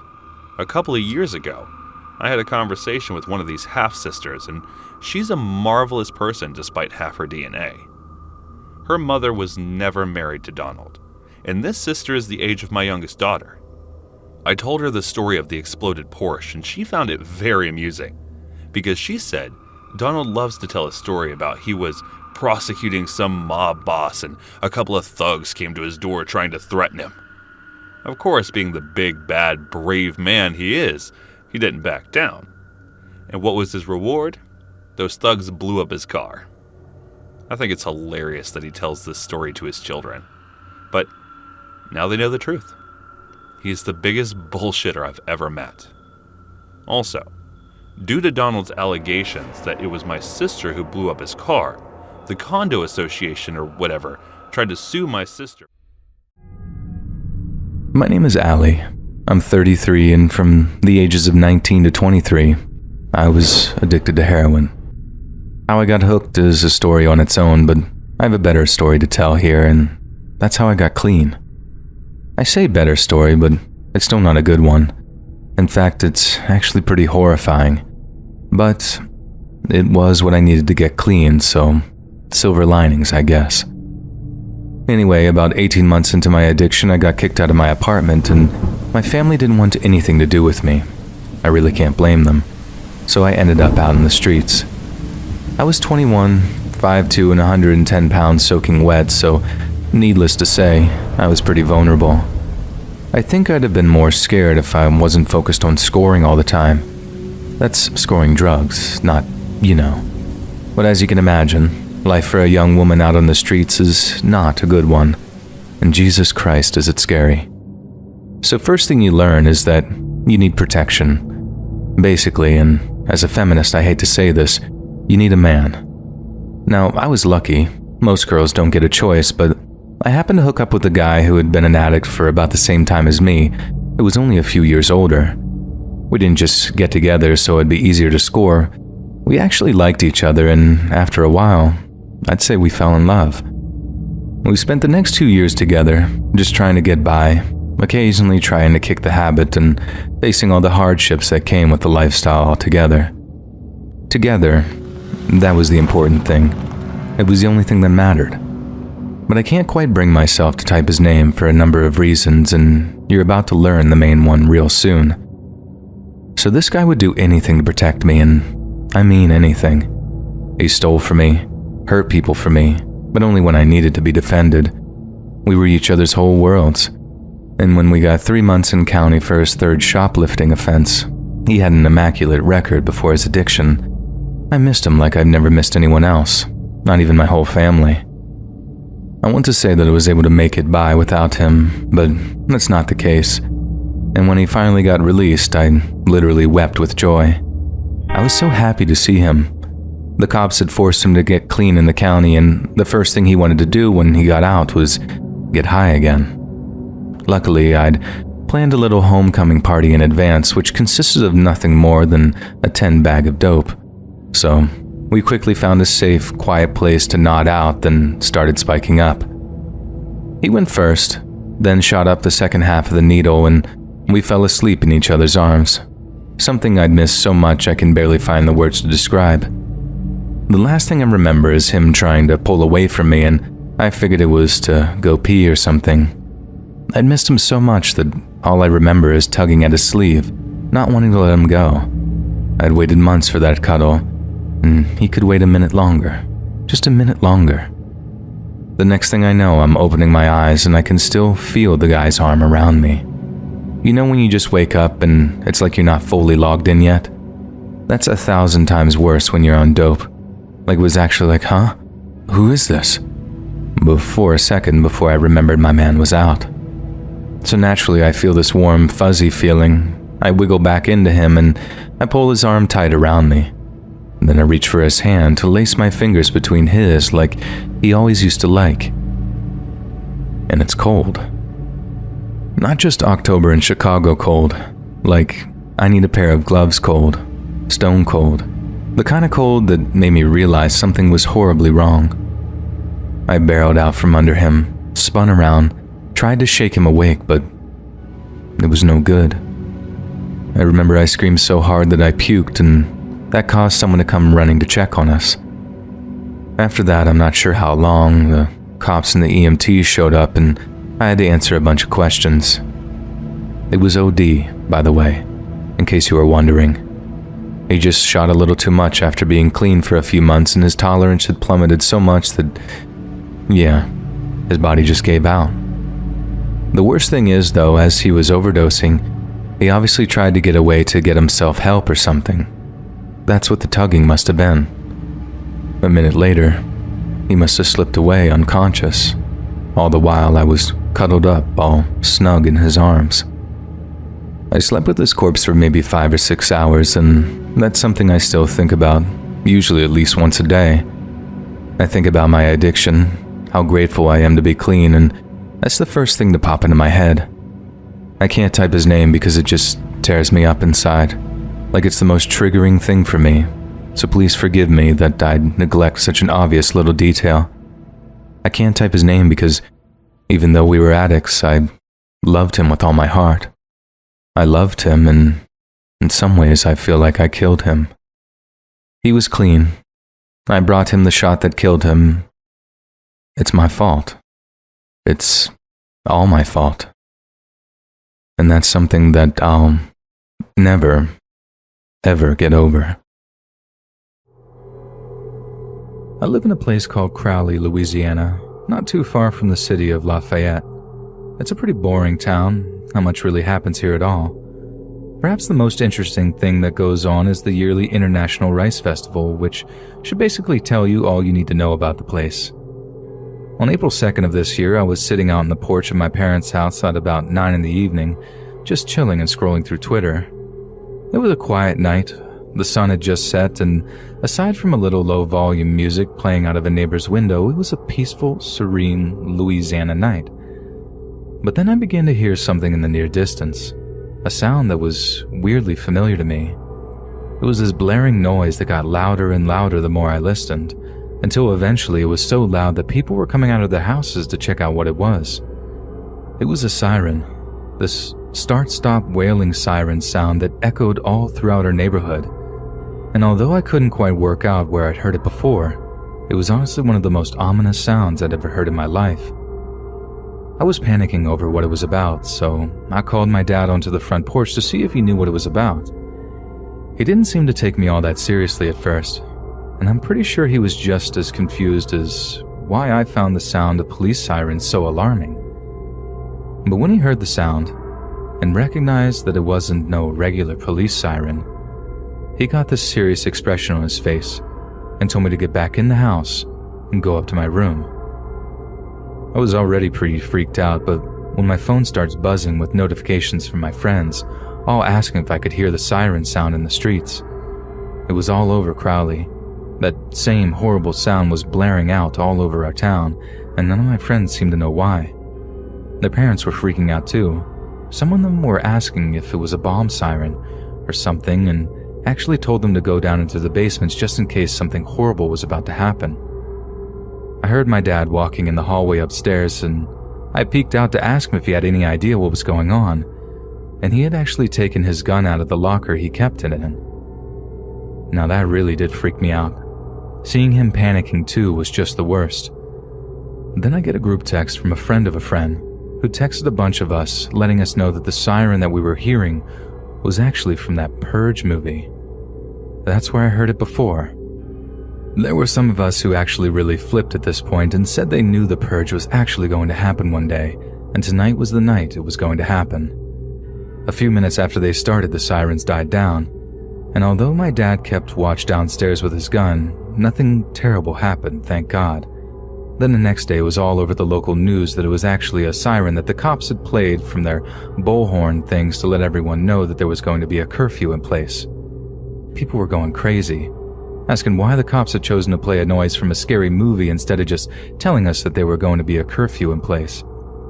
Apparently they tried to let people know that there was going to be a curfew, but I sure didn't hear anything about it. But then they used the sound from that Purge movie. I mean, what were these idiots thinking?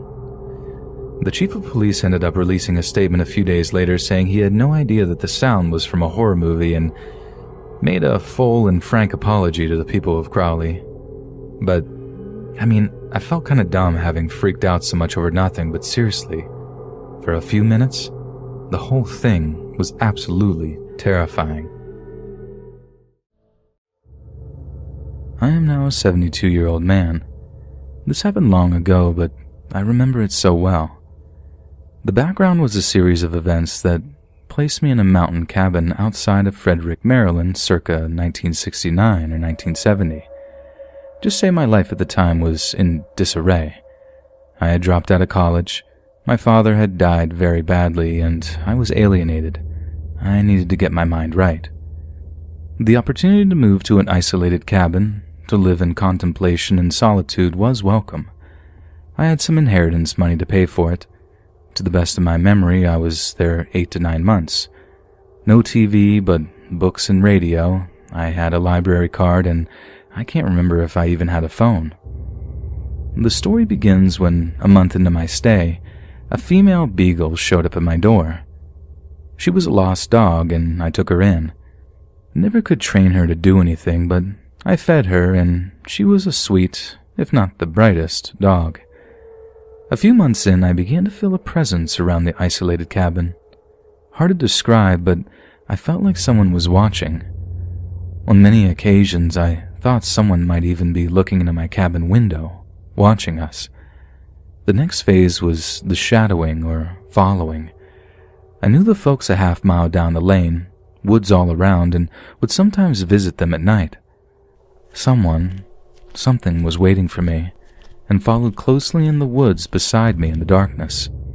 You could hear it easily, footsteps in the woods, and it picked up its pace as I did.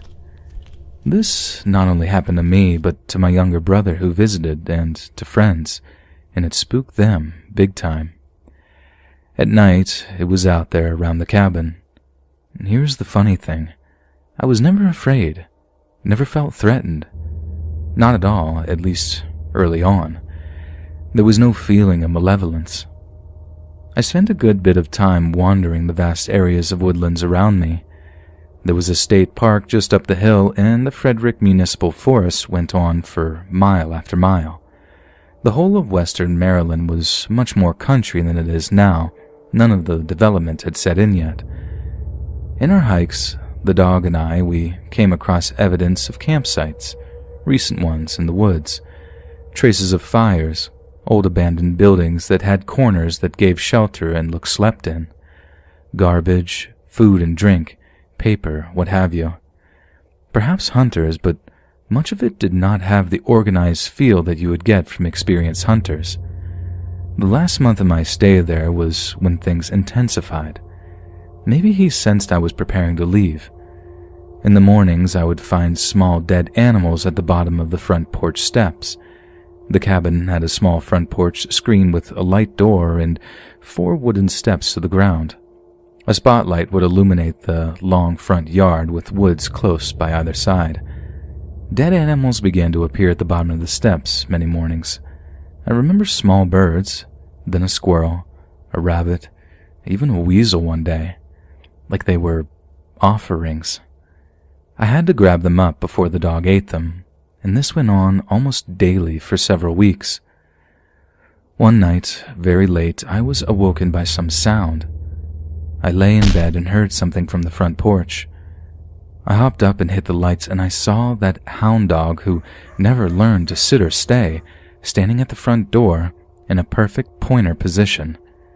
She was shaking in fear. She never barked. I heard the door slam and footsteps down the steps. I hit the spotlight but saw nothing.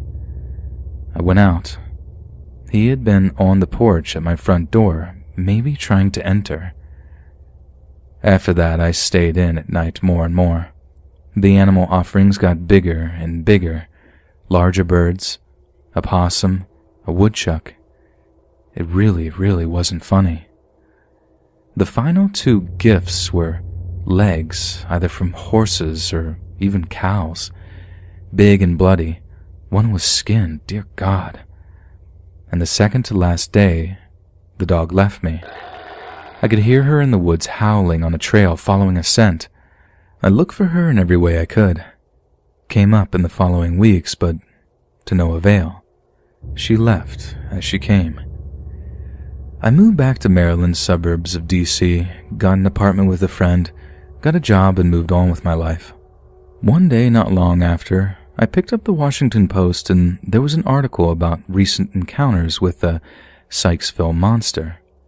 It's described as a tall, yeti-like creature, fur-covered, on 2 legs that would pick out a family or person and give them attention.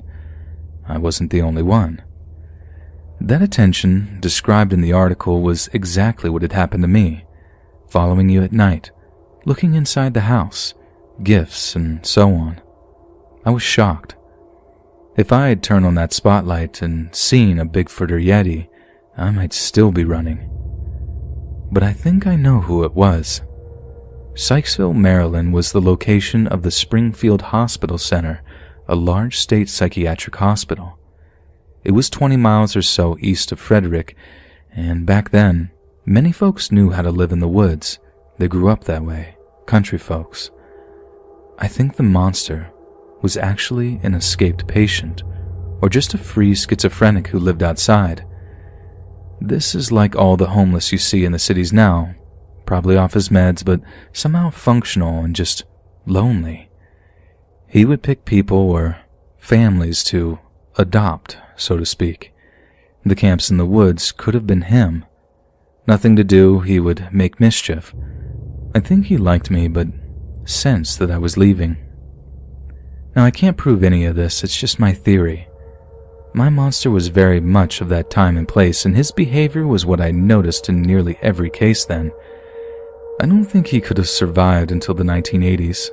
Deinstitutionalization of mental hospitals threw the mentally ill out into the streets and took away the shelter of hospitals. Unprotected, the mentally ill do die, but once in a while, they find their way to you.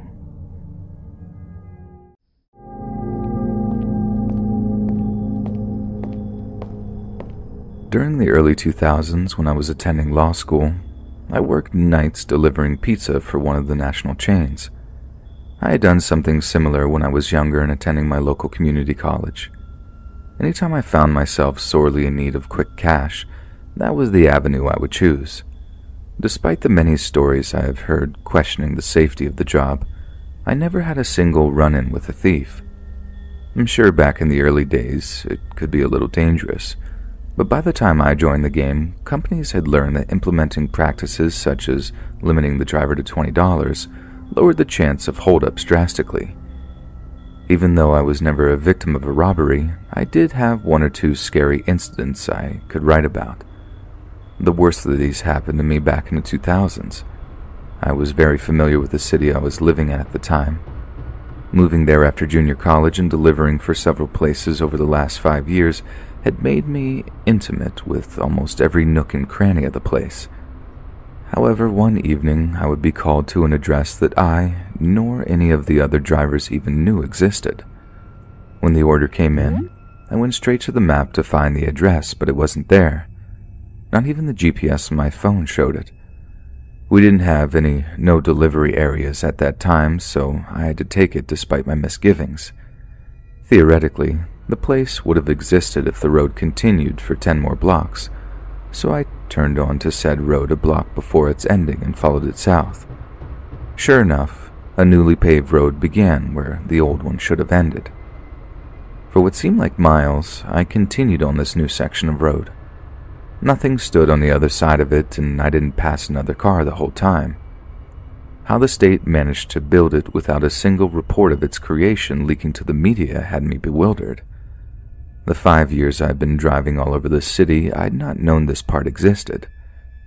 In one way, I was very excited seeing all of it, like a Victorian explorer tracing the sources of the Nile. But at the same time, a deserted road popping up out of nowhere gave me a chill down my spine. It must have been a good 10 minutes before the house in question appeared in the distance. I couldn't understand why someone would build a house out here in the middle of nowhere with no way to reach it. When I got closer, I could see the house had to be at least 50 years old or more, and probably hadn't been repaired since then. No cars were around, and for a moment, I thought the house was abandoned, but I could see the front door wide open behind the rickety old screen. Everything looked to be above board, so I grabbed the pizza and headed for the door. I knocked on the screen door, but got no answer. I could see what appeared to be a young female walking around the kitchen. When I knocked a second time, I heard a female voice say to come in. Despite my reservations, I stepped just inside the house and waited in the small foyer. I had learned from other drivers early on not to enter an unfamiliar house, but I had yet to see anything to concern me. I assumed the woman would be coming out soon to pay me. Instead, I overheard an unseen man whisper, "Call him into the kitchen." When I heard that, I fled from that place as fast as I could. I was so freaked out I got back to the restaurant in half the time it took me to get to the house. After I told my boss what had just occurred, he called the police. All the excitement had me rattled, so my boss sent me home for the day. My phone rang a few hours later. It was the police. They'd called to let me know what they had found. Whoever had been there was gone now. Even though the place had more than likely been abandoned for a while, they did find evidence that people had just recently been inside.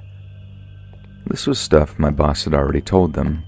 However, they did shed light on where the road came from and why the house was the only building on an otherwise deserted area. The state had been trying to purchase the land on which the new section of road and house were for 20 years, but the landowner wouldn't sell. They even tried to use eminent domain to get it, but a judge blocked it.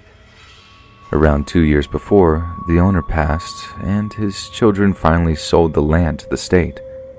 They were so happy to get the land after all that time. The construction on the road was started immediately. It technically had yet to be formally opened, but locals had already began using it anyway. This was good to know, but I still wondered how the two people knew about the empty house sitting out in the middle of nowhere. This was something the officer didn't know. We could only assume they drove past it and decided it would be as good a place as any to ambush a delivery driver. Even $20 is a good score if you're desperate enough. He said from personal experience, people have killed for much less. The officer left me with one good piece of news, though. The county had slated the old house to be demolished in the coming week, so no other poor delivery driver would be let out there to be robbed or worse. 2 days later, I was driving down the brand new road, which I was now using as a shortcut across town, and witnessed the house's destruction. A load was even being lifted from my shoulders right before my eyes.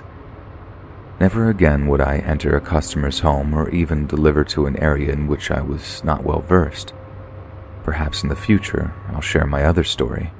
While not as harrowing, it was still scary nonetheless. This happened about a year ago. There were so many terrible factors working against me that night. I'm astounded I got away unscathed, at least physically. This all begins when I'm in my friend's apartment who lives in a really rough part of town, in a series of poor decisions. That night, I decided to get belligerently drunk and take a few pills of God knows what. I know. Safe to say, after a solid night of partying around 4 a.m., I was not in the right state of mind. My drug-addled brain decided that instead of staying at either my friend's apartment like I normally would, I wanted to Uber back to my own apartment. My friend's apartment had 2 separate entrances and exits to the building, one in the back unlit parking lot of the building and one facing the street. They had 2 sets of keys for each door, and I only had keys to the one in the back of the apartment. Since my Uber would obviously arrive at the streets and the door in the front of the building locks itself behind you, I exited this way when the driver was soon to arrive. Looking back, standing outside that apartment, I realized I looked like the easiest target on the planet. I'm a small petite female in my early 20s, and I can hardly stay upright. I'm using a street lamp to prop myself up and not doing a good job at either. The light was basically a beacon for any nearby predator saying, "Come get me." I'm not paying attention to my surroundings at all in this state, despite the fact that there are literally a bullet hole in the front door I just came out of. Not good. I remembered checking to see what Kara was getting picked up and was only able to pick out the fact that it was a black sedan. Soon, after stepping outside, a black sedan pulls up to the curb and starts rolling down the windows. So I stepped forward. Before this man even spoke, I could feel something was wrong. He had an expression like he was tearing me apart with just his eyes. After seeing that look, it gave me a new meaning to the word predator to describe a criminal, because I then knew what it felt like to be prey. He basically barks at me, "I'm your Uber driver." And this was the second red flag that somehow made its way through my brain. Normally, Uber drivers just roll down the window and say your name or any version of that, but always include your name. I think I just stared at him for a second, my brain slowly piecing together the situation I was potentially in, and I asked him, "What's my name?" He immediately is enraged and starts screaming about how he doesn't have a frickin' time for this and just get in the effing car, etc., etc. I don't think I've ever been sobered up so fast in my life. I'm completely panicking. Obviously, this wasn't my Uber. Quickly checking the license plate, I immediately see it's not a match. Meanwhile, this guy is still screaming at me, and I have absolutely no idea what to do. If I bolt in either direction, this guy could easily outrun me or even have a weapon. I'm also pretty sure at this point that if he's trying to nab a random girl off the street, he must have a weapon of some sort. I can't run back into the apartment door right behind me since it locks behind you, and I don't have the key, nor the time to unlock it. Running towards the back door would do nothing as well, and as he's idling right by the mouth of the driveway towards the back parking lot, and again, I would have to take time to find the right keys and get in. If I screamed, I'm not exactly in the type of neighborhood where someone would try to be a vigilante, and I can still hear the music radiating from my friend's third-floor apartment. I knew they wouldn't hear me. It's also 4 a.m., and absolutely no one is around. People talk a lot on the sub how they either sprint into action or freeze, but I felt incapable of doing either. It was the absolute worst feeling I've ever felt in my life. Everything in me wanted to run, but I felt that if I did, it would be the end of me. But if I kept standing there, staring in shock at the screaming man, the result will be the same. From when he started screaming at me to this point, I'm guessing only 20 seconds had passed. Just as he's looking like he's getting ready to get out of the car, another black sedan pulls up right behind him, checking the license plate as quickly as I can. I realize it's my actual Uber, and I make a full sprint of the car. Really only like 6 steps, and throw myself in screaming at my real Uber driver, "What's my name?" The poor dude looks terrified, but responds with my name quickly, to which I reply, "Get me out of here. That man's trying to kidnap me." If I was in his Uber driver's position, I think I would be too shocked to react as quickly as he did. But my dude flew out of there, offered to call the cops for me, which I declined and now regret, and then walked me to the front door of my apartment, ensuring I got in safely. Truly an incredible human being.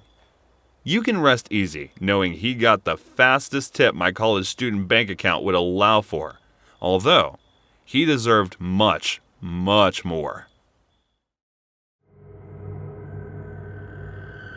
I used to get bullied, and so did pretty much all of my friends.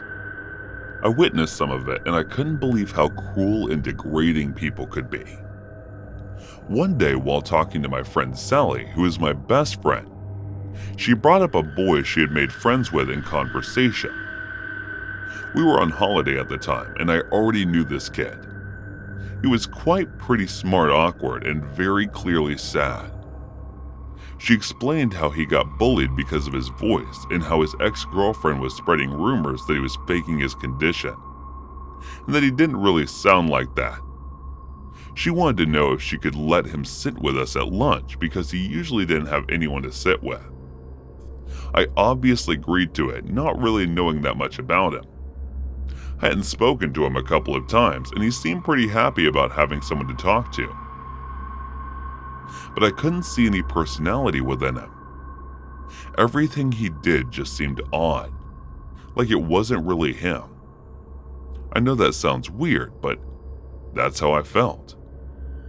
His name was Samuel, an unusual name, but quite nice.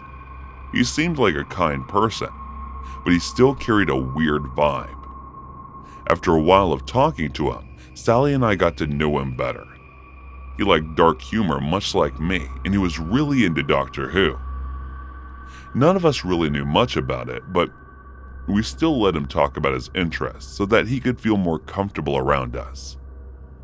He talks a lot, and I didn't even realize he had feelings for Sally until he asked me if she liked Harry Potter and what her favorite colors were. She soon realized this too, but was still getting over her ex-boyfriend, so she made it clear that she wasn't interested. But he wouldn't leave her alone. He was always next to her or somewhere nearby, and it started to get to her, and she hated it. She felt as though she couldn't be alone. So I tried to do something about it. I wanted to help, so I turned his attention from her to me. I started hanging out with him more, often listening to his terrible, unphony jokes, to his strange interests, and to everything he said. I tried to make it seem like I wanted to be there, even though at this point I really didn't.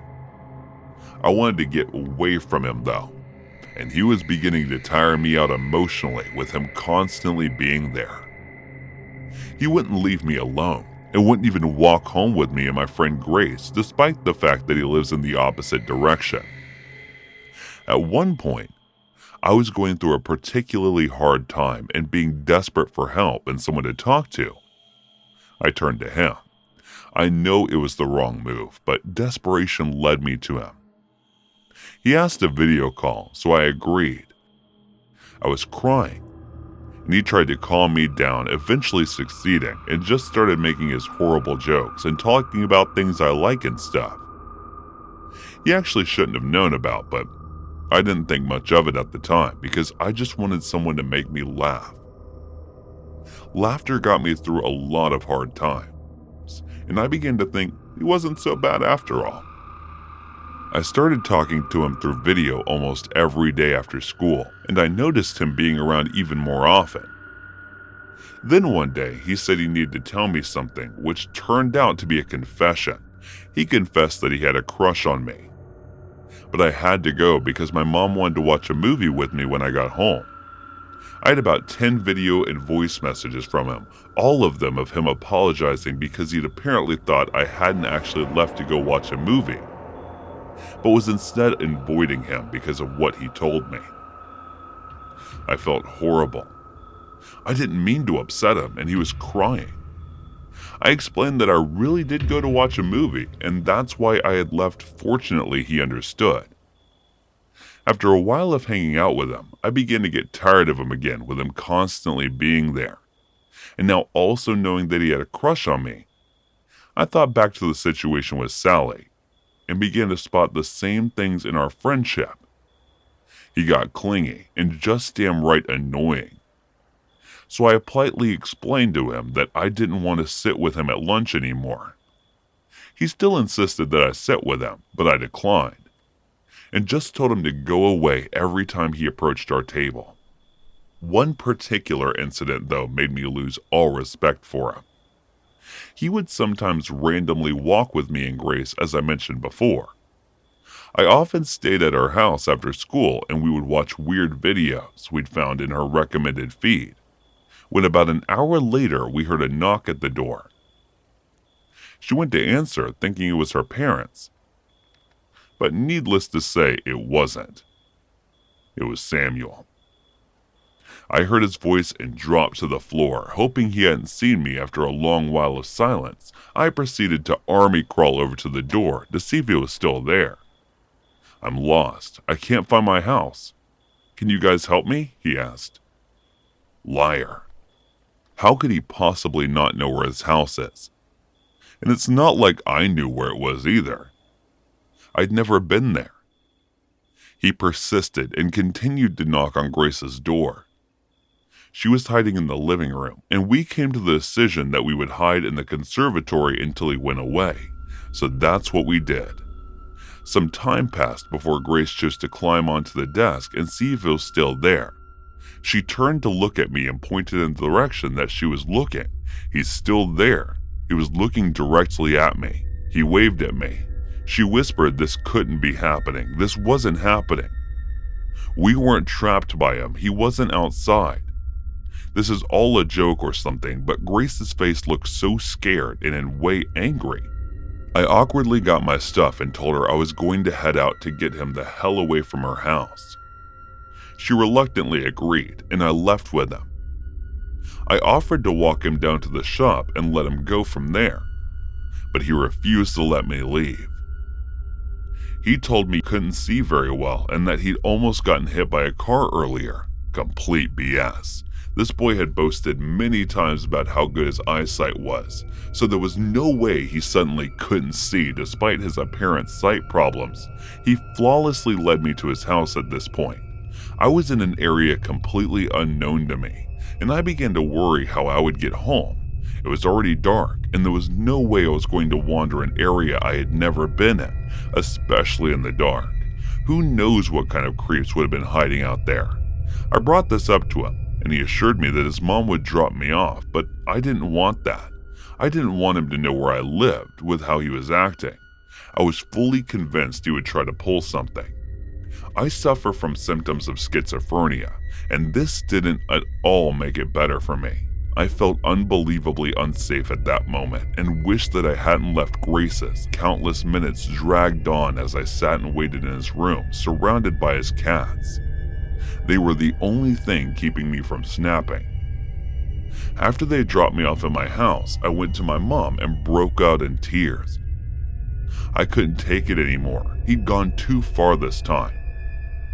So my mom said she was going to report him for it, because he wasn't going to cause me this much stress and get away with it.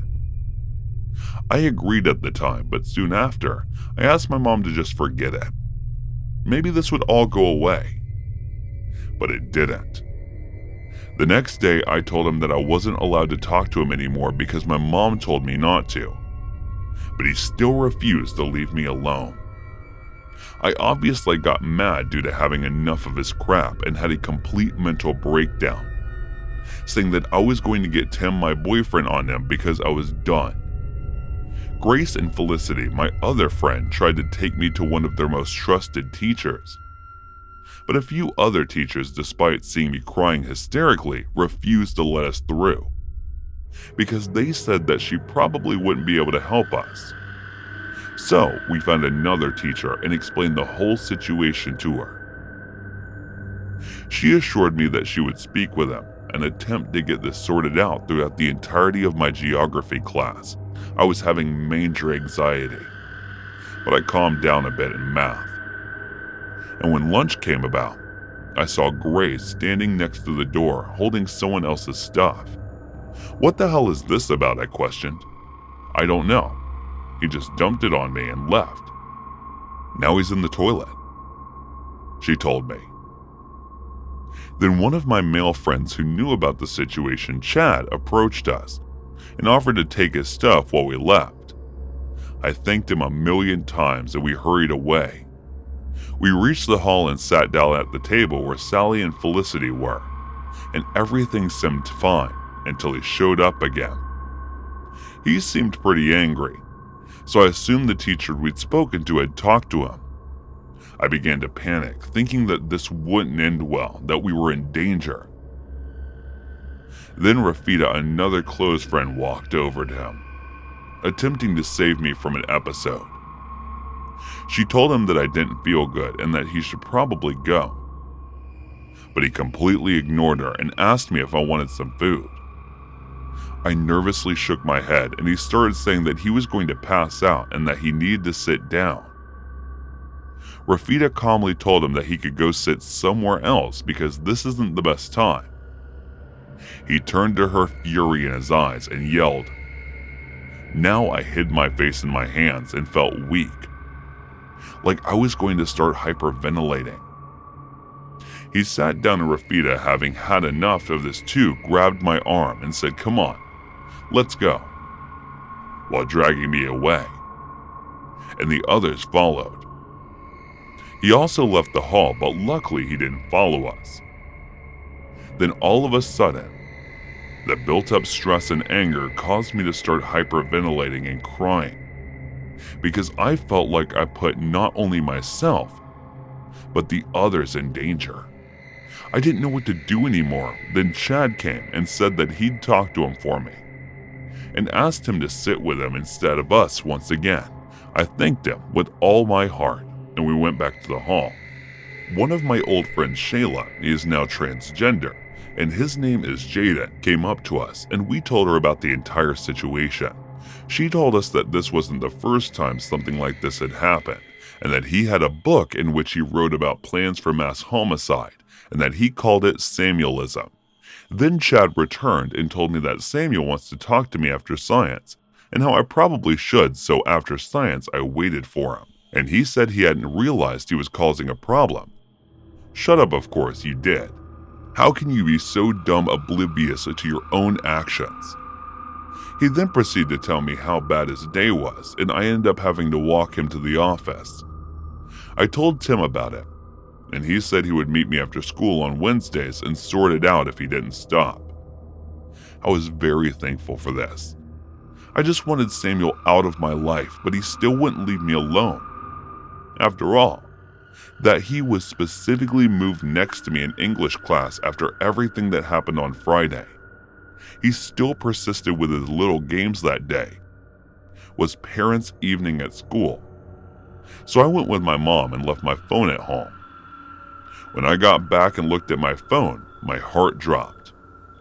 20 messages, 20 of them within half an hour, all from Samuel.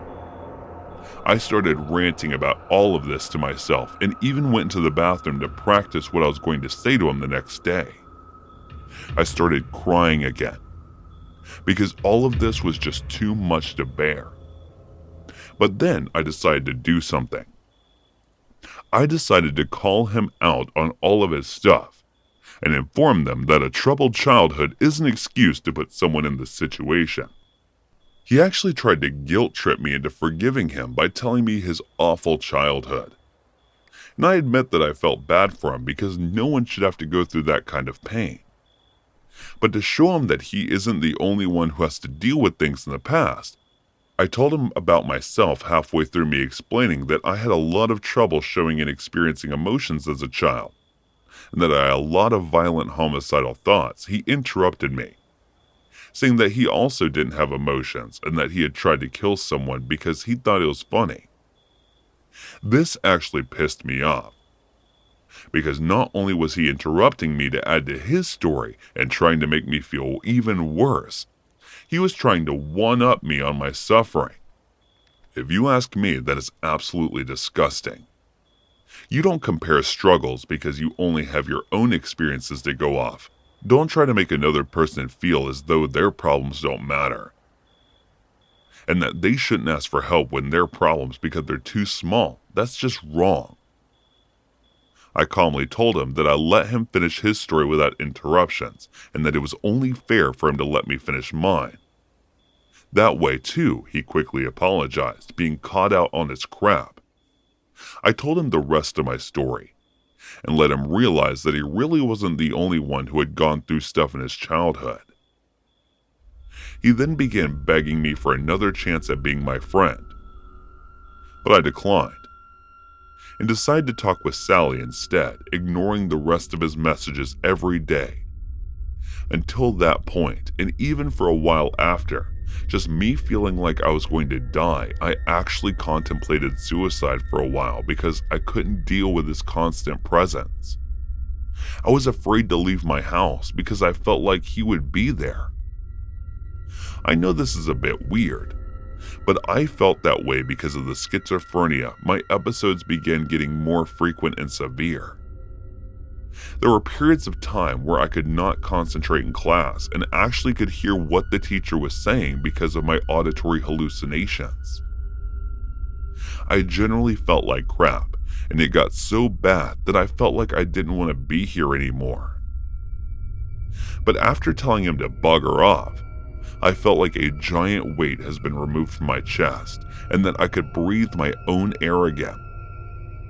Not for long though, because he kept trying to come back into my life despite me refusing to be his friend ever again. I was still there for him, but only in absolute emergencies, and by that, I mean that only if he was on the verge of dying. I wish I could say that he left me alone since then and that I never saw him again after that, but I couldn't. Because I still see him around at school, and unfortunately, he's friends with my friend Brian. So I still have to hang out around him, which sucks. He annoys me purposely to get my attention by calling himself God and other things that suggest he thinks way too highly of himself. Anyway, that's about it for my story. Samuel, please shut up about your godly status for a second and realize that the reason people hate you is because you do this not once, not twice, but always. So pause, think, and stop so that you don't mount any more brains.